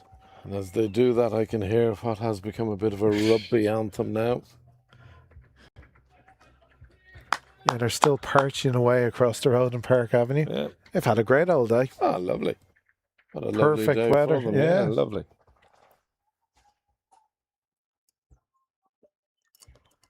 Zombie. The Cranberries. That's good fielding from Sheriff in the covers. Back to 1 slip again for De Freitas.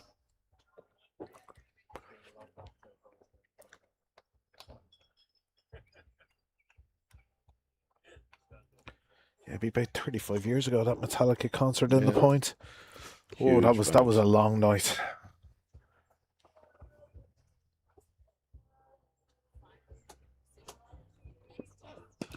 Oh, another good shot. De Freitas showing his class there. Just leaning in a straight drive for 4. Simple cricket, but effective.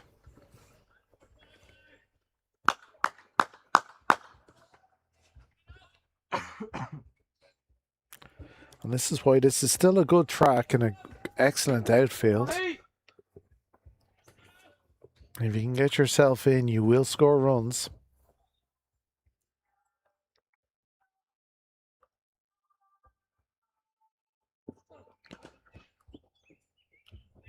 Well fielded. Yeah, as we always say, one of the more difficult places to field Yeah. in Pembroke, at the mats.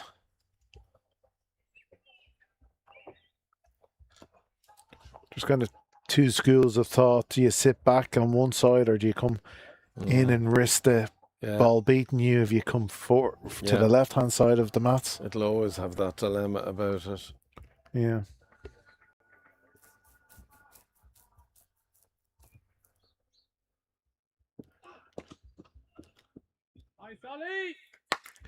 Again, Ollie asking questions nearly every delivery by bowling that lovely full straight line.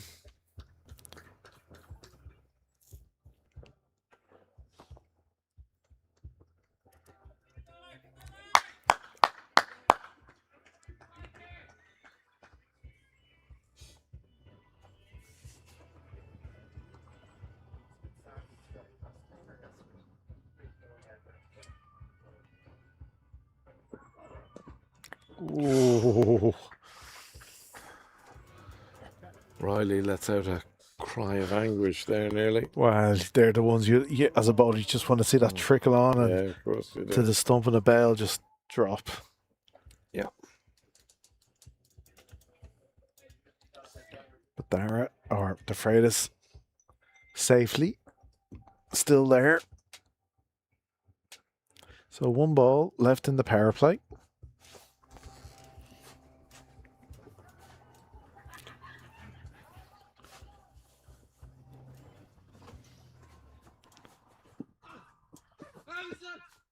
Cry from the bowler, but that's well down leg for wide. How's that? The answer is you're bowling another one, Yes. Mr. Riley.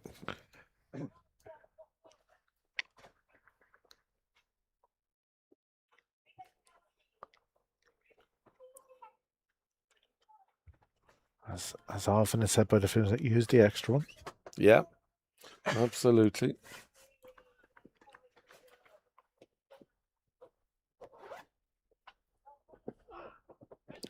And another one. That should be called wide again. He's just a little bit too much, bringing it back across the batsman.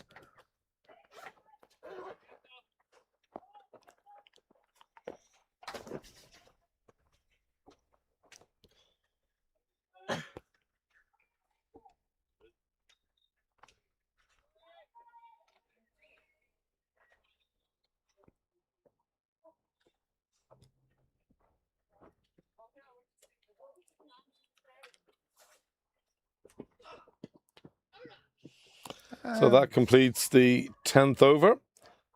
I will take my leave, and as I do so, Craig Senior will take my place, and my final few words are to inform you that Balbriggan have moved on to 51 now for the loss of 3 wickets. Yeah, Pembroke definitely delighted with they'd have taken that power play at the start of the day. 3 wickets. Yes, 51 scored, but to have those 3 wickets and those breakthroughs, all important in the power play. Welcome back, Craig. Thanks, Graham. It's been a while. Well, Kai Curran and Krista Freitas, the Balbriggan batsmen, who really need to stick around for a while. Hunker down. A bit like Pembroke had when they were 21 for 2. You kind of need that solid middle overs, I suppose. They wouldn't be keen on losing any more wickets before drinks at 17. Well, you have to say, you need to see both these batsmen getting 50s if Balbriggan are going to chase this target. Gavin Hoey to come on now from the St John's End with his leg spin to the left-hander. Sometimes captains prefer an off-spinner to the left-handers, but I don't think it matters too much with Gavin Hoey, a magician making the ball go both ways. Well, this is his preferred end. And again, the off-spin of Lawson he does prefer the nursery end. I don't know whether he prefers it, but it's the end the captain often puts him on at. Well, when he was captain, he put himself on that end, so... Yeah.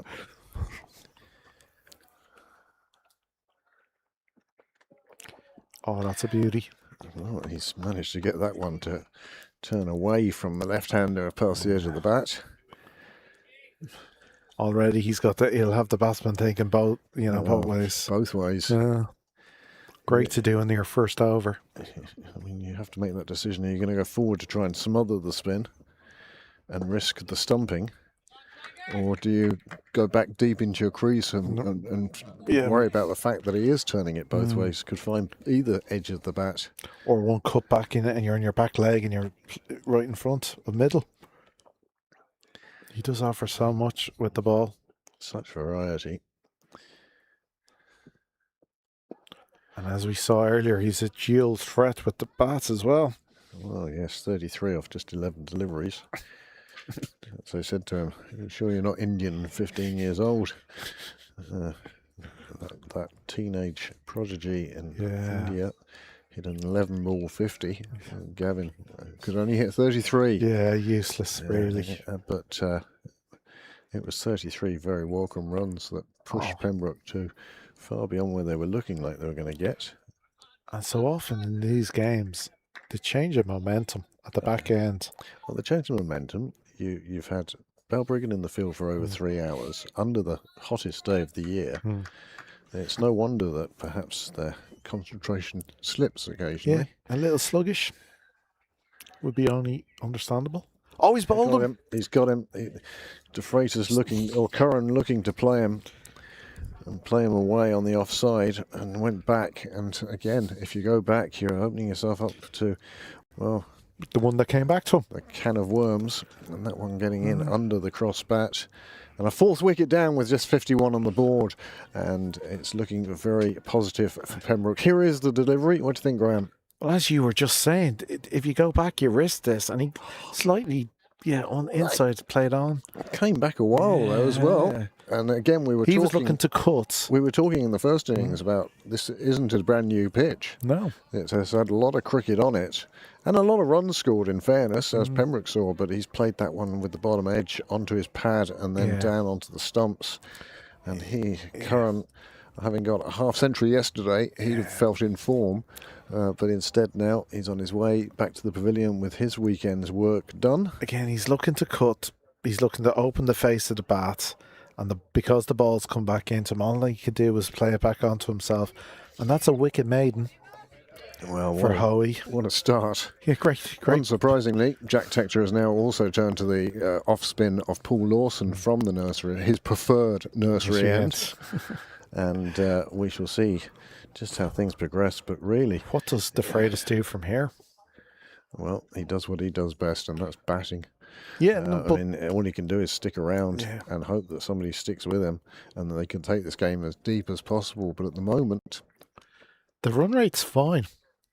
Like it's 4 or 5 and over is fine. You can catch that up as Gavin Hoey and Jack Tector showed at the tail end of Pembroke's innings. Yeah. But have the 4 wickets down, it really does put them in a difficult position. And with the wily, experienced Paul Lawson coming on with his stop-start off-spin. Yeah. He tempts so many batsmen into false shots, and he knows where he's dropping and how he dips the ball so well. It's, as you say, it's just wily and the experience. The wily coyote, Paul Lawson. Although it never worked out well for him. He wanted to be the road runner. Well,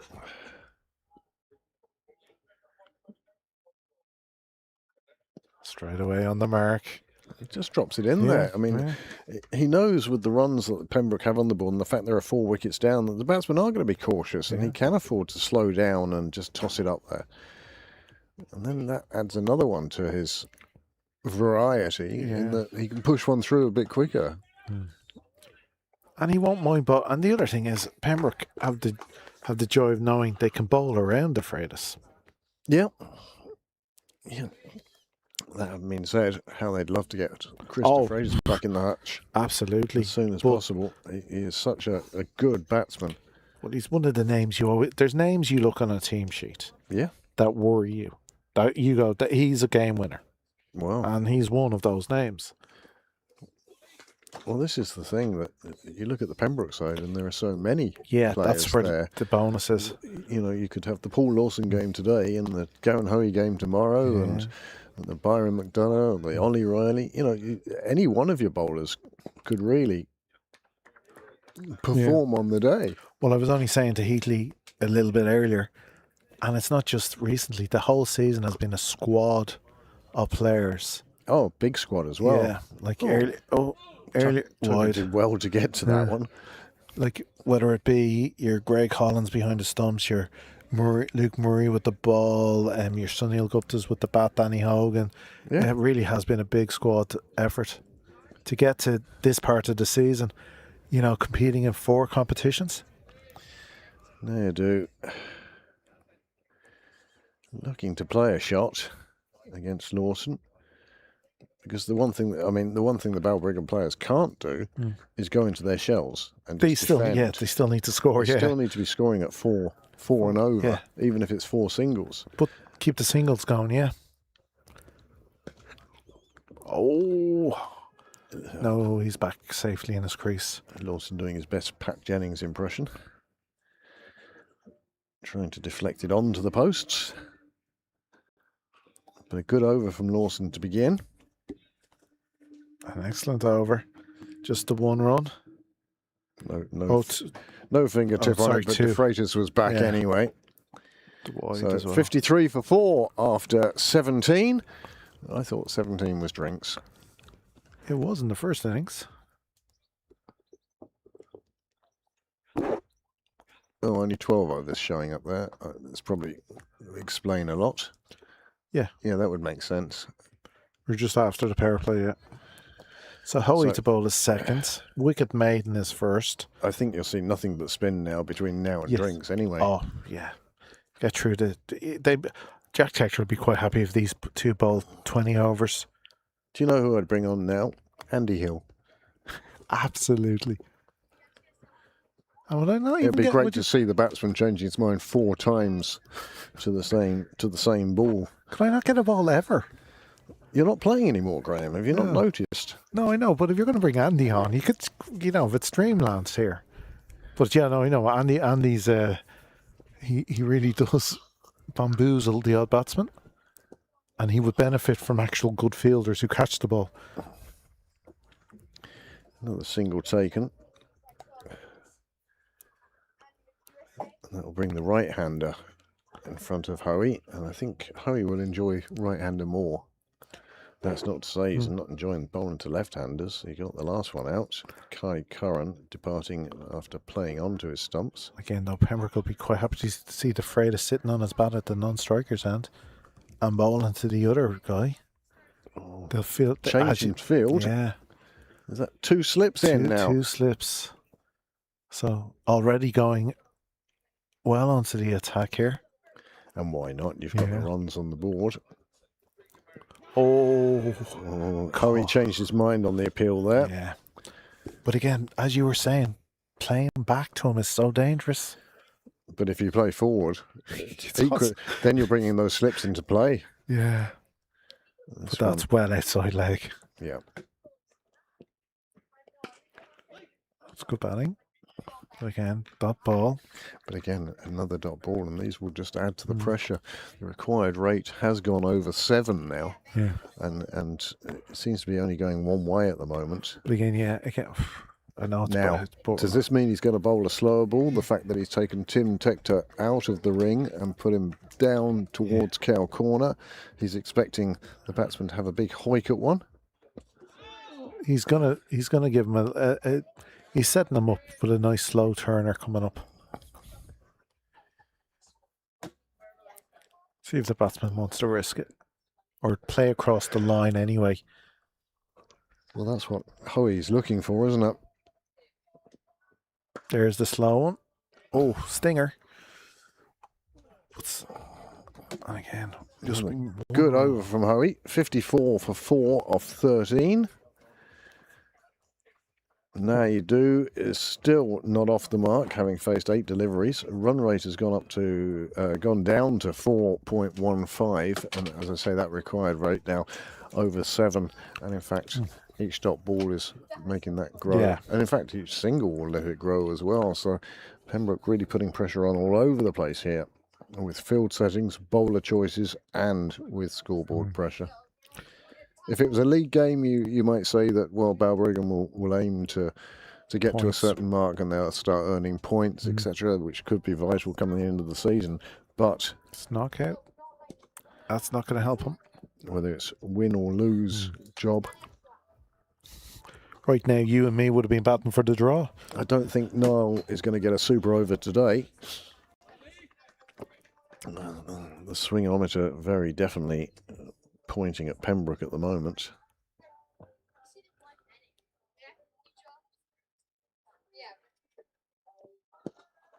Nicely just pushed down the ground, but again, Balbriggan needs slightly more than this. It's a bit cooler now than it was mid-afternoon. There's a bit of cloud cover has come in. It's all wispy cloud. There's no danger of any rain, that's for sure. Lawson to De Freitas. Yeah, it's just bringing the chill of the evening. Yeah, just Yeah. early evening stuff. I think we all got enough sun today anyway, even under the gazebo today. I often complain how much colder it is.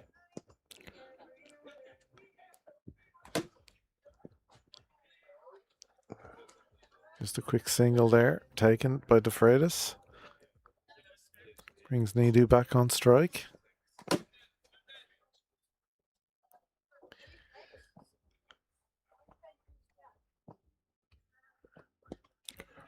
That's what Lawson's looking for, Yeah. that shot coming forward and getting there a little too early and lifting it, really. So often like that, and he has his favourite fielder in his usual spot, JJ Garrett. Oh, and almost that false shot that is so often popped up to that position. Yep. And JJ's so good in his hands. It's his preferred fielder in his preferred spot. Well, Balbriggan gets through another over. It's now gone to 58 for 4. De Freitas 11 off 26, which goes to show how much in his shell he appears to be at the moment. Now, It's understandable to a sense. he of all the Balbriggan batsmen we know of, he is certainly one who could catch up quite quickly. Yeah. Now, Nayadu has come in at number 6, and you'd expect that number 6 is going to be able to hold a bat. I mean, our number 6 was Jack Tector, who went on and scored a half century. Yeah. Number 7, Gavin Hoey. You know, it was a long order. We didn't see Nayadu Yesterday. with the ball in his hands, and we didn't see him on even with bat in hand yesterday. Yeah. But here he is now with an opportunity You would to build a partnership with Chris De Freitas. Yeah, you'd expect Jordan Hollard maybe next in, because he can hit a long ball.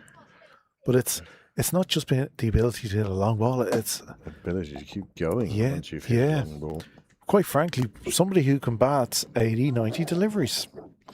Well, yes, I heard yourself and Heatley earlier discussing this. It is a valid point you make. Like, if you are out there for 80 balls. But having said that, when you go back to the 80s and 90s, we had people who could score very little off Yes. 50 balls. Yeah. And Yeah. No, but the power and skill of the players today, they do. Oh, it's they totally accelerate very easily. it is a totally different game. Yeah.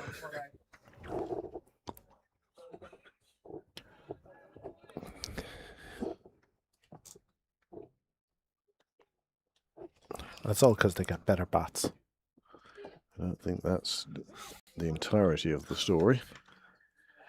But certainly bat manufacturers have now producing these bats that don't last for... It used to be if you bought a bat, that would do you for a career. Yeah. Now it seems to be a bat a season, and let me tell you that they are not cheap. No. De Freitas going onto the back foot against Hoey, and we've already seen the dangers of that. Again, they'd be quite happy at the moment. Just containing De Freitas. As you say, every ball they do makes it that much more difficult.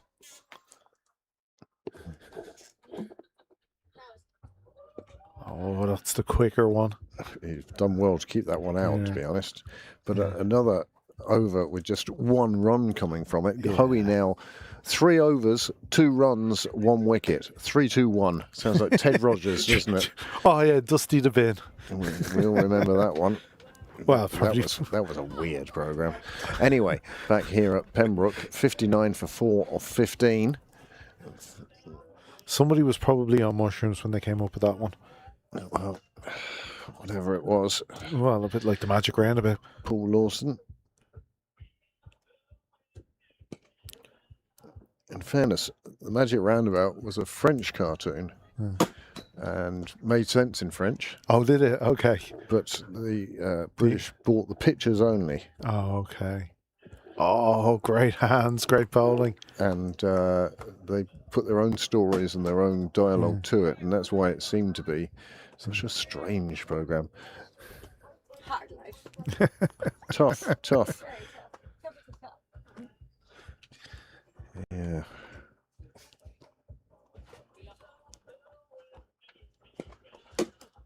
Again, Lawson's just happy to be probing away. He's playing chicken with the batsman here. Yeah, have a go. Go on, have a go. Have a go at this one. Pass me my phone there, Graham. Cheers.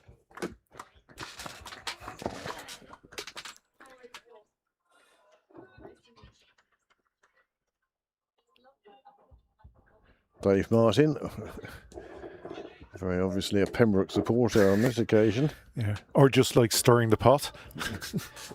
And did you see the last comment? Yes. Andy Hill getting in touch. Obviously thoroughly enjoying the thought of being brought on to bowl in a Leinster Senior Cup final, quarter-final.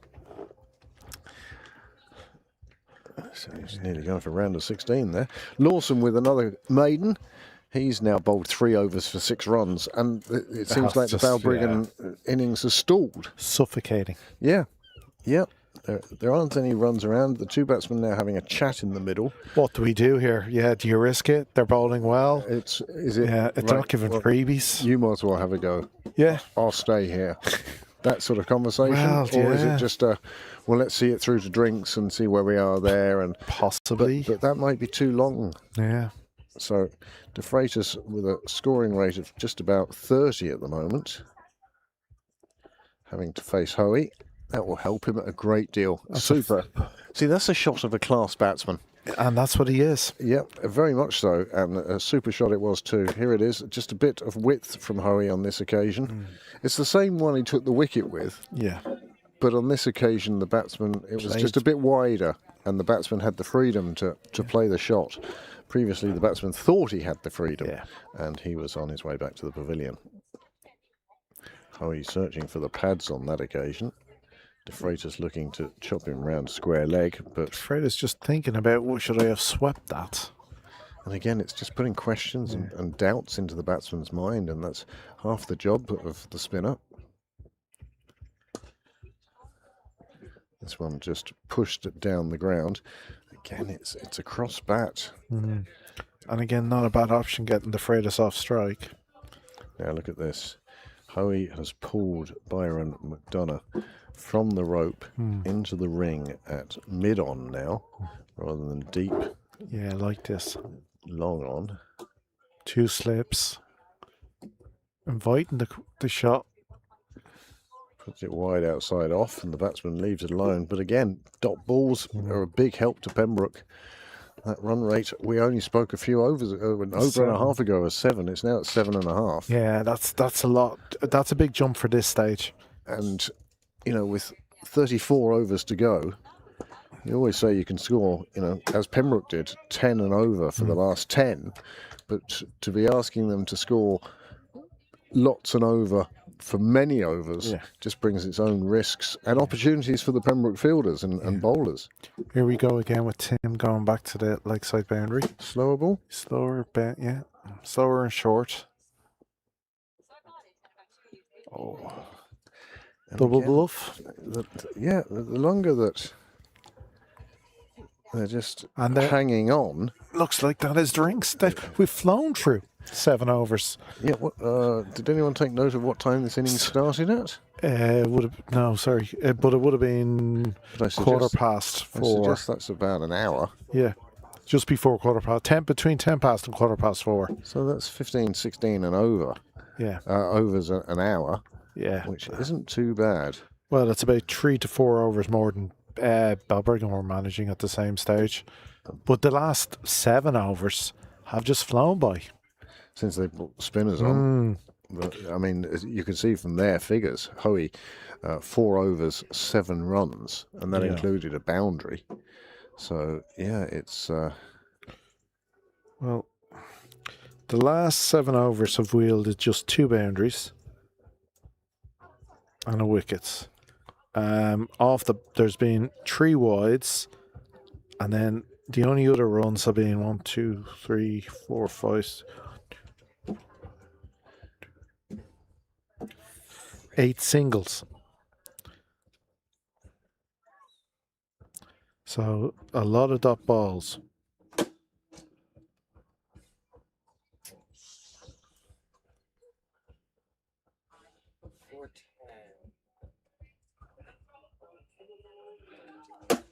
Minutes.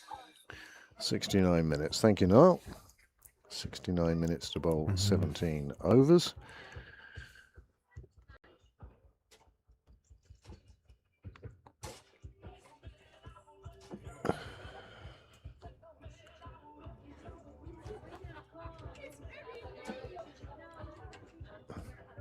$64 for 4. The current score as the players take drinks. The 7 overs have wielded 32 dot balls. So that's Out of over 40 5 overs out of 7, 5 maidens, Yeah. in effect. 42 legitimate deliveries, 32 dot balls. Well.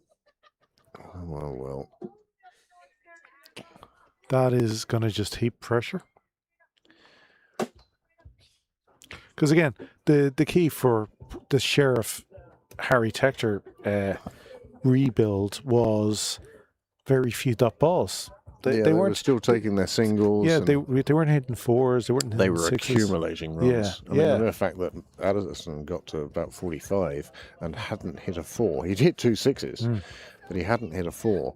Was quite telling that they were scampering up and down and taking as many runs as they could in that fashion. These two, well, they came together with the score on 51. They've put on 13, but it has taken them 6 overs to do that.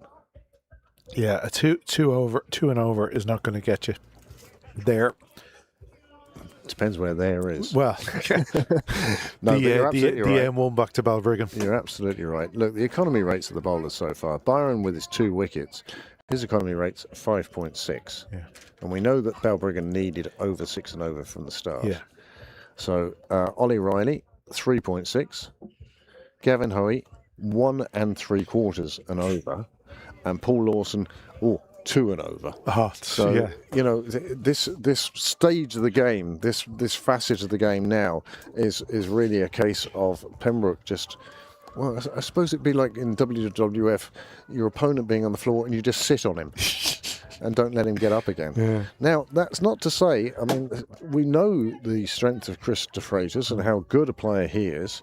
Naidu is playing senior cricket, so he knows which end of a bat to hold. So, you know, I do think it is important for Pembroke to keep taking wickets. Yeah. It'd be interesting to see what they discussed at drinks, if anything. You know, no wicket's been taken since the 11th over. But again, you don't need to take wickets if you're bowling at this economy, right? Well, it's tight enough, isn't it? So there was a wicket in the first over. Yeah. You're showing your age there, though, saying WWF. Yeah, they had to change it to WWE because they got sued for copyright by the World Wildlife Federation. Well, but yeah, some of that, it'd be like Andre. Yeah, there was certain characters who they were so huge, they would just there was a Japanese sumo wrestler or whatever, just sit on you, crush the life. Lawson resumes first over after drinks. And a dot. And look how quickly he gets through into his run-up. Really tosses that one up to de Freitas. Half fields, but it's enough to save the single. Yeah, again, there's There's Who's your up- fifth bowler today then, Graham? Well, it's Joe Prendergast. Is it? Yeah. If you're assuming that Addison Sheriff isn't going to bowl, it Yeah. doesn't look like he's going to be needed to, as De Freitas picks up 2. Well, you've got Joe Prendergast with his seam. Harry Tector. Yeah. Yeah, it seems to be that Well, the spin taking pace off. pace off, Yeah. especially when a side are really trying to chase down a target now. Looking, the pace would help. Yeah, you're right. Yeah, but Joe bowls that nice stump to stump as well, though. Joe very much of the they miss you hit Yeah. brigade.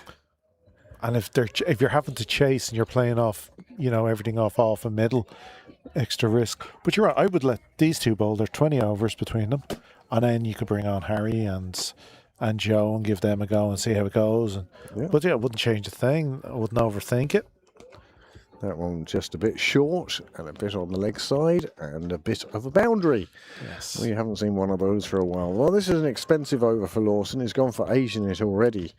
And that's sort of many, many more than he had conceded in his first couple of overs. But again, we keep saying how good De Freitas is, and you can't give him a half tracker like that on the leg.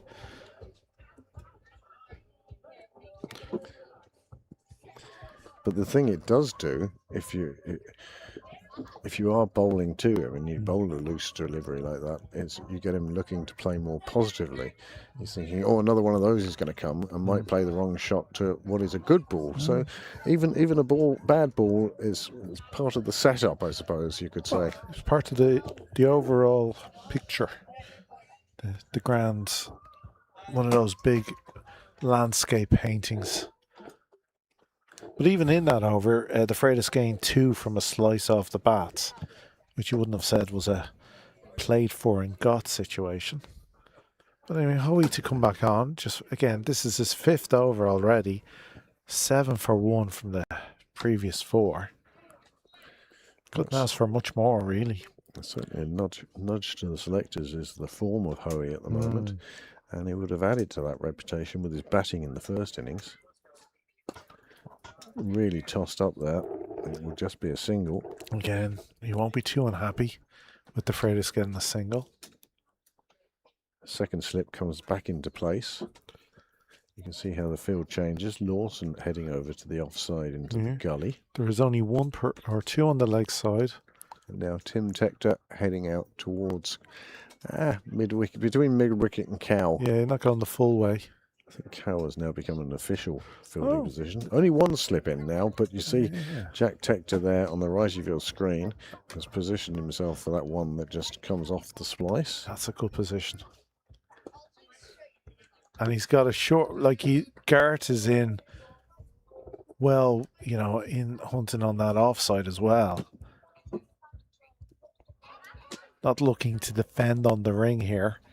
They're really attacking the batsman.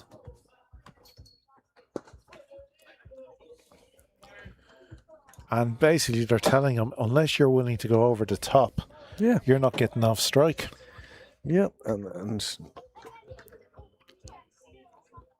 Hoey making a slight change in the field, moving Tector a bit straighter. He's left Byron. Those two seem to be covering the same line, but as you said, if he lifts one over Tector, Byron is waiting to snare that one.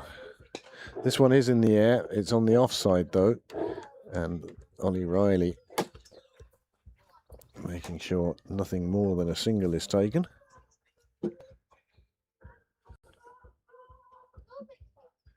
What's happening in Leinster now, Graham? You're always a good one for going around the grounds. So that's the only other game that we really care about today. You would say it's fairly well. They're going through the motions. Railway are 84 for 6. Chasing 279 to win. That was an unusual delivery. Look at this. He was going to he nearly half hit it up twice. in the air, and he thought of, do I have to protect the stumps? I thought he was going to head it. And I thought that Lorcan Tucker was going to dive through him to take the catch, not to be on this occasion. And I think everybody's glad he didn't. Yeah, Lee McCarthy is out for 5. It's only Philippe Leroux, really, the recognised batter, left for Railway. Peter Leroux, I'm assuming a relative, has joined him at the crease. But with Sumit Kumar, who we know from his Pembroke days, isn't a great batsman. He's not one who's going to No. smack you to victory. He's not going to hit 100 runs. They need... Yeah. Your money would be... The bookies aren't taking bets anymore on that game.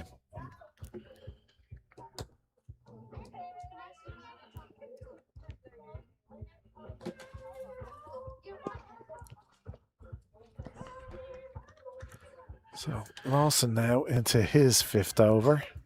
Just 15 from his previous 4, and considering 1 over had 8 in it, he really has been bowling well this afternoon. Afraid is playing that with a very non-follow-through shot to make sure it stayed on the ground. There we go. That's a fine shot. Lost patience. He's determined to take Lawson on one way or another. And that is a nice shot, and that takes the score on to 82. And that's a lost cricket ball as well. But again, if that one had got past the bat, De Freitas had to make sure if you're coming forward, you have to make contact with it. He was that far down the track that had he missed it, it was a stumping. it was going to be the easiest stumping going. Oh, especially with somebody like Lorcan Tucker behind the stumps. But again, look, it is a 6, but when Paul bowls, you're going to risk that. It is going to happen every so often. While they're looking for another ball, or looking for that ball, some drinks being run on, but we will have a quick look at the worm, and you can see run rate wise, they're doing fine. Yeah, it's the extra dots. It's the wickets that have fallen that is their problem. We'll go back to the score bar. Now we've seen that. The umpire has another white ball. He has 2 white balls. Which one do I like most? Well, one of them has been around for a while because... Of course, in this, they don't have 2 new balls in this competition. They do, yeah. Oh, do they? Yeah, they are bowling for 2. Passing it to the umpire each time. Pat Carthy has a different one he'll be putting into his pocket now. Okay. And I don't think Lawson is going to be too upset by the 6. It's an occupational hazard. Exactly. I doubt he's ever bowled a 10 over spell where he hasn't been hit for at least a 6. But it's the whole, what's on the other side of it. He's also picked up the wickets because you've gone after him.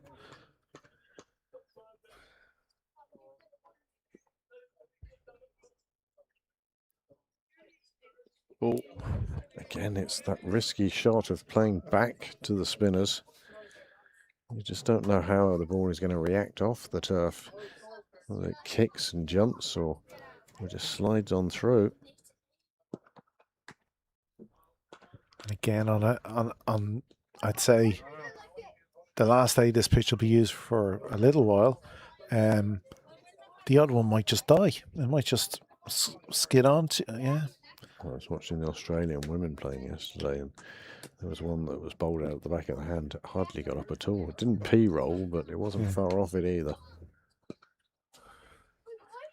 Another dot ball. Naidu now has been there for 25 deliveries and has only scored 4 runs. He's going to have to help De Freitas. It can't be a one-man show. The key for Pembroke were it was a proper partnerships at both ends, both batsmen scoring when it was Harry Tector and Addison Sheriff. They both got into the 70s. Lorcan Tucker and Jack Tector both got 40s, 50s. You can't be from one end. No. No, although what an innings we'd be in for if Chris De Freitas were to lead Balbriggan to victory from here. I mean, we're writing them off, but it would be one for the ages. It's almost like we haven't remembered any of the other games we've seen, that all have changed and bucked the trend, and there's just no formula for saying, oh, this is in the bag. No, absolutely, but when it will take one hell of a Herculean effort. We'd be showing replays for the rest of the week if Balbriggan were able to get home from here. There'd be a few clips, I'm sure, on social media. Well, again, I wouldn't say that it's past the realm of possibility that they get home for it. I just mean it will have to take more than Chris to do it. Yeah. Well, he certainly yeah, needs a partner to stick Yeah. with him, if nothing else. whether it be Jordan or whoever, but somebody other than him Field is going to changes. have to score runs. Field changes again for the right-handed Nayadu.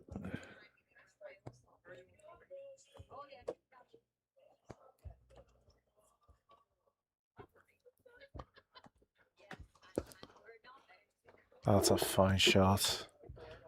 That's the first boundary I've seen Howie concede for a while. Oh, Yeah. Wrong replay, unfortunately. But yeah, Nadu's getting his first boundary of the day. And it's a lovely straight drive. Especially with the way the field is set. You know, Jack Tector hoping for that little mishit drive, and he still was willing to attempt it.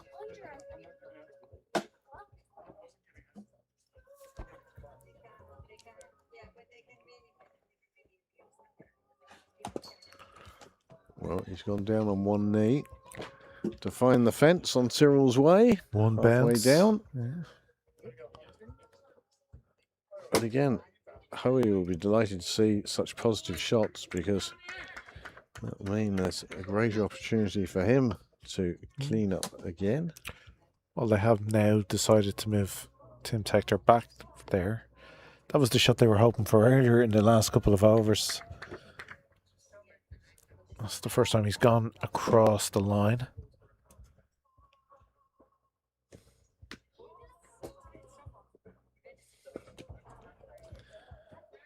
My goodness, there's going on the back foot and there's going on the back foot. I thought he was going to stand on Lorcan Tucker's feet then for a second. Well, 100 approaching now for Balbriggan. 20 overs have passed. This is the 21st. And, well, We've gone 30 overs to get 224. Yeah, we've gone over the 7.5. Yeah, just about. Just about. But it looks like the batsman now, after what are we talking? 10 overs a spin. This is the 11th. They're now obviously looking for anything loose they are going to go after. But as you say, the bowlers won't be too upset at that. They want them to try hit at the odd shot. Yeah, nothing more frustrating for a bowler than a batsman who just won't try and score runs, even no matter what the match situation is. You see it in junior cricket where guys just they want nothing. They do not want to get out, and it can really slow up the run rate going forward. 93 for 4, 21 overs gone. The comparison between the two sides unavailable. Sorry, yeah, we were very bold while you were away. Yeah, Completely forgot about it. yeah, it happens. So Well, Lawson now to continue into his 6th over. I mean, Balbriggan have actually scored more runs than Pembroke had at the same stage. But a big difference between 2 down and 4 down. Yeah. And 2 set batsmen.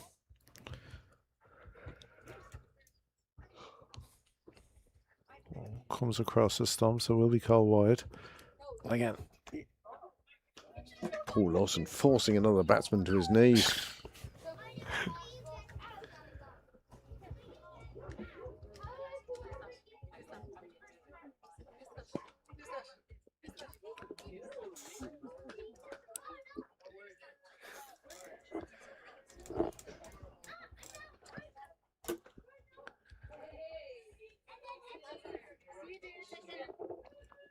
Oh, that's delicate. That's a nice shot.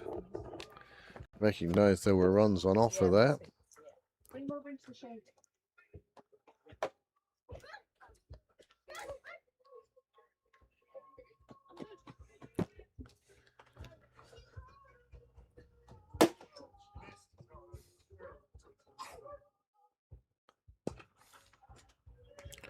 Yeah, such good hands from Garth there.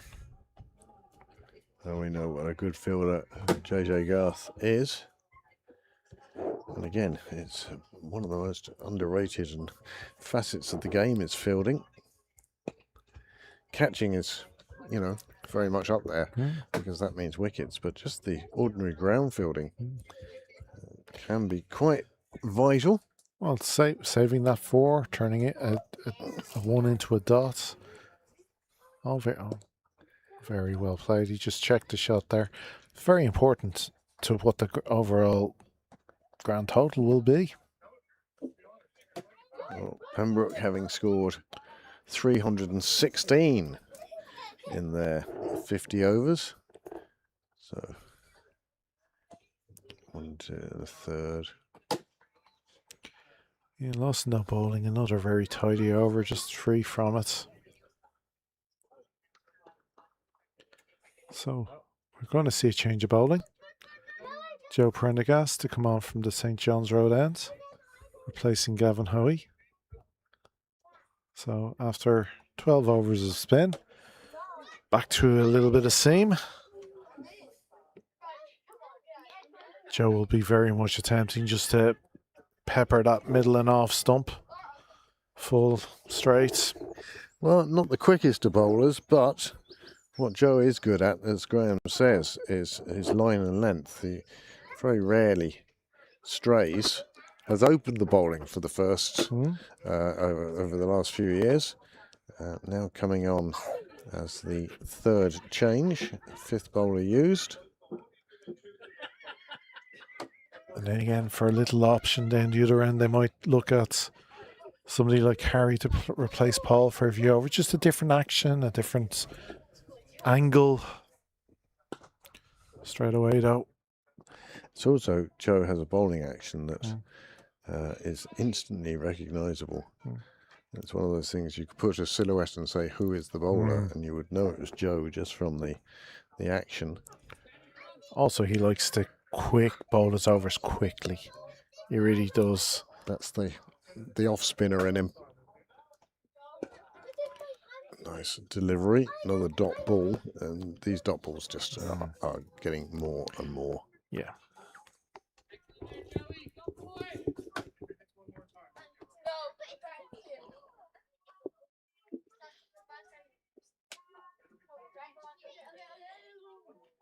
Oh, it's a bit of a false shot, but it does bring 1 to Nadu.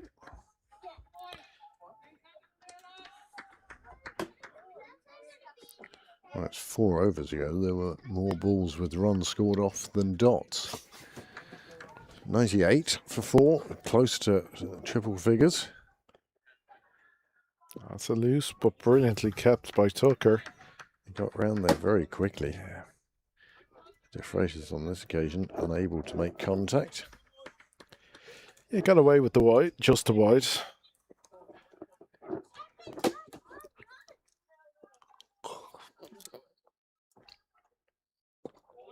This time, angled across the left-hander. He can afford to play that out just square. But again, it's interesting to see that on the offside there is only 1 fielder outside the ring. And I think they're trusting Joe will not bowl width. At the most, 4th stump, maybe 5th. Well, attacking the stumps is the Prendergast trait.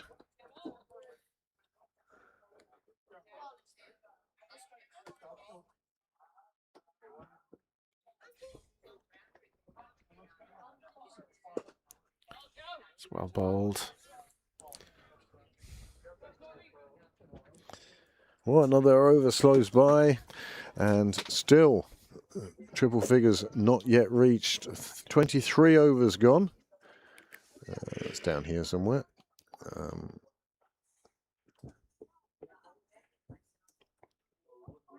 And it's around this stage that Pembroke's runs and Balbriggan's runs at this point pretty similar. But those 2 extra wickets that Balbriggan have lost have really sort of changed the look of this game. Goes out towards Cow. The first time Nadu's kind of used his feet, and effectively so. Well, he's got hold of that one. It has brought up the 100. It will take Nadu on to 19. I mean, he is a good partner for De Freitas here, and he's doing a good job. But it's that all these dot balls that are Yeah. going through. How much will they count at the back ends?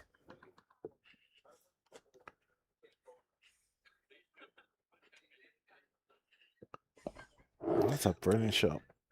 Came forward, went down onto one knee, and has pulled that to square leg. You kind of get the impression that he's going, well, I've faced like that 34. And already those two boundaries changes his strike rate immensely. 35 now he's faced, but he's moved on to 23. So maybe he's recognised the fact of it's time to move.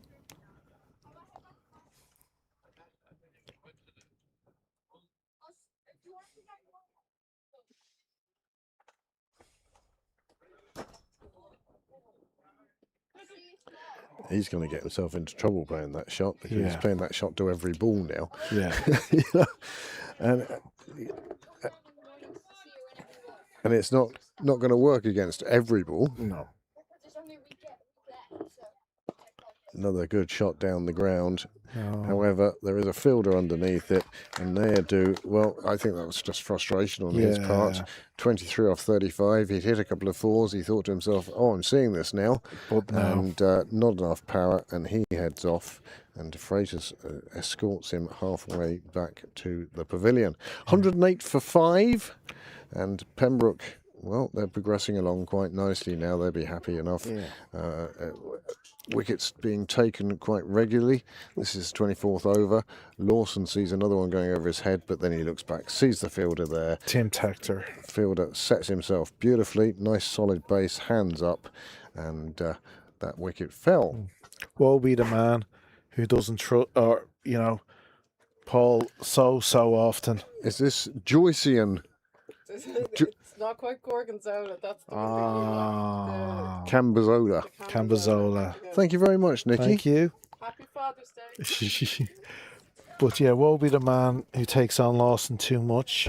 His experience, he just tossed that one a little wider, pulled back on the pace, and Look at Paul Lawson's face. he knows. And yeah, with Tim Tactor under it, you're fairly confident it's going to be held on to. But yeah, he asked for him to hit that shot. Jordan Hollard is the new batsman, and you get the feeling that Jordan Hollard isn't going to hang around in the same way Naidu did. No. He's a batsman who likes to play shots. As you saw straight away, latching on to one. It's a deep mid.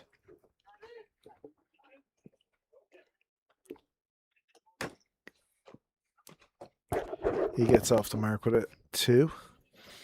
A shorter ball from Lawson. Again, you suspect Lawson will be wanting to put it outside off to make him stretch as much as possible. Nicely played away. End of the over. 111 for 5. 24 now gone. And there'll be a change in the commentary box. Graham Toomey, as if we had Graham Toomey near a microphone. Graham Mooney steps aside. He's taking the cheese with him, is he? He's a brave man.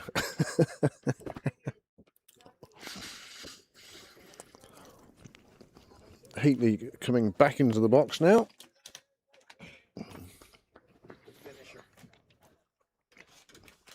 Here's Michael Bevanroll to see us through to the end, I suspect. 5 wickets to go.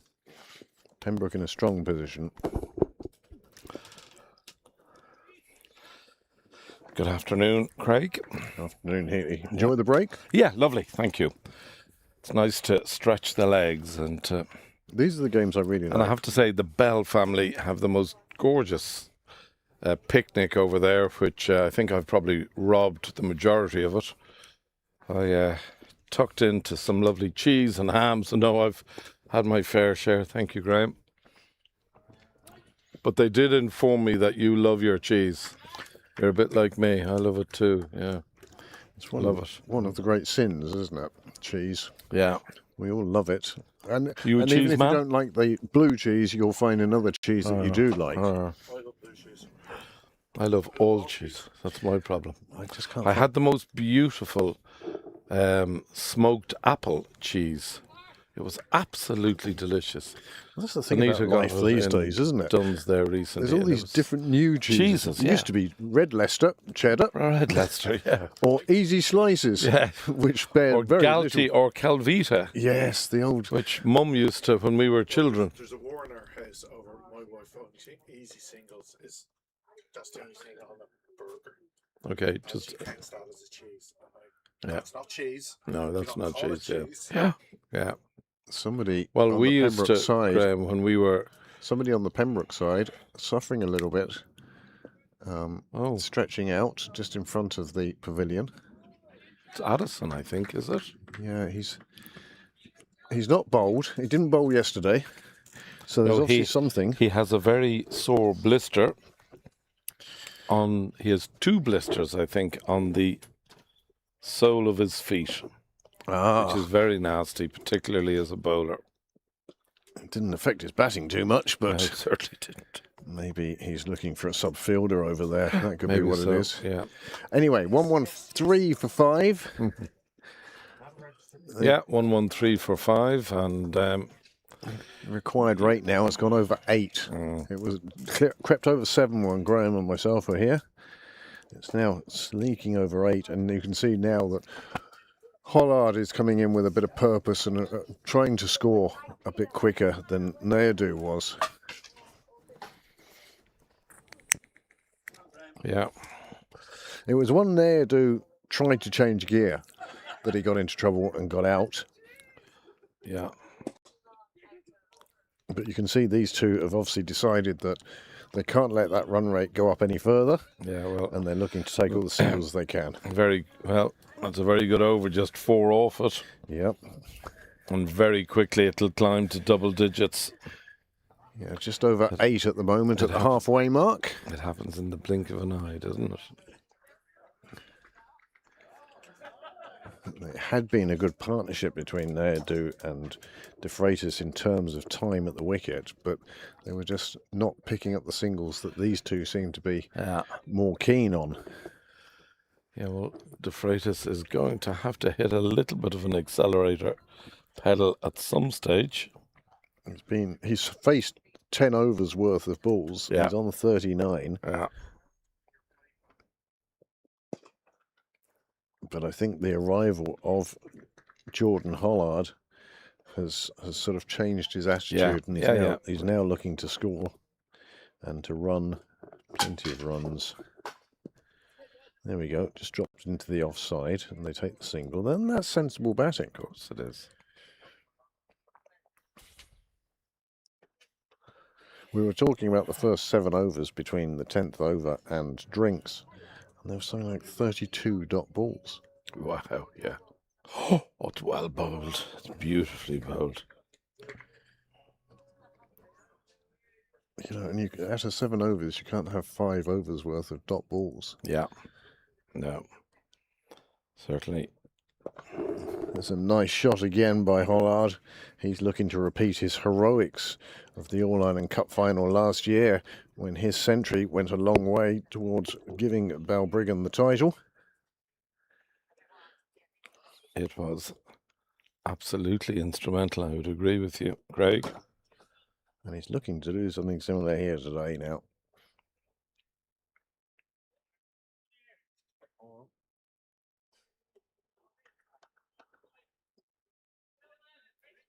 But Lawson won't mind the occasional boundary. He'd rather the batsmen were trying to play their shots. Not at all. I see Tim Tector down at Conn's Nook still, just loitering down there. He got the last wicket for Lawson.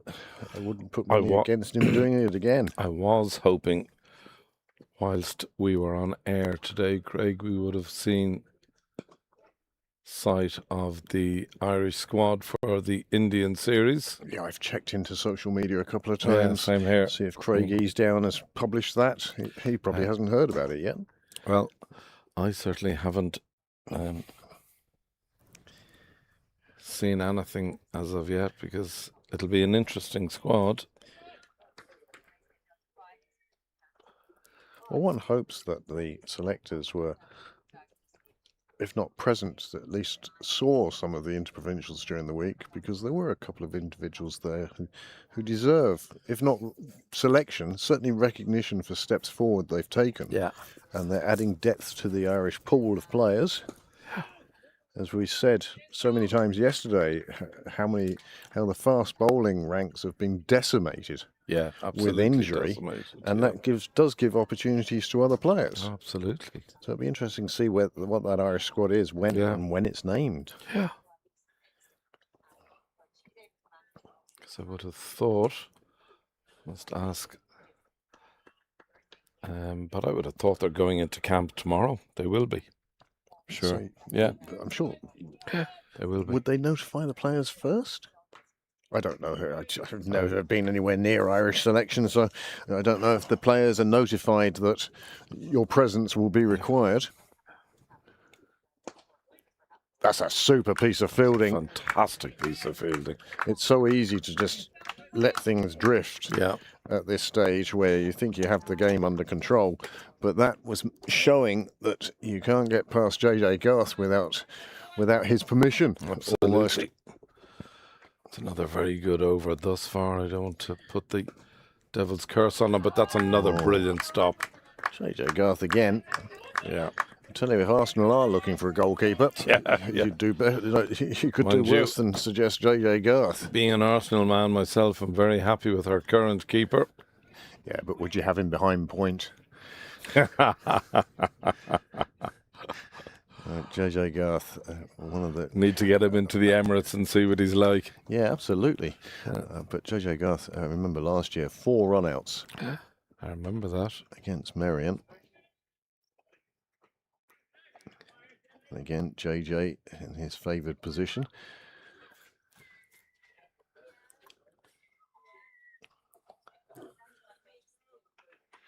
Yeah, he does love that sort of... And great to see Joyce here today. Yeah, lovely. Lovely. I was talking about her the other day. Great supporter of Irish cricket. Absolutely. Yeah. Always played such a key role really in YM. Wonderful scorer for all sides. Yep. It's fantastic. Whether it was our firsts or our fifths, it made no odds to Joyce. She was brilliant. No, and it's amazing how much easier it makes it for a club. When you have people like Ada Lawson, Graham Mooney, Joyce. Yeah, terrific. Andrew Mooney, Angela Mooney, Stella Downs. I mean, Stella Downs must have done 1,000 games, 2,000 games. Got to give the scorer in Balbriggan, Alan, is a tremendous man. He's there follows years. Them everywhere, doesn't He's he? Tremendous, great supporter. He loves Balbriggan Cricket Club. We can't get by without these people. Fantastic. Yeah, and that was one of the things about the Stream team winning the award at the Cricket Leinster evening last year, or this year, was how many other volunteers there are. Yeah. And what great work they do. Yeah. Whether it's coaching youth or scoring. Or doing. Yep. Making teas, doing whatever. Oh, there's so many jobs around the ground that have to be done. Cleaning dressing rooms, so much has to be done. That's a shot from Hollard down in front of the Balbriggan team. It's a brilliant bit of fielding, whoever that is down there.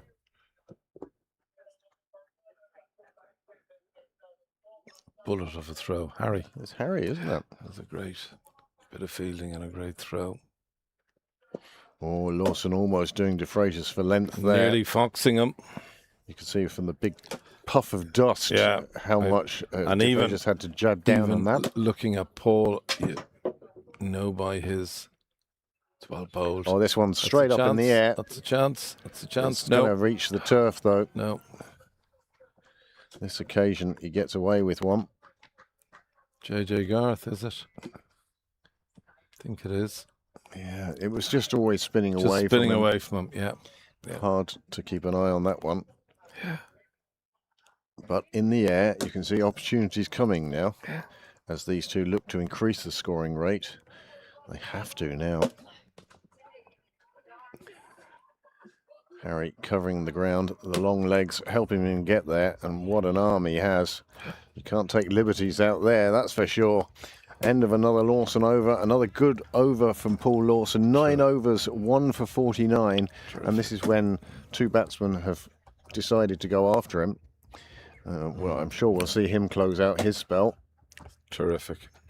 28 overs done now, and the score 1-2-8 for 5.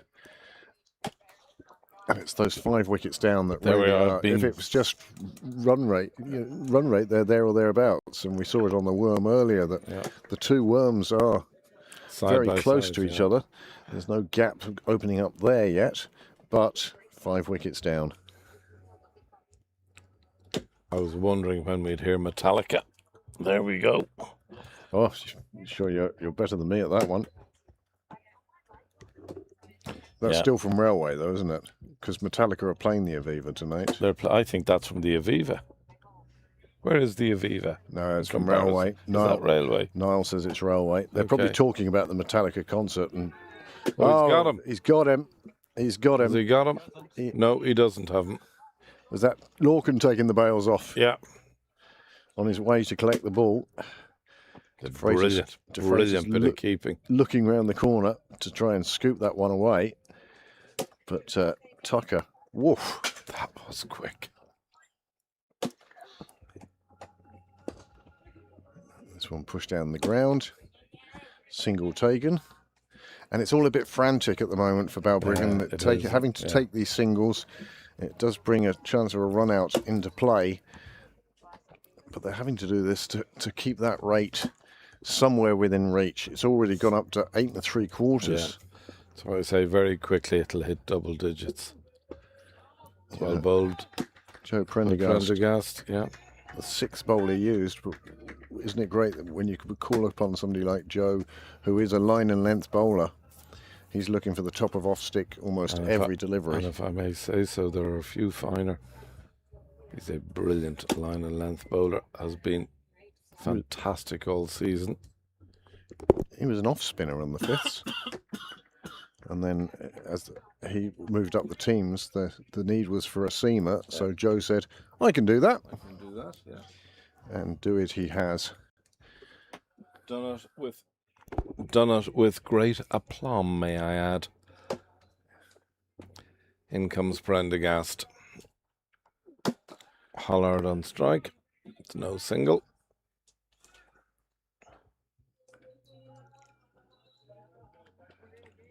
It's another brilliant over, just one off the over. Yep, and that rate climbing again. It's nearly at 9, as you're right. As you were saying, it's just growing all the time now. We're past the halfway mark quite a way. 30 overs. 30th over about to be bowled. Paul Lawson to finish out his spell. He's taking it from the 10th over to the 30th over, and just 49 runs coming from those 9 overs. But more importantly, the wicket of Naidu, just when Naidu was starting to think that he was in and could play his shots, Lawson saw him off.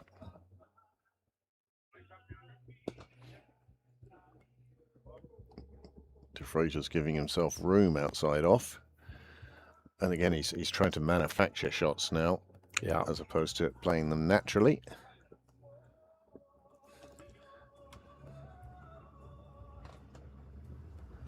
It's in the air down towards Cal. It should be a 4, I would have thought. Is a 4. Just a... Jordan Hollard has definitely decided. An un-Paul Lawson-like delivery. Just dragged that one down a bit, didn't he? Would you like another drink of orange or something? I'll field it. Super bit of fielding.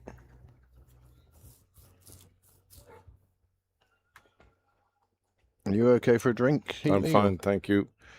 I have just had a lovely drink, so... We shall send a message to Graham and see if he can't pick me up a pint of orange squash. Lovely. Hard to beat. I love my body. That's the length that I'd love to see him bowl. Oh, he has done himself some damage there. Absolutely smashed the back of his leg with his bat, I think.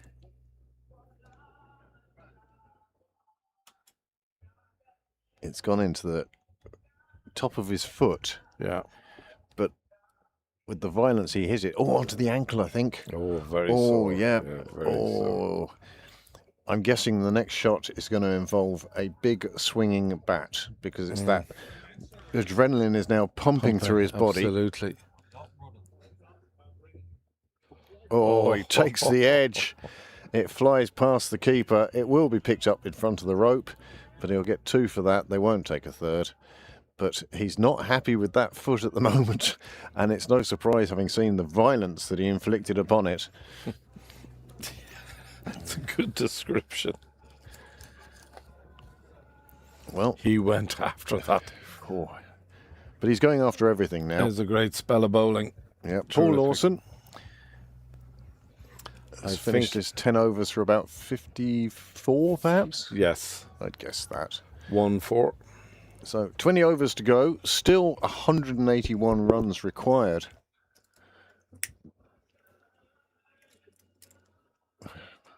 People looking at me strangely in my hoodie with the hood up. It's to keep the sun off.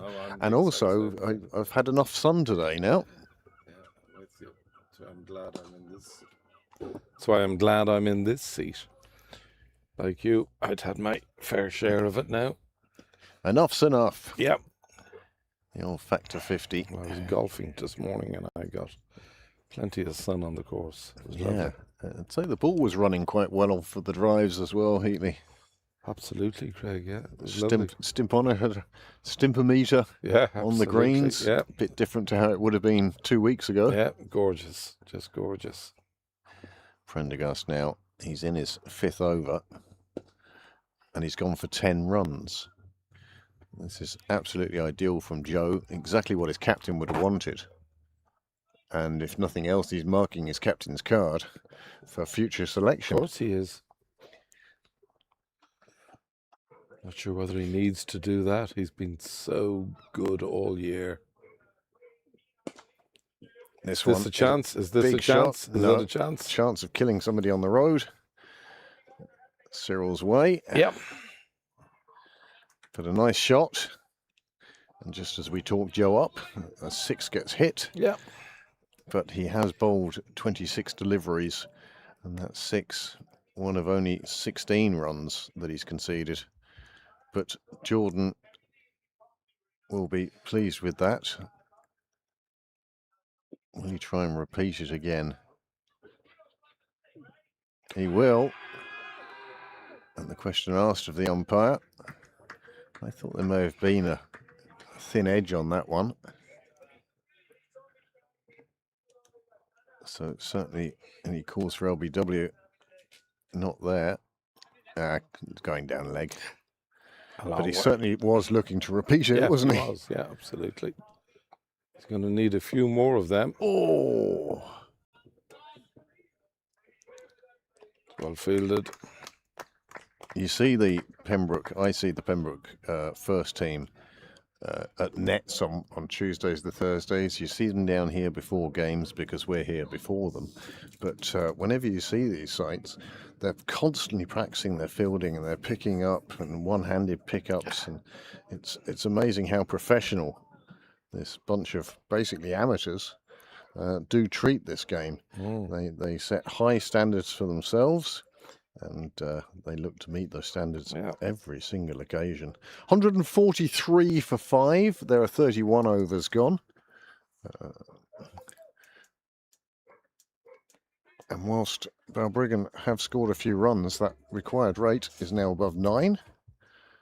1 for 56 for Paul Lawson. 1 maiden, 10 overs. Thank you, Niall. That's brilliant, Niall. Thank you very much. Who's coming into the attack now? It looks like Harry Tector, I think. And no surprise, really. I mean, you've got another off spinner, and off spinner's worked so well for Paul Lawson Well, there. when you talk about, I think what makes a huge difference, Craig, to a team like Pembroke is just having, you've 2 pros who've been pros for a long time in Harry and Lorcan. And that does shape things. It does, because they're bringing does. back stuff that they're learning 100%. Yeah. with the Irish side Yeah. or With sides they've played the with. franchise teams Yeah, and exactly. how they Yeah. train, and they are Exactly. professional teams. Oh, Yeah. we have an errant balloon. Oh. Some child in railway now, I'm suggesting, is heartbroken with the loss of their balloon, Balloon, as absolutely. Harry Tector will come on. I wonder if it will disturb the batsman. Yes. It seems a bit high for that, Could you imagine if a ball hit a balloon and was caught. and was caught? Yeah. Good start for Tector, having to do his own fielding as the balloon drifts off towards Dublin city centre. But it does show you where the breeze is, Does, absolutely. and it's still a sea breeze, which, Yeah. as far as I'm concerned, is the best sort of breeze, because it means there's very little else going on. No. Too short from Tector on this occasion, and it's pulled down where Bill Whaley does a fabulous bit of fielding. Say I'm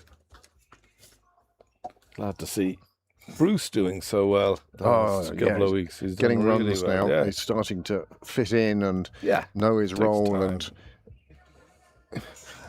oh yeah, and that shot by Christopher Freitas has brought up his half century. It's taken him 77 balls, but I've no problem with how long it's taken him.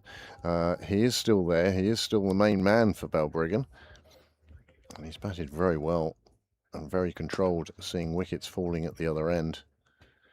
He's just kept going, doing what he does best, which is scoring runs.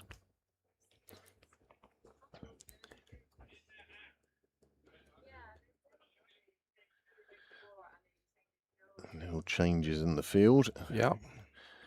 Captain Jack thought he was going to make a change where he was fielding, and the bowler has sent him back with a flea in his ear. His younger brother. Yeah.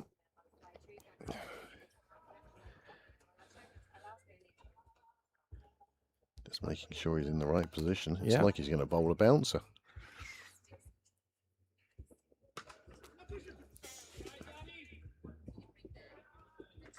Just a single, though. It was almost hit too well to the boundary. Yeah, very well fielded.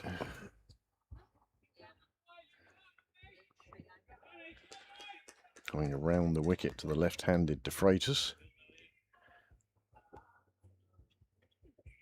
Oh, that's beaten everybody.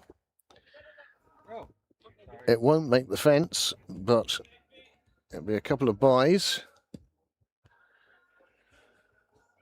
That was a delivery and a half, wasn't was it, a to finish cracker. the over? It was. If you can get it to go past Lord Kentucky, you're doing quite well. Absolutely. 150 on the board for Balbriggan now. 151 for 5 from 32. And again, they're right up with where Pembroke were after 32 overs. But Pembroke had lost just those 2 wickets, whereas Balbriggan now with 5 men who have showered and put their gear back in their bags, and outside now just watching and hoping that somehow their team... There is the worm, as I say, it's There's nothing nip in and it. tuck. Yeah, nothing in it. Nip and tuck. It's that partnership that was between Jack and Lorcan. That did huge damage. Yeah. And then Gavin Hoey at the end Yeah, with just absolutely. brutality. Yeah. In comes Prendergast, right arm over the wicket. Opens with a dot. I don't think there's anything a bowler likes more than opening with a dot. Sets you up for the over. And Does, just the totally. opposite, if you get hit for Yeah. a boundary, Of course. you Yeah. spend the rest of the time trying to claw that back. In the air to square leg, where Pat Carthy makes no effort to catch it. And the fielder behind him does the work for the umpire. You feel, Craig, it's only a matter of time before they're going to have to really put their foot to the floor. He's got him. That is a huge wicket. Well, Prendergast, as he does so often, picks up the key wicket, and De Freitas perishes for 52 off his 80 deliveries. And that makes the mountain somewhat steeper. Well, Prendergast just a bit wider and edged, and De Freitas on his way with disappointment. But again, another guy who performed so well during the interprovincials and is fielding absolutely first class. But on this occasion, a lack of footwork and a swinging bat led to an edge. He wanted to smash that stumps down then, didn't he? You could tell the frustration. He didn't, and I don't think he would. But that will bring Dylan Lewis to the crease now. And with 6 down, 4 wickets to go, and Balbriggan still require 165. I like to look at these things the opposite way round. Instead of saying 152 for 6 off 32.5, if you look at the 165 for 4. Yep. 165 for 4 would be a good score if you were starting, but expecting your tail enders to get 165, maybe stretching it a bit. The required rate now nearly 9.5. Yeah. And it will be Lewis and Hollard together. Hollard, he's going along quite nicely, 27 off 31, and he has shown intent. But showing intent is one thing. It's being able to execute and do so without giving too many opportunities as well. Yeah, delivering upon the intent is an altogether different thing. Another good delivery from Prendergast, just slanting it across.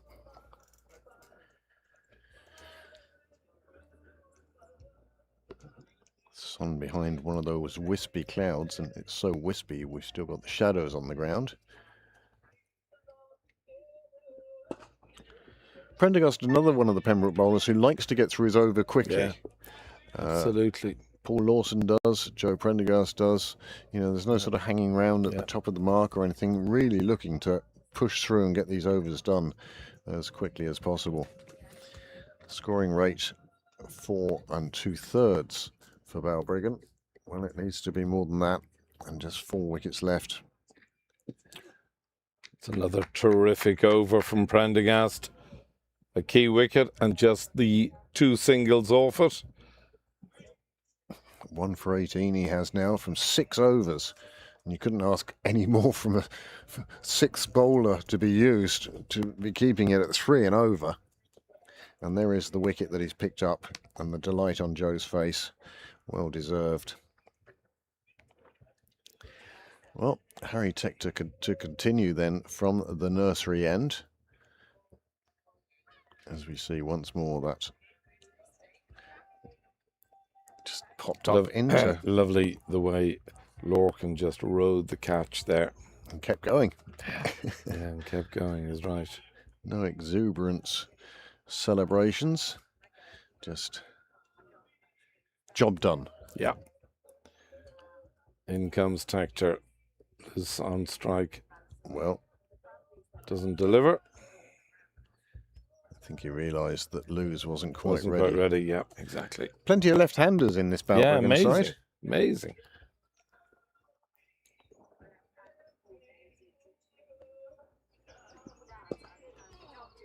That would be a good game as an exhibition game.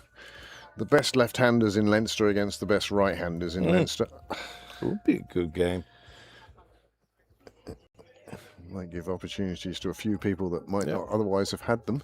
Yeah. Let's see, Graham hasn't got my text.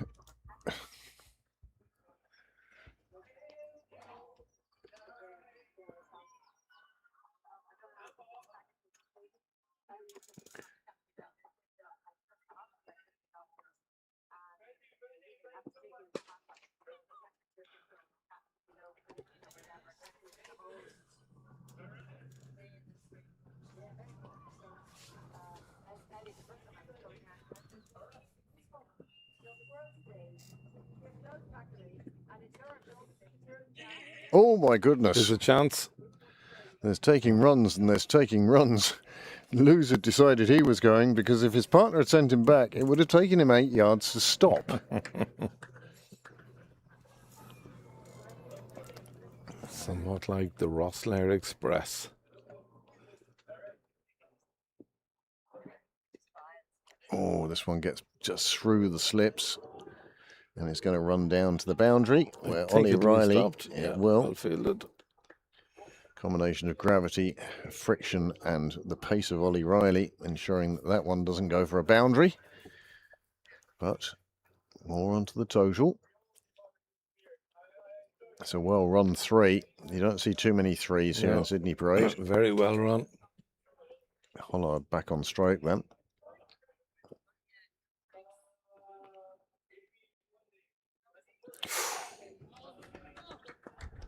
That had a little bit of everything in it. Yeah.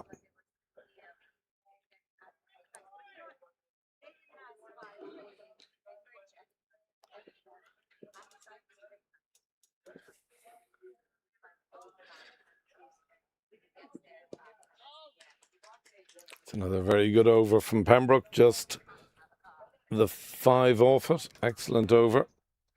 Well, we're getting up to Cole Lewis for the required run rate, 9.94. And the players now making their way to the sideline for a well-deserved drink. I think the Balbriggan players will welcome it for the running up and down they're having to do, and the Pembroke ones for just being in this sunlight. Again, I just think fielding first on both days, Saturday and Sunday, has contributed to Balbriggan's, I'm not going to say downfall because this game isn't over yet, but it has not helped them in any way, having to field for 3.5 hours in the sun. Oh no, it's a day like today, the toss plays a key factor. Well, Balbriggan won the toss yesterday and Yes, elected to field. Yeah, which I have to say surprised me. Now, I can understand where they were coming from, but it's not the decision I would have made. And I think if we went around the ground, there wouldn't be too many who would say, "Oh yeah, we'll go and field for 3.5 hours." Yeah, no, I think particularly against a formidable Pembroke batting lineup on both days. Yeah. And I'm not even going to compare the 2 days because on both days the Pembroke players have done exceptionally well. McDarragh batted really well for his 22 yesterday and was tremendous. Part of a good partnership there. It's funny how yesterday Pembroke started off with three half-century partnerships. Yeah, it was extraordinary. Sorry, Graham. Line, please. With ice. So the bar has now run out of orange cordial. It'll tell you what sort of day it is. They haven't run out of ice yet by the sounds of it. No. No, that's what normally happens on these hot days. Our poor little ice machine, it's almost a domestic machine, producing 3 lumps an hour, and they certainly get consumed quicker than that.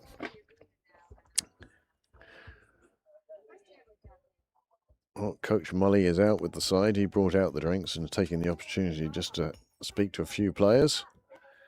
I'm sure they're asking for them to finish this off as soon as possible, take those 4 wickets. Harry Tector, 2 overs now, 0 for 11. Yeah, lovely. Yeah. It's a. Let's try the front a little bit more. That's perfect. Yeah. It takes our glare, or rather Heatley's shirt off the screen. Yeah. Well, it's been a fascinating 2 days of cricket. Pembroke victorious yesterday, and in the box seat today. I was just thinking with the double header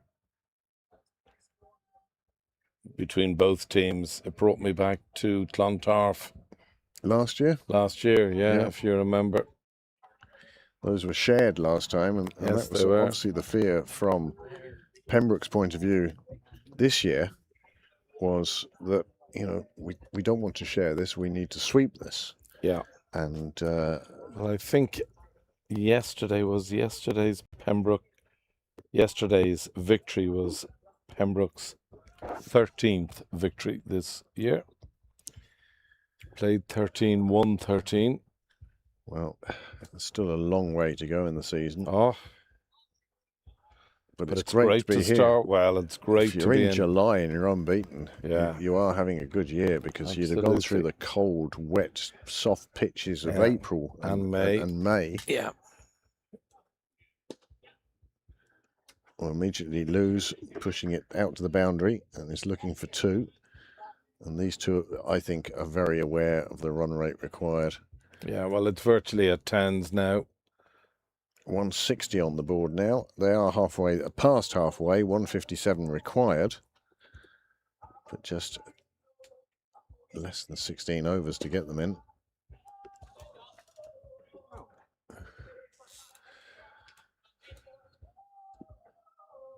Already, even though there's only been 2 deliveries bowled since drinks, you just feel Balbriggan are going to up the tempo here as Sammy the quick as Seagull. there's Sam. Yeah. Checking the commentary box for food. Oh, slip would have taken that very handily, but no slip in place for Prendergast at this stage, and 4 more runs onto the total. And that's, to quote Charlie, a much needed boundary for Balbriggan. It's been a good start since drinks. 7 off the first 3 deliveries. Yeah, they have decided to go for it or Yeah. go home time, isn't it? Be nothing worse than getting to 50 overs and being 210 for 6. Yeah.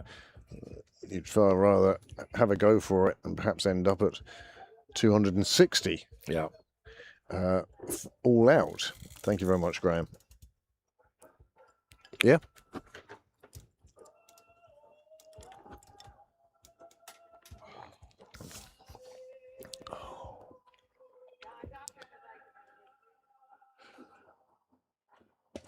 It's a nice shot out towards the boundary, and it will scatter a few people before bouncing on the tarmac Adam and disappearing into the gardens. That'll be another ball.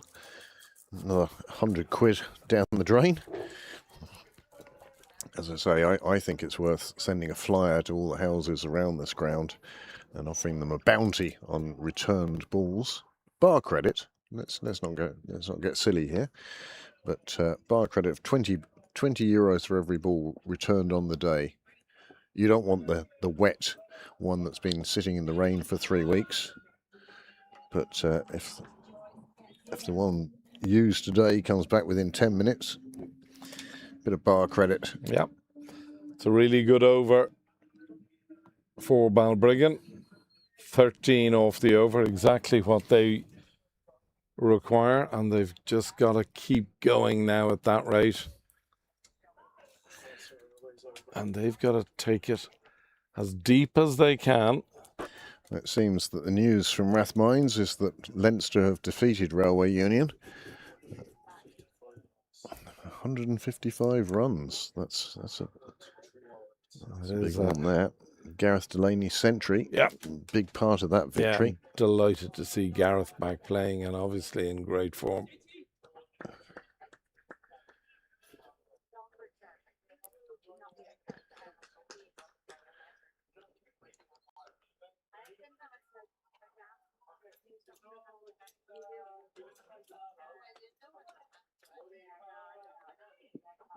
I was talking to Dale earlier on because Graham mentioned about hybrid pitches and their recovery times.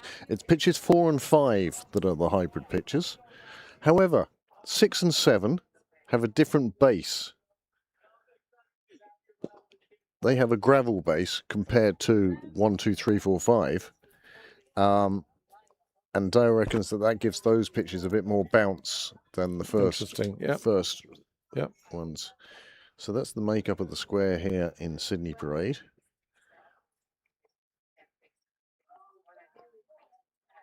you ask him what pitch 8 is going to be like?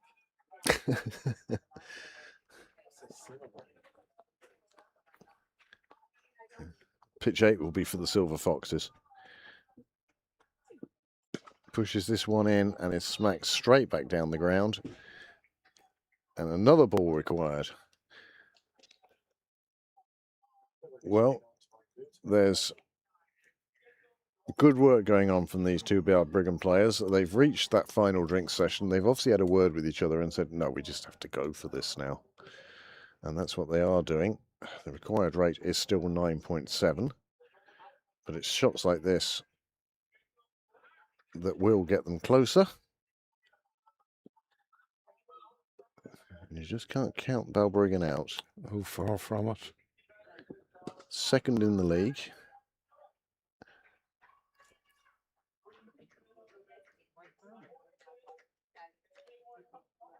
It's a very good shot. And semi-finalists here, All Ireland Cup holders. They are a good side. They have fine players. We just think that they may have left themselves a little bit too much to do on the basis of the finish that Pembroke put together to their innings. Holland very quickly, off 42 balls, has reached 48. Could he be the next half centurion? Yes. And it's a quick yes. He wasn't hanging around, and that's certainly the way they're playing at the moment. And again, that is 15. So we've had a 14 run over and a 15 run over back to back. That's exactly what Balbriggan want. And they have shown real intent since drinks. Well, if you're the Pembroke captain, do you go back to Riley and McDonough? Yes, I would. Yes, definitely. Just knowing that if you can knock over Hollard, who is very dangerous, that, again, the pendulum will swing further the Pembroke way. Yeah. Instead, they've gone for the magician of the magic of Gavin Hoey. He's coming on at the St John's end. It's a good call as well. It is. Yeah, it's it a is. very good call. When they're looking for these big hits, yeah, you can sense a stomping or a top edge. Yeah, absolutely. Coming on. Have you any more of your freeway cola? Yes. Oh, sorry. No, I don't. Oh, I don't want. If it's, Oh, it's for no. you. Oh, no, I'm fine. Sure. Yeah, I'm positive. Thank you. If you want a sip of lime. Something else? No, I'm just perfect now. I'm very comfy and very happy. And I'm enjoying this game very much. Well, these two are making a fight of it now. Yeah, it's great.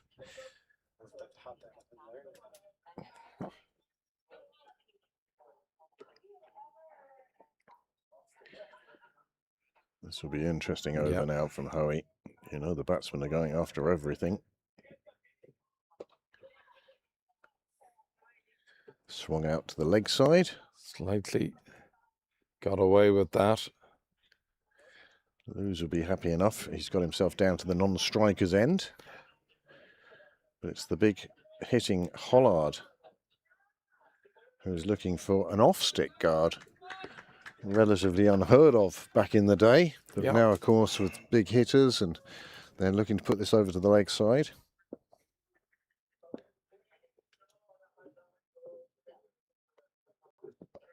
Yep.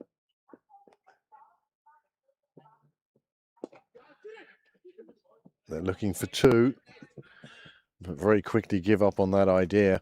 I do think Hollard as well, still feeling that shot he played into his foot. Perhaps, yeah. You can see it when he's decelerating from his runs. Yeah. He'll have a nice mark to show at work tomorrow.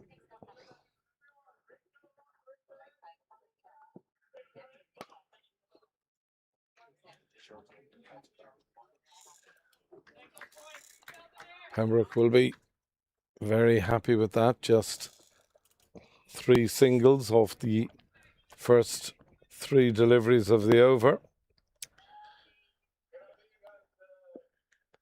Balbriggan will be looking to finish strongly now. How are you doing his own fielding? Yeah.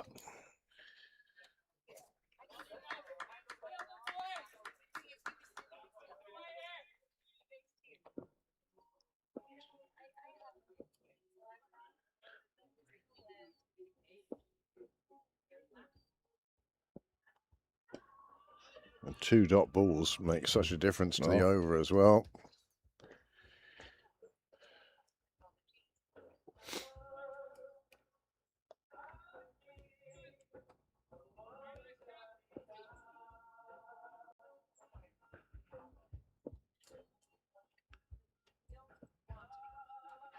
inside edge.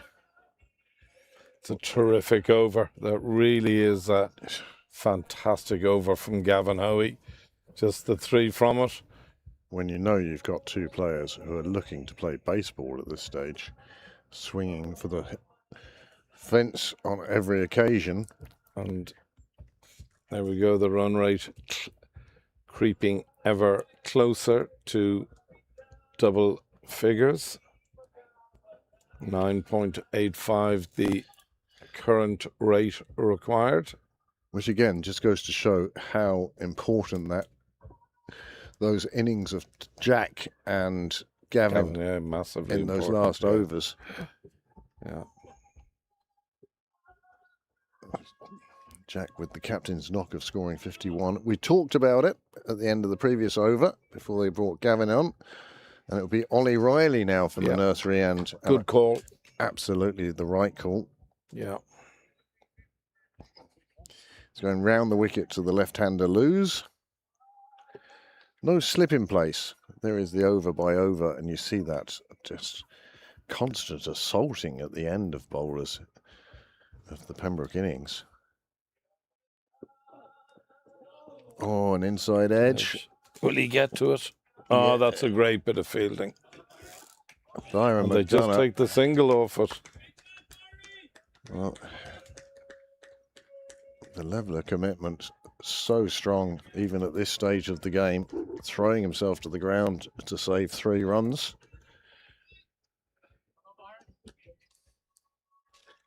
Again, that, despite the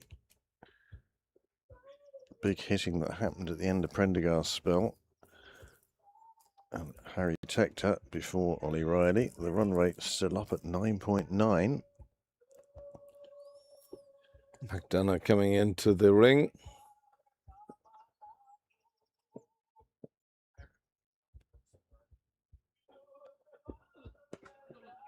It's just played into the offside. Singles won't mind. Not at all.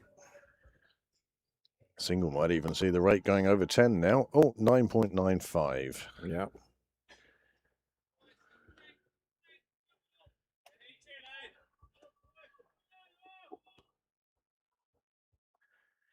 It's only a few more tenths before it hits Kevin Ryan's fastest time for the 100 metres.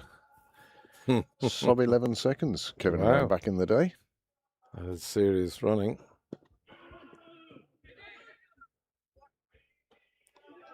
Well, that is some fielding. Brilliant fielding. And who was it? JJ Garth. Brilliant fielding. Great stop as well. Yeah. It's not just the throw. It's the way he positioned his feet to be able to pick up the ball Yeah. and throw in one go. Top work from Garth. Anne-Marie must have been a great fielder. Great cricketer.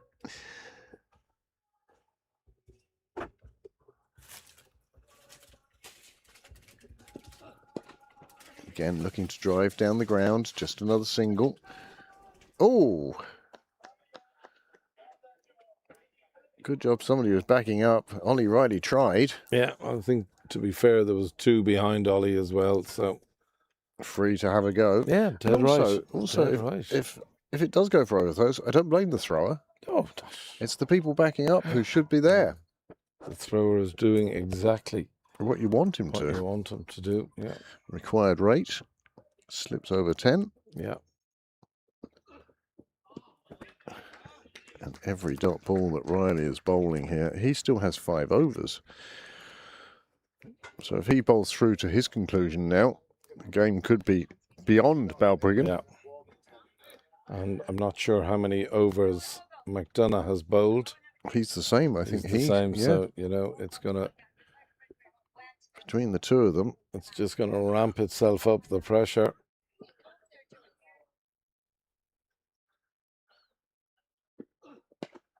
A lovely shot That's a out to the leg chance, is side. Bouncing in front of the fielder. Yeah, well short, well short. But again, an opportunity. It's going up in the air. The Balbriggan batsmen really want to take on the bowlers.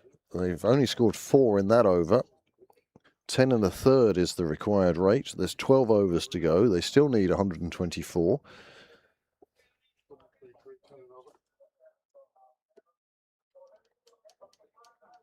It took them over 25. It took them 28 overs to score 124 from the start of the innings, and now they've asked the tail to score 124 in just 12 overs. Yeah. It's a tough ask. It is a big ask, particularly when you look at who's going to be bowling the remaining 12 overs. Well, that's a good start. 6 from the first ball.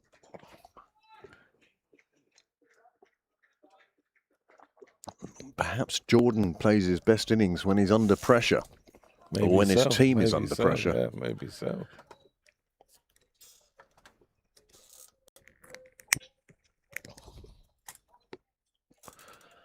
And perhaps that's why they have him so far down the order.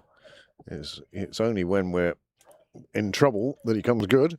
199 on the board now. Balbriggan looking to reach 200. As I say, not too many teams have scored more than 200. I think there's been 2 instances of teams scoring more than 200 against Pembroke so far this season. Again, another good sign of how good this Balbriggan team is. Oh, they're a serious outfit.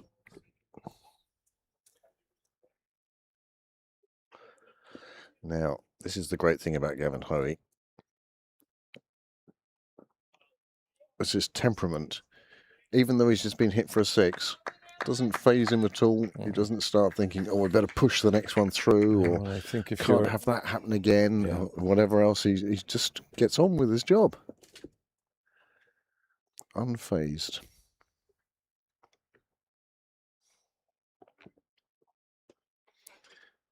Oh, that's an awkward bouncing one just in front of the fielder. It's one of those ones whereby, as you're going down for it, you're thinking of your face more than the ball in your hands. Yeah. And they pick up 2 more runs there. Just bouncing in front of JJ there. There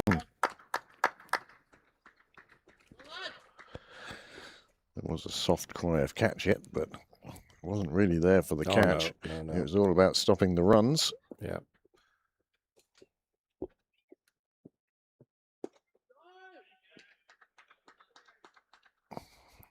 Hollard making the right decision not to take on that one.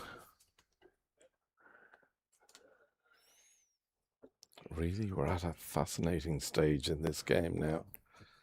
8 off the first 4 deliveries.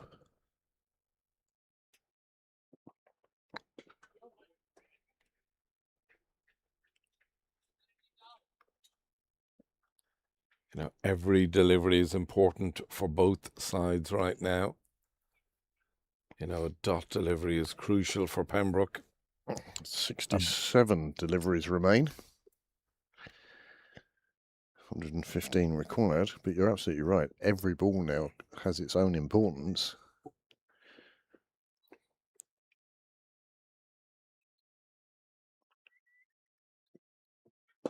Oh, that's a nice shot down the ground. It will get over the fielder, and it will trickle away to the boundary. It was a good effort by the fielder to get up there. It was a very good effort, yeah. I've seen NBA players who can't jump that high. Well, when you think it's the tallest man on the field as well. And he was literally within fingertips of getting a hand on that. But again, it's a very strong over. The rate's still at 10, but as long as they can keep it at 10 and keep it as deep as they can, they will fancy their chances big time.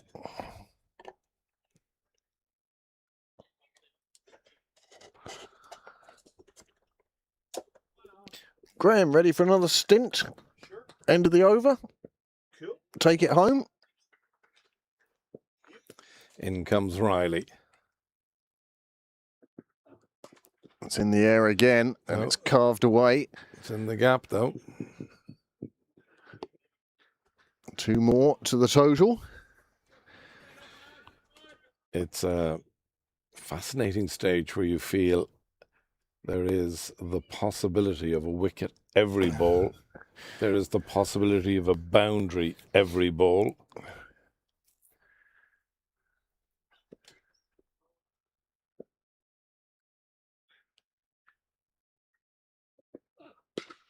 hits straight back past the bowler. Another boundary, and Hollard, he's certainly seeing it well now. He moves on to 70. The score moves on to 212. And Balbriggan have done exactly the right thing. They're taking it as deep as they can. And now, with the aggression, they're giving themselves a chance of pulling off what would be a most unlikely victory, but one for the history books if they manage to get there. Yeah. It's like the Irish Senior Cup final all over again.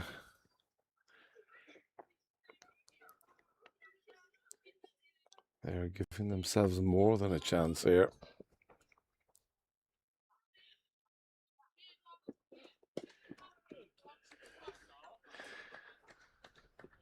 The on-sec has been on about his 100-metre time, saying it's been quite a while since he was running at that pace. I would concur with you, Kevin. Exactly 10 and over required. 105 off 10 and a half. Maybe this is building up into a super finish.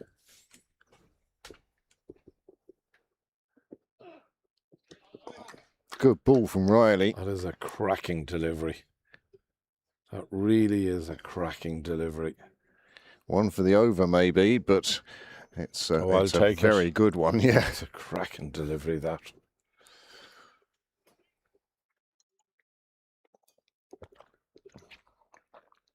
Again, what Balbriggan have been doing of late is exactly what Pembroke really did from overs 40 to 50, which is punish the last two deliveries. 6 square of the wicket. It's a big over, this. I'm telling you, Balbriggan are right in this game. Yes, Billy.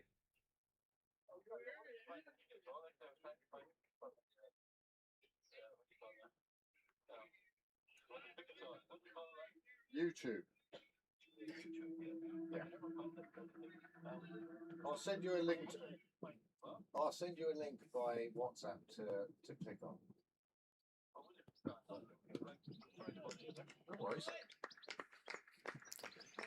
It's a great over for Balbriggan, and they are proving tough nuts to crack. The rate is under 10.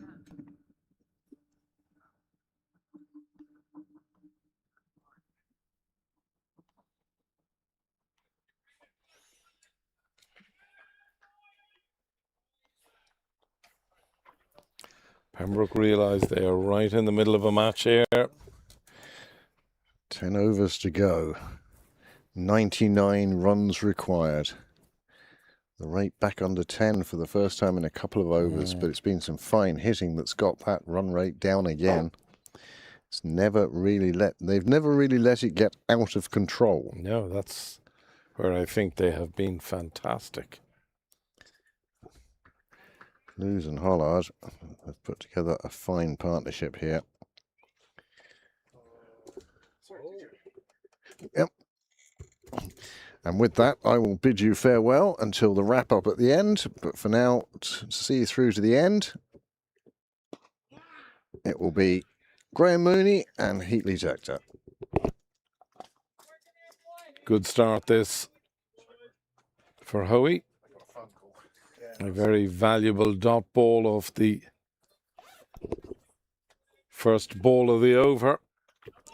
Well, that's all changed since I've last been here. That's terrific cricket, I think. Really enjoying this game. That's And there's another shot. 6. And Balbriggan are more than in this game. Absolutely, with this clean hitting from the skipper and Hollard. We did say earlier it would take more than Chris the Fred. It would take a few others to hit, and Hollard has stepped up. Lewis is following suit. You only wonder if all those dot balls earlier might come back and haunt them, but if they're hitting these boundaries, they'll nearly finish with, overs to spare if they keep going like this.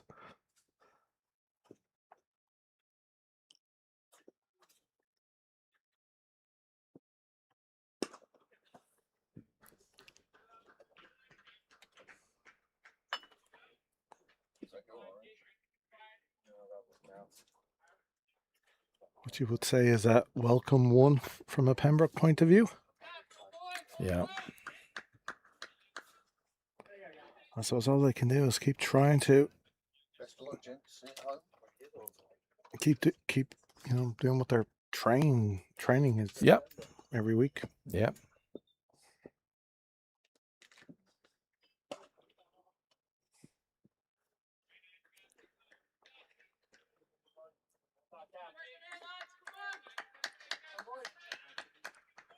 They have brought the run rate under 10 and they are going at over 9.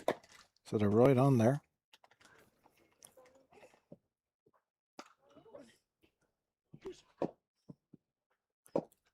So another great shot. And there's 10 in and over.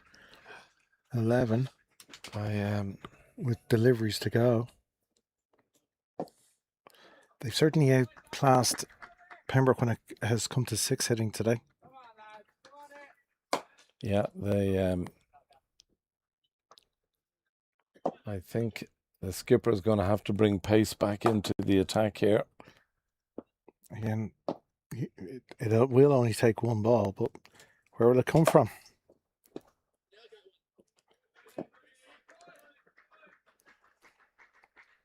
It's another 12 off the over. Yeah.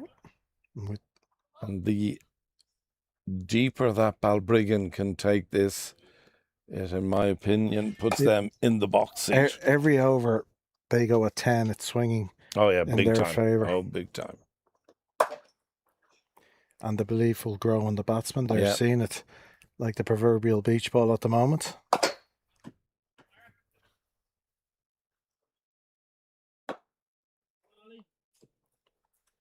I would,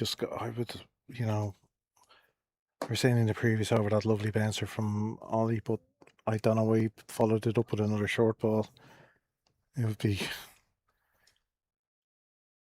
try to keep it out of the batsman's arc as much as possible. Well, I think for me, the man who has done the damage when Pembroke really required damage has been Byron McDonough. Very much, yeah.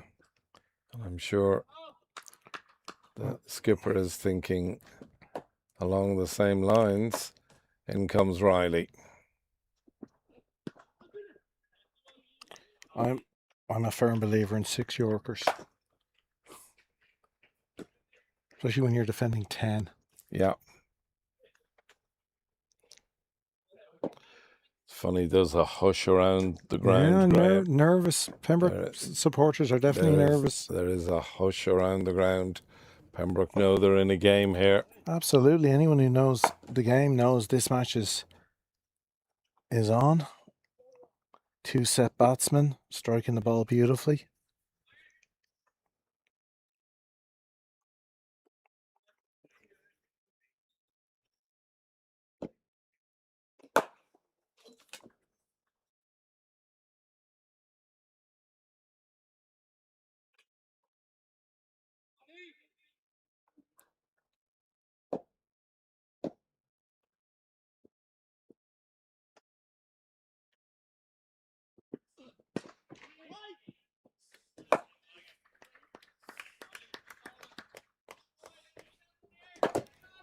Much coveted dot ball from Riley. Yeah. It's been a great start to the over.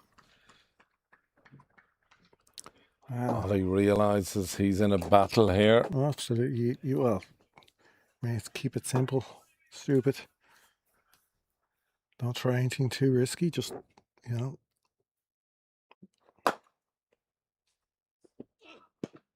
you're not minding a 1.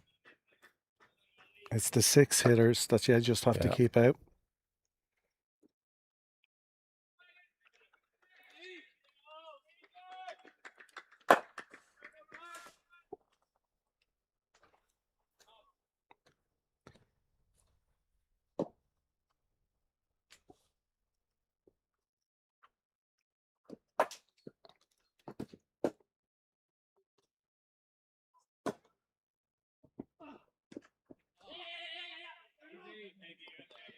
Well, we spoke earlier about teams and what they could have scored against Pembroke, and Balbriggan have surpassed anything anyone else has, really, especially in the second innings in Leinster cricket.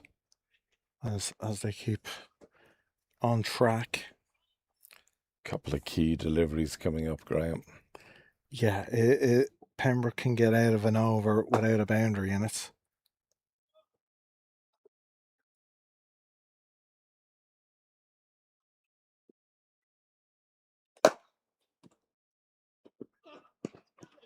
And again, that's well bowled.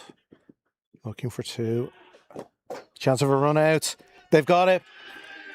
They've got the it. breakthrough. That is a big breakthrough. The skipper is gone. That is a brilliant bit of fielding. I'm not sure who it was, but it was a fantastic piece of fielding. Whoever that was. Hollard sent back his skipper, left him stranded mid-wicket, and he's hurt himself trying to get back. He's really hurt himself. But great piece of fielding. Let's see if you Great can work see from who. Tucker. Let's see if we can see who that is, Graham. Your eyes are better than mine, but it was a fantastic bit of fielding. It was, that one bounce throw. Straight, direct. That's Joe Prendergast, is it? What a throw. Oh, he's miles out. Yeah. What a throw. And Balbriggan will still have belief as long as Hollard is there. But, well, he called him and then just left him stranded. Yeah. Well short. A terrific innings from... Is that Hollard who's gone? Oh. Sorry. Oh, I assume because they had Lewis on strike, sorry. I think that may be incorrect, I think. Yeah, I think it's Lewis, but anyway. You'll see in a second.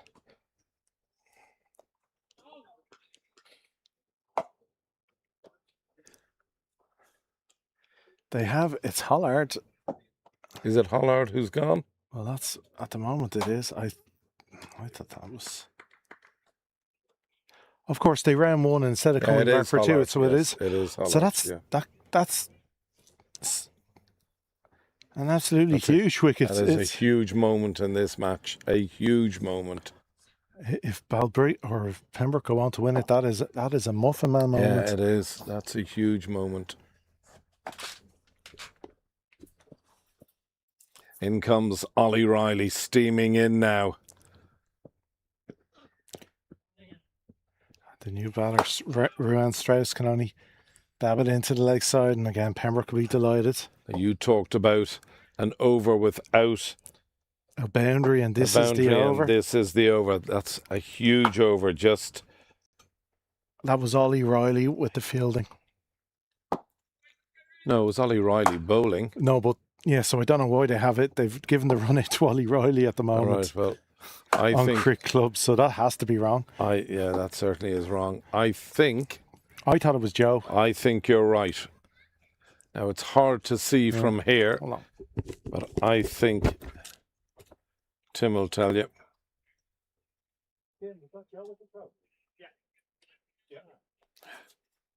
So, yeah, well done, Graham. Confirmation that it was Joe Prendergast again, stepping up to the mark when needed with superb fielding on the railway boundary.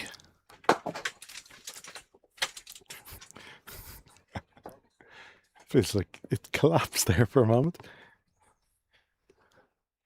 I think this is Hoey's last over, Graham.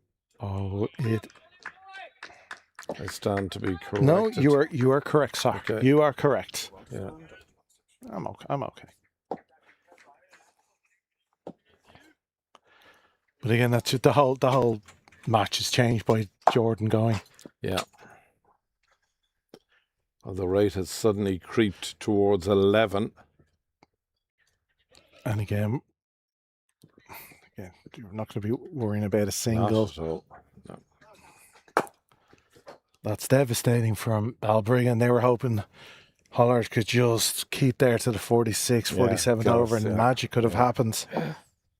Now, Lewis has cleared the boundary, but only once, whereas Jordan Hollard in his 83 runs of 66 deliveries 7 fours and 5 sixes. Wow, yeah. Yeah, it was superb, clean. Yeah.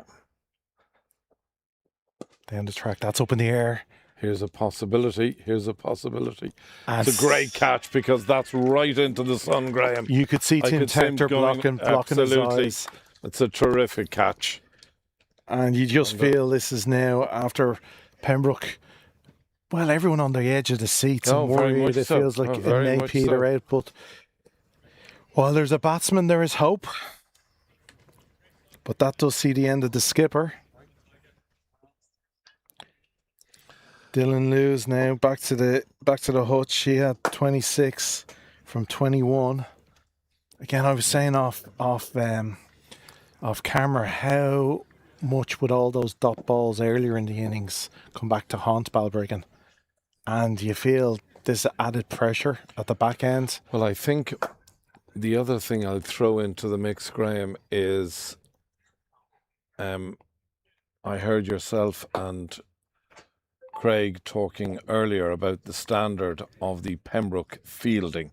Yeah, And it's been superb all year. And those 2 wickets to fall, the run out which Joe Prendergast took, and again that catch that Tim Tector took, because they're not easy. No, but You're looking again, straight- catches win matches. This is, yeah. But we saw Tector shielding his eyes there. Yeah, like into the sun.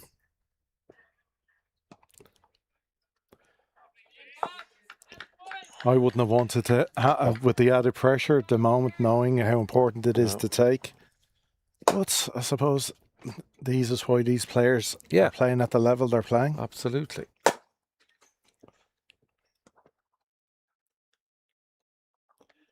I'd have 100 more wickets to my name if he was fielding for me. I think we all would.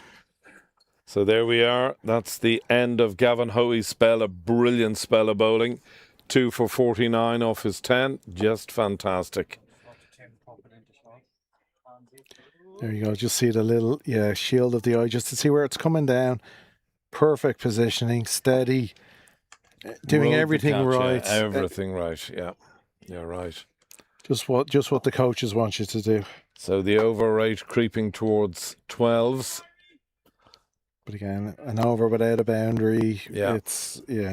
That's 2 overs, 12 deliveries without a boundary, and when you need 10s.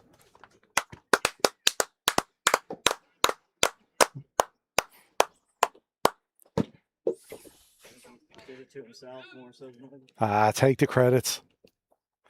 Sorry, Joe Prendergast coming just down in front of us. Had to applaud him. Match changing.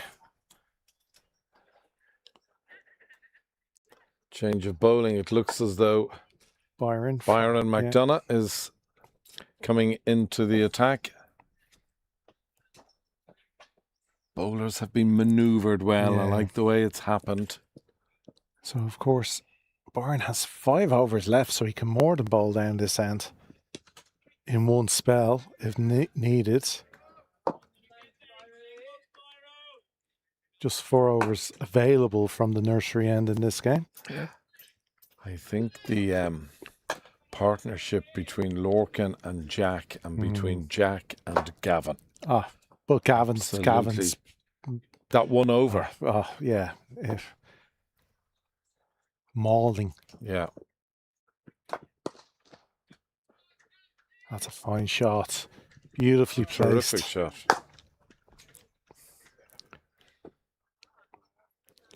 And just a much needed boundary for Balbriggan. Lovely shot from Strauss.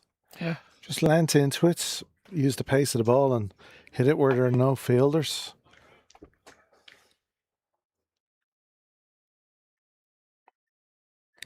Again, the rate is over 11.5, so they would need a couple more. And he goes again. It's just the one. Down to the skipper. It comes across from long on. Keeps it to 1. I have to say, Graham, it's been a really good game of cricket. It has. Really good game of cricket. The top 2 teams at the moment in Leinster. Add Leinster into that mix. Well, and obviously, I think, but just on the... But I think you can see why Balbriggan are such a good side. And why Pembroke were very, very lucky to get 2 home games this weekend. Yeah, That's a factor. yeah. of Players course it having to is. come on the Saturday, Huge, travel home, get up huge, again, huge. come down. Just from comfort level, Oh, knowing your well, pitch, I your suppose dimensions. that's where you look at how strong Pembroke have been in the All Ireland. You know, to win away from home in Waringstown, in Stonians, and Lisburn, the 3 top sides in the NCU. That's It's a a well. good Oh, it's given us wide. Given us a wide, It okay. was well directed. Yeah, I don't Obviously mind just a little too high.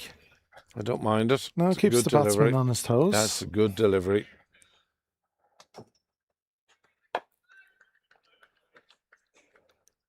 But like that, if you compare it again to last year, where Pembroke came just up short on a doubleheader weekend, Yeah, travelling, that's they had to of go away course. both days. Of course, yeah. Remember it well. Like I was talking earlier to somebody about what's ahead, and obviously these 2 teams will meet again in the league once the division splits. Once the split happens, And that's a tough. Balbriggan away is a Oh. tough game.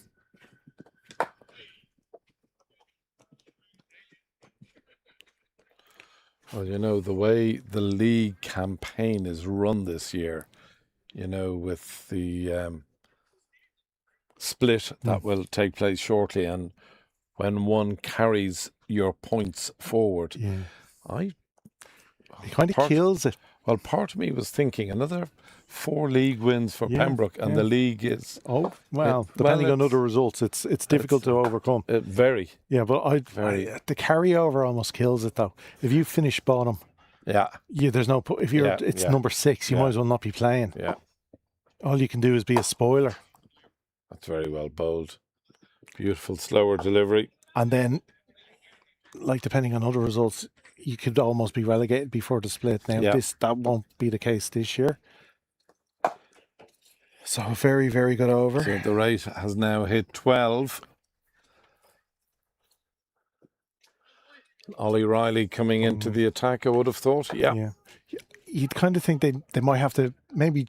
I like everyone playing everyone for 12. At the start, they might want to jiggle it a little, just to keep it tighter in the second half. I know that. If you've won all 6, 7, 8, 10 games, you deserve to be top, but and have some sort of cushion. Yeah. But you don't want it dead and buried. Yeah. Well, the answer is it could be dead and buried. Yeah. Pembroke win their next 4 league games, Graham. Yeah. It's going to be very difficult to catch them. Well, the last few seasons, losing 2 meant you didn't win. And Pembroke almost didn't win, and they only lost 1 game. Yeah. Yeah. I mean, when they drew 2. Yeah. Yeah. Because of weather and ties. Yeah. Yeah.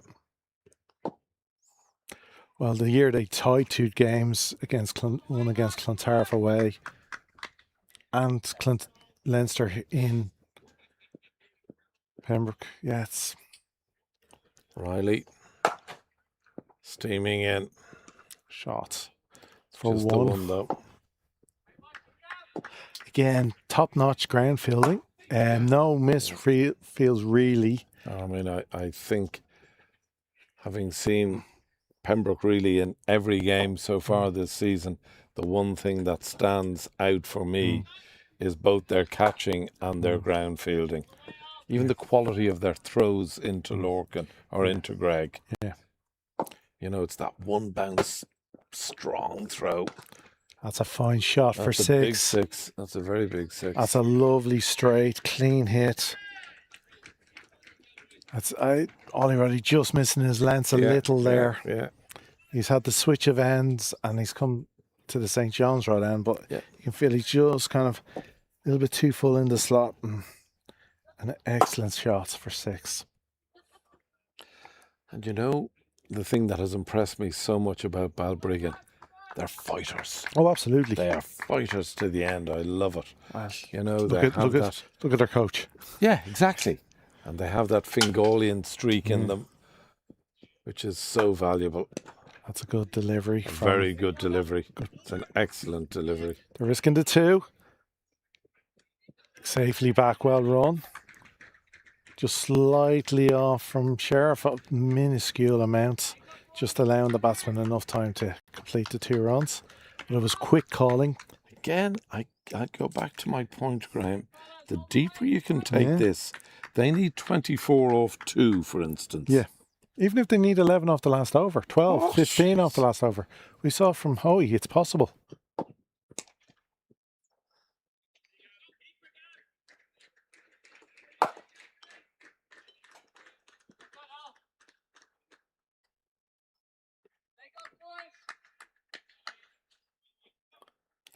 It's 11 off the over with a ball to come. And that is the rate, so Yeah. Don't rule these boys out.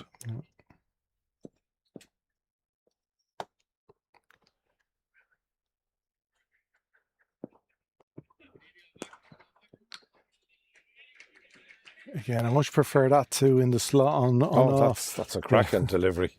It's exactly what the captain would have asked for. But unfortunately, that is 12 Yeah. from a Pembroke viewpoint. You know what's impressed me as well is every batsman that's come in. You know, you're looking at Derek coming in at 10. And yes, you could say Riley bowled him a slot delivery. But my goodness, did he take advantage of it? Oh yeah, the ability to actually You know, clear, the and he ability. cleared the rope Oh, cleanly. Easily. So you'd have to say now, the new Leinster Lightning player, Byron McDonough, needs to step up for his team. Yeah. Well, it's what he's been doing all year. They need 3 good overs from him. Yeah.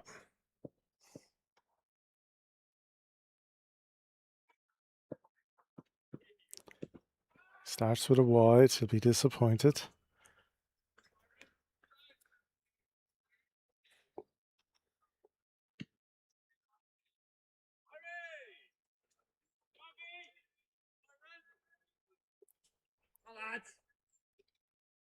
Again, as we've seen, it just takes 1 good one.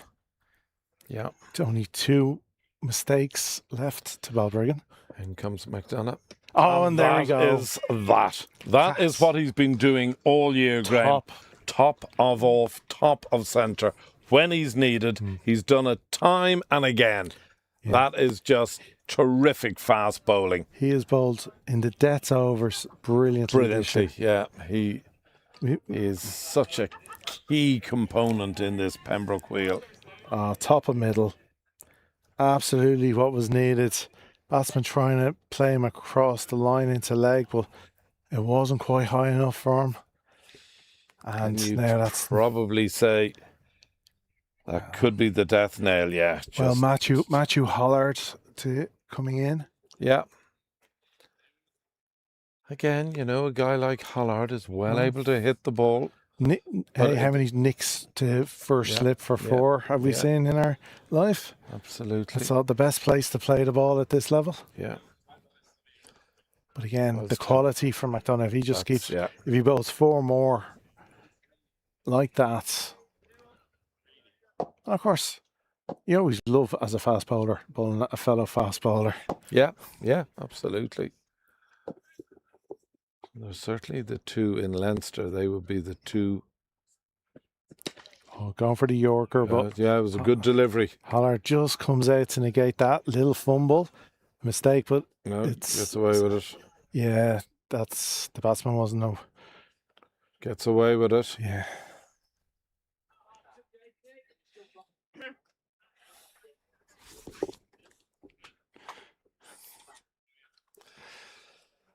So 3 deliveries gone.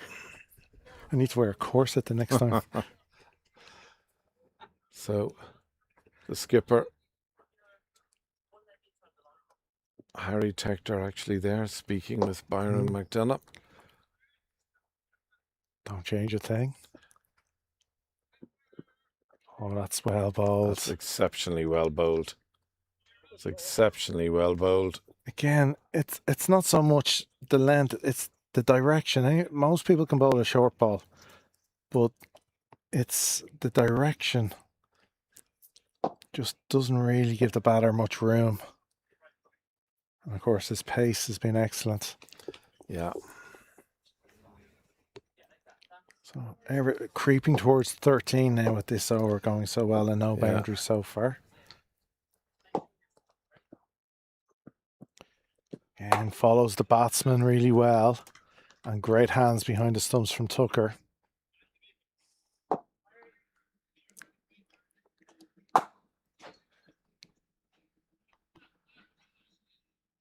So just 2 deliveries to go in the over. I was saying there has been a real sense of silence throughout the ground. Oh, because yeah. the Pembroke faithful know that they've been in a match here, Yeah. in a serious match. Again, for the short ball. Again, he's directed it really well. That's a quick delivery, Graham. Well, if Pembroke managed to get over the line, wait for the collective sigh Yeah. coming out from the crowd. Yeah. It could be almost a hurricane of air. Yeah.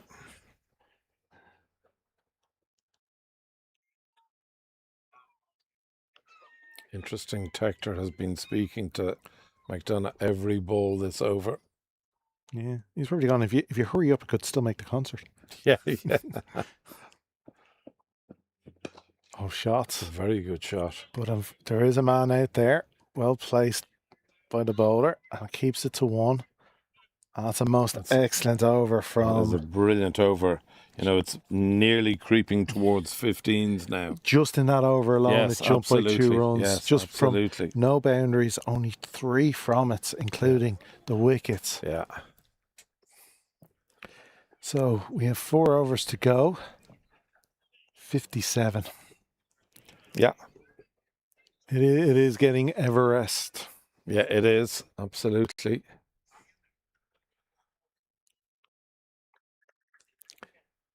The old additive, where there's life, there's hope. Absolutely. That's what Balbriggan will be thinking. Well, that's all they can hope for at this moment.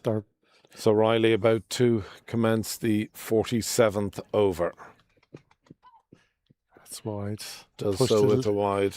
Pushes it a little. You can see what he's going for the previous over. Yeah. That little short and wide that the batsman could only push into the cover boundary. That's what he's going for. Pembroke could quite happily take 6 in an over.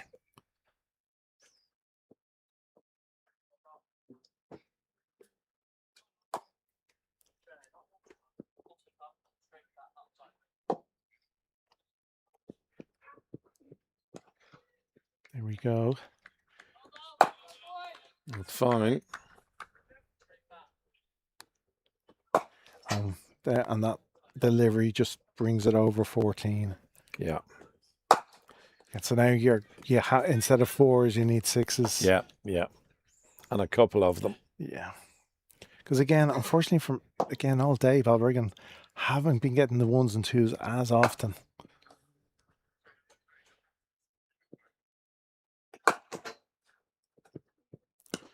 That's a fine swing. Will it be? It should be cut off. One-handed pickup. What a throw. Again, backed up well. Powerful throw. Yeah.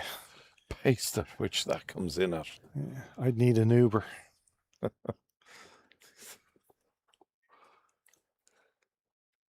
Again, just 2 from it.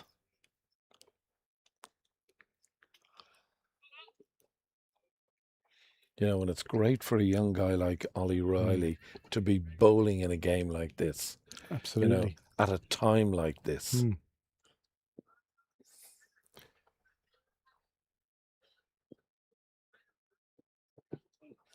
Oh, it was well bowled. Very well bowled. All he could do was really dig that out and just kind of scoop it into the leg side, and it's just a 1 again. It's been an excellent over so far. Really been on the money.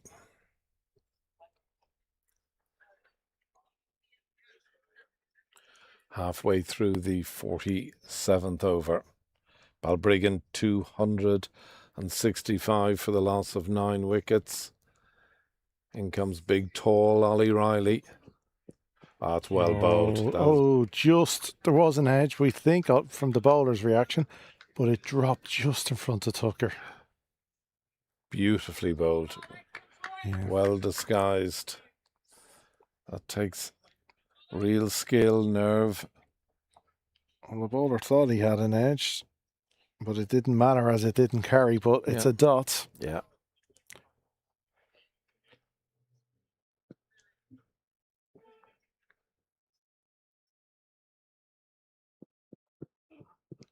That was fast. It was quick.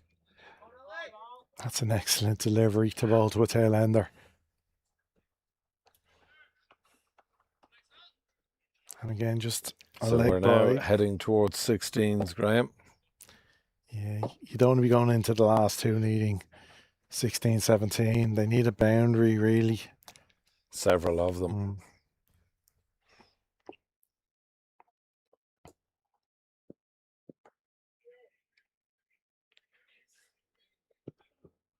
We'll try to the off cutter again. And they're going to pick up two. One for the wide and one for the run between the wickets. I like what he was trying. I like it very much. Something has been said here. Pat Carthy at square leg is raising an issue. This is the it's a wide they ran. The wide, yeah. 2 to the total. Yeah.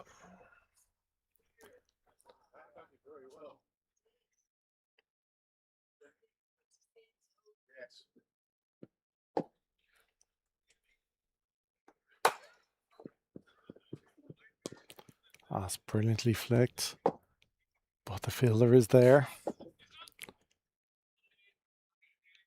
And that's a good close out. Oh, it's a great over. It's a terrific over. Any over now without a boundary is an absolute win-win for Pembroke. So 47 overs have been bowled. That leaves us with just 18 deliveries. The rate is up at 16, so it'll require a monumental effort now on the part of Balbriggan if they are to get into the semi-final of the Leinster Senior Cup. We think it's the Hills that awaits the winner of this game. Do we know whether it's home or an away draw? I've been told it's a home draw for the winning team. Okay. And the Hills will be the match, but people can be wrong. Oh, that's well played. Uppercut from Darroch, who won't reach the boundary. They will take 3 though. Yeah. Oh, chase, Joe. I had the worst head start, to be fair.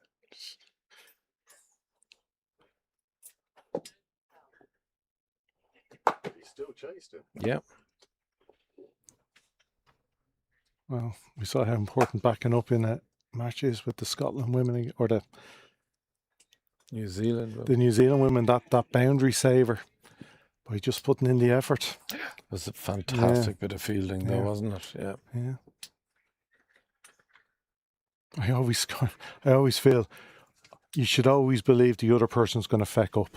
Yeah. Never trust the other person. That's what happened in that case. Yeah. Yeah. And it saved 3 runs. Yeah. Absolutely. No, the thought had crossed my mind.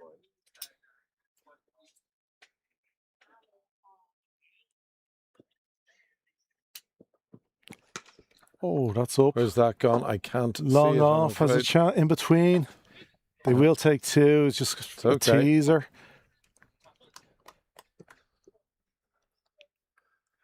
It's been a couple of chips into the gaps. But that's the nature of a run chase and always will be. 2 more to the total.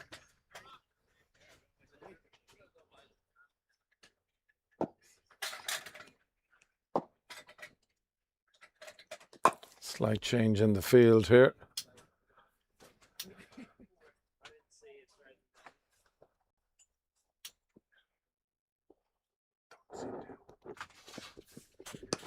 Another flick. Here's a chance, is it? Oh, No. but he does stop the ball to save the 4. It's a brilliant bit of fielding. He gave him a chance to catch it, and he managed to stop the ball bounce going under him. It's a fantastic bit of fielding. I'm not Great to sure who it listen to is. them. From the way he dived, I'm going to say Tim. Yeah, well, it was whoever it was a brilliant bit of fielding. Yeah, the sun is in everyone's eyes. It's low, it's bright. It's a great summer's evening.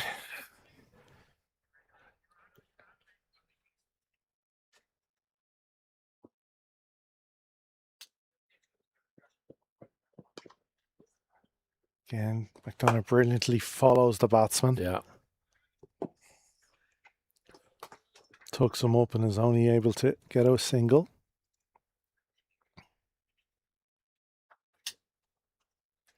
So with every ball that's bowled and that doesn't cross the boundary rope, whether for a 4 or a 6, the rate is climbing by the delivery up to 18s now.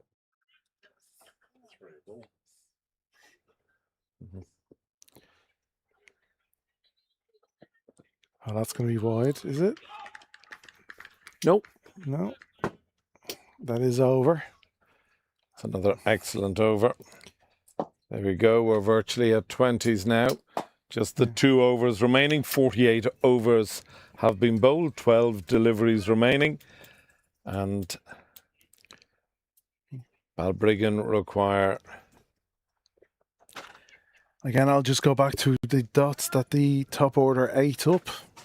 Kind of, instead of being able to work the ball around it. And again, it showed the great bowling earlier on from Lawson and Hoey in tandem that they were dots. Yeah. And so many of them. That spell between the power play and drinks. Yeah.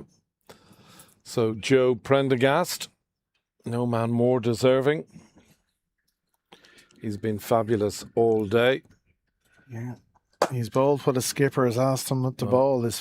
He affected the run out to remove Jordan Hollard, which is Crucial. certainly been the changing of the game in the back end. Out of the match.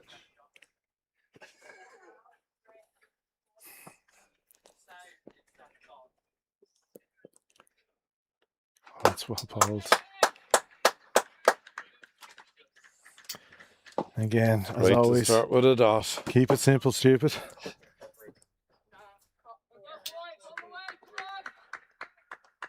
Nobody saving one on the leg side as you'd expect. No.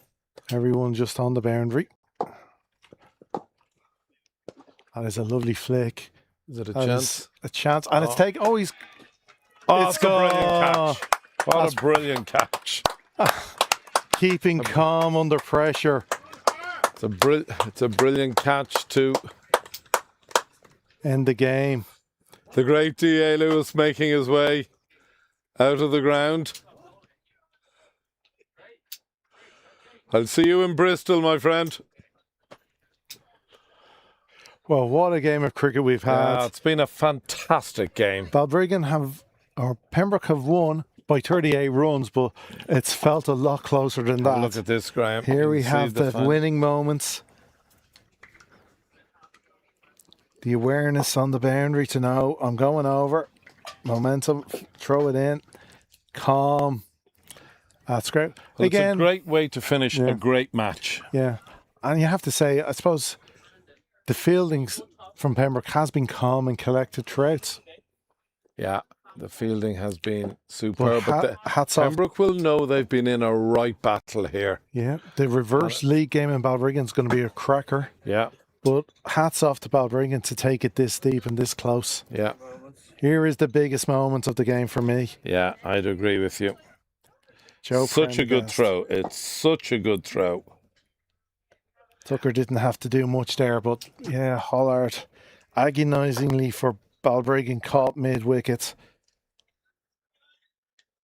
Here's the lovely dot ball, and here is the winning moment again. Going for, well, as he had to, a 6, and he wasn't far off. Talking a yard or two. But again, Pembroke win by 38 runs and progress to the semi-final. When I look at Pembroke this year, they've had a a number of matches which have been relatively one-sided. This certainly wasn't. It's exactly what Pembroke required, Craig. A real test. A real test, yeah. A real proper test. cricket match. And they've come through it victorious. Yeah. A great double win on a double weekend against Balbriggan, who are there.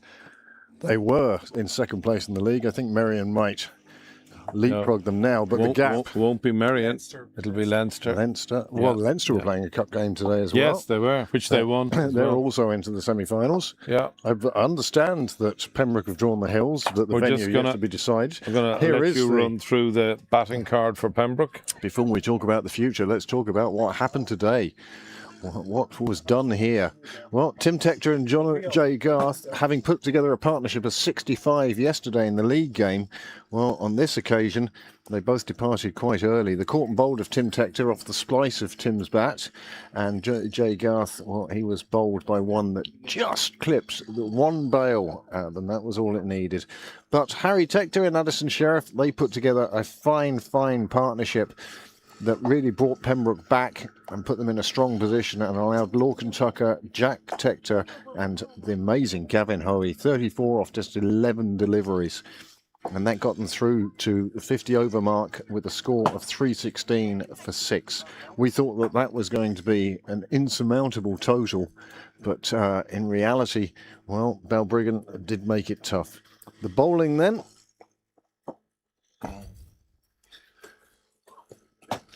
Here is the bowling card for Balbriggan. All bowlers used did exceptionally well. Really no one going more than 8s.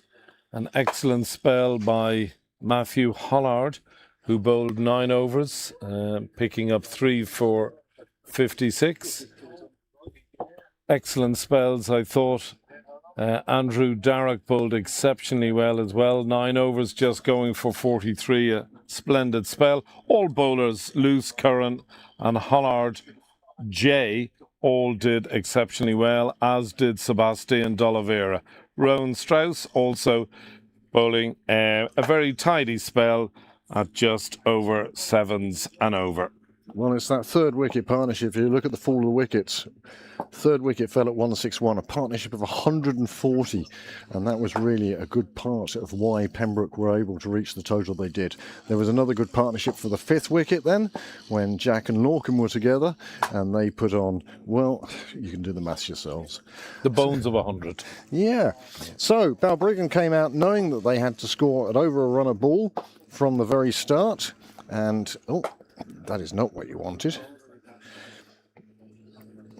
So Balbriggan came out knowing that they needed 317 for victory, a big total, especially as this Pembroke side has not conceded more than 230 all season of any side, but you can see many contributions in there. Christopher Freitas, well, we know what a good player he is until he finally departed, caught by the keeper off the bowling of Joe Prendergast. Joe actually coming into the side today has made a special impression and certainly will be nudging selectors going forward. Jordan Hollard, though, as well as his bowling, well, he really put the wind up the Pembroke supporters. I went up towards the bar to see what the atmosphere was like, and whilst he was in, there was an awful lot going on.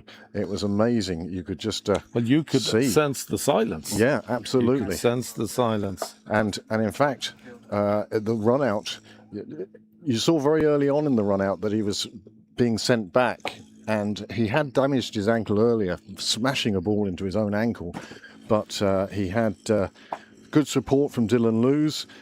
Strauss came in and hit a few, but Darroch again, another contribution, and there's no doubt that this Balbriggan side is a very serious side. You don't win the All-Ireland without being a serious side, but they put the wind up Pembroke today. They eventually fell after that run out of Holland for 83 by Joe Prendergast. They eventually subsided.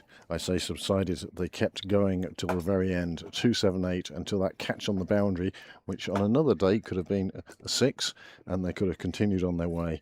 But the total that Pembroke put up, thanks to Gavin Hoey's 33 off 11 balls, I think made it very tricky for them in the end. Looking at the Pembroke bowling figures, which will appear on your screen now. And another excellent spell by Byron McDonough, who time and again has come back and picked up the key wicket when required. Bowled exceptionally well, as did Ollie Riley. Terrific figures, going at under sixes in a game where there's nearly 280 runs scored. Oh, nearly 600 in total. Yeah, it's a colossal achievement. Brilliant again by Gavin Hoey. Excellent by Paul Lawson. Excellent by Joe Prendergast.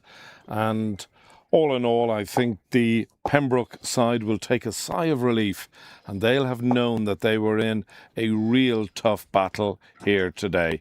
Pembroke eventually victorious, but it's been a wonderful day's cricket in a wonderful cricket club under beautiful clear blue skies. And well, just to demonstrate how close this game was and how much of a battle it was, there you go. There is the final worm. That tells the truth. If those were electrical wires, Niall would make me untangle them for half an hour. They were up and down all the way across, and wickets at the important time for Pembroke eventually saw them home. But again, I just keep returning to that run out of Hollard. Jordan Hollard had done so well. There is the over by over, and you can see that it's Gavin Hoey explosion at the end of the Pembroke innings that really has taken them just far enough ahead of Balbriggan in this particular game. But I can only reiterate what you said, Heatley. It's one hell of a battle that Pembroke have been in. They have emerged victorious, but on another day it could have easily gone another way. And well, Pembroke will be grateful to get into the semi-final now, and the statistical program announces that Gavin Hoey is player of the match, and that could have come up with any one of about 8 or 9 players from both sides. Oh, absolutely. I think if Balbriggan had won, there's no doubt that Jordan Hollard's name would be appearing there, but as it is, it's Gavin Hoey, and there is your match summary. Wow.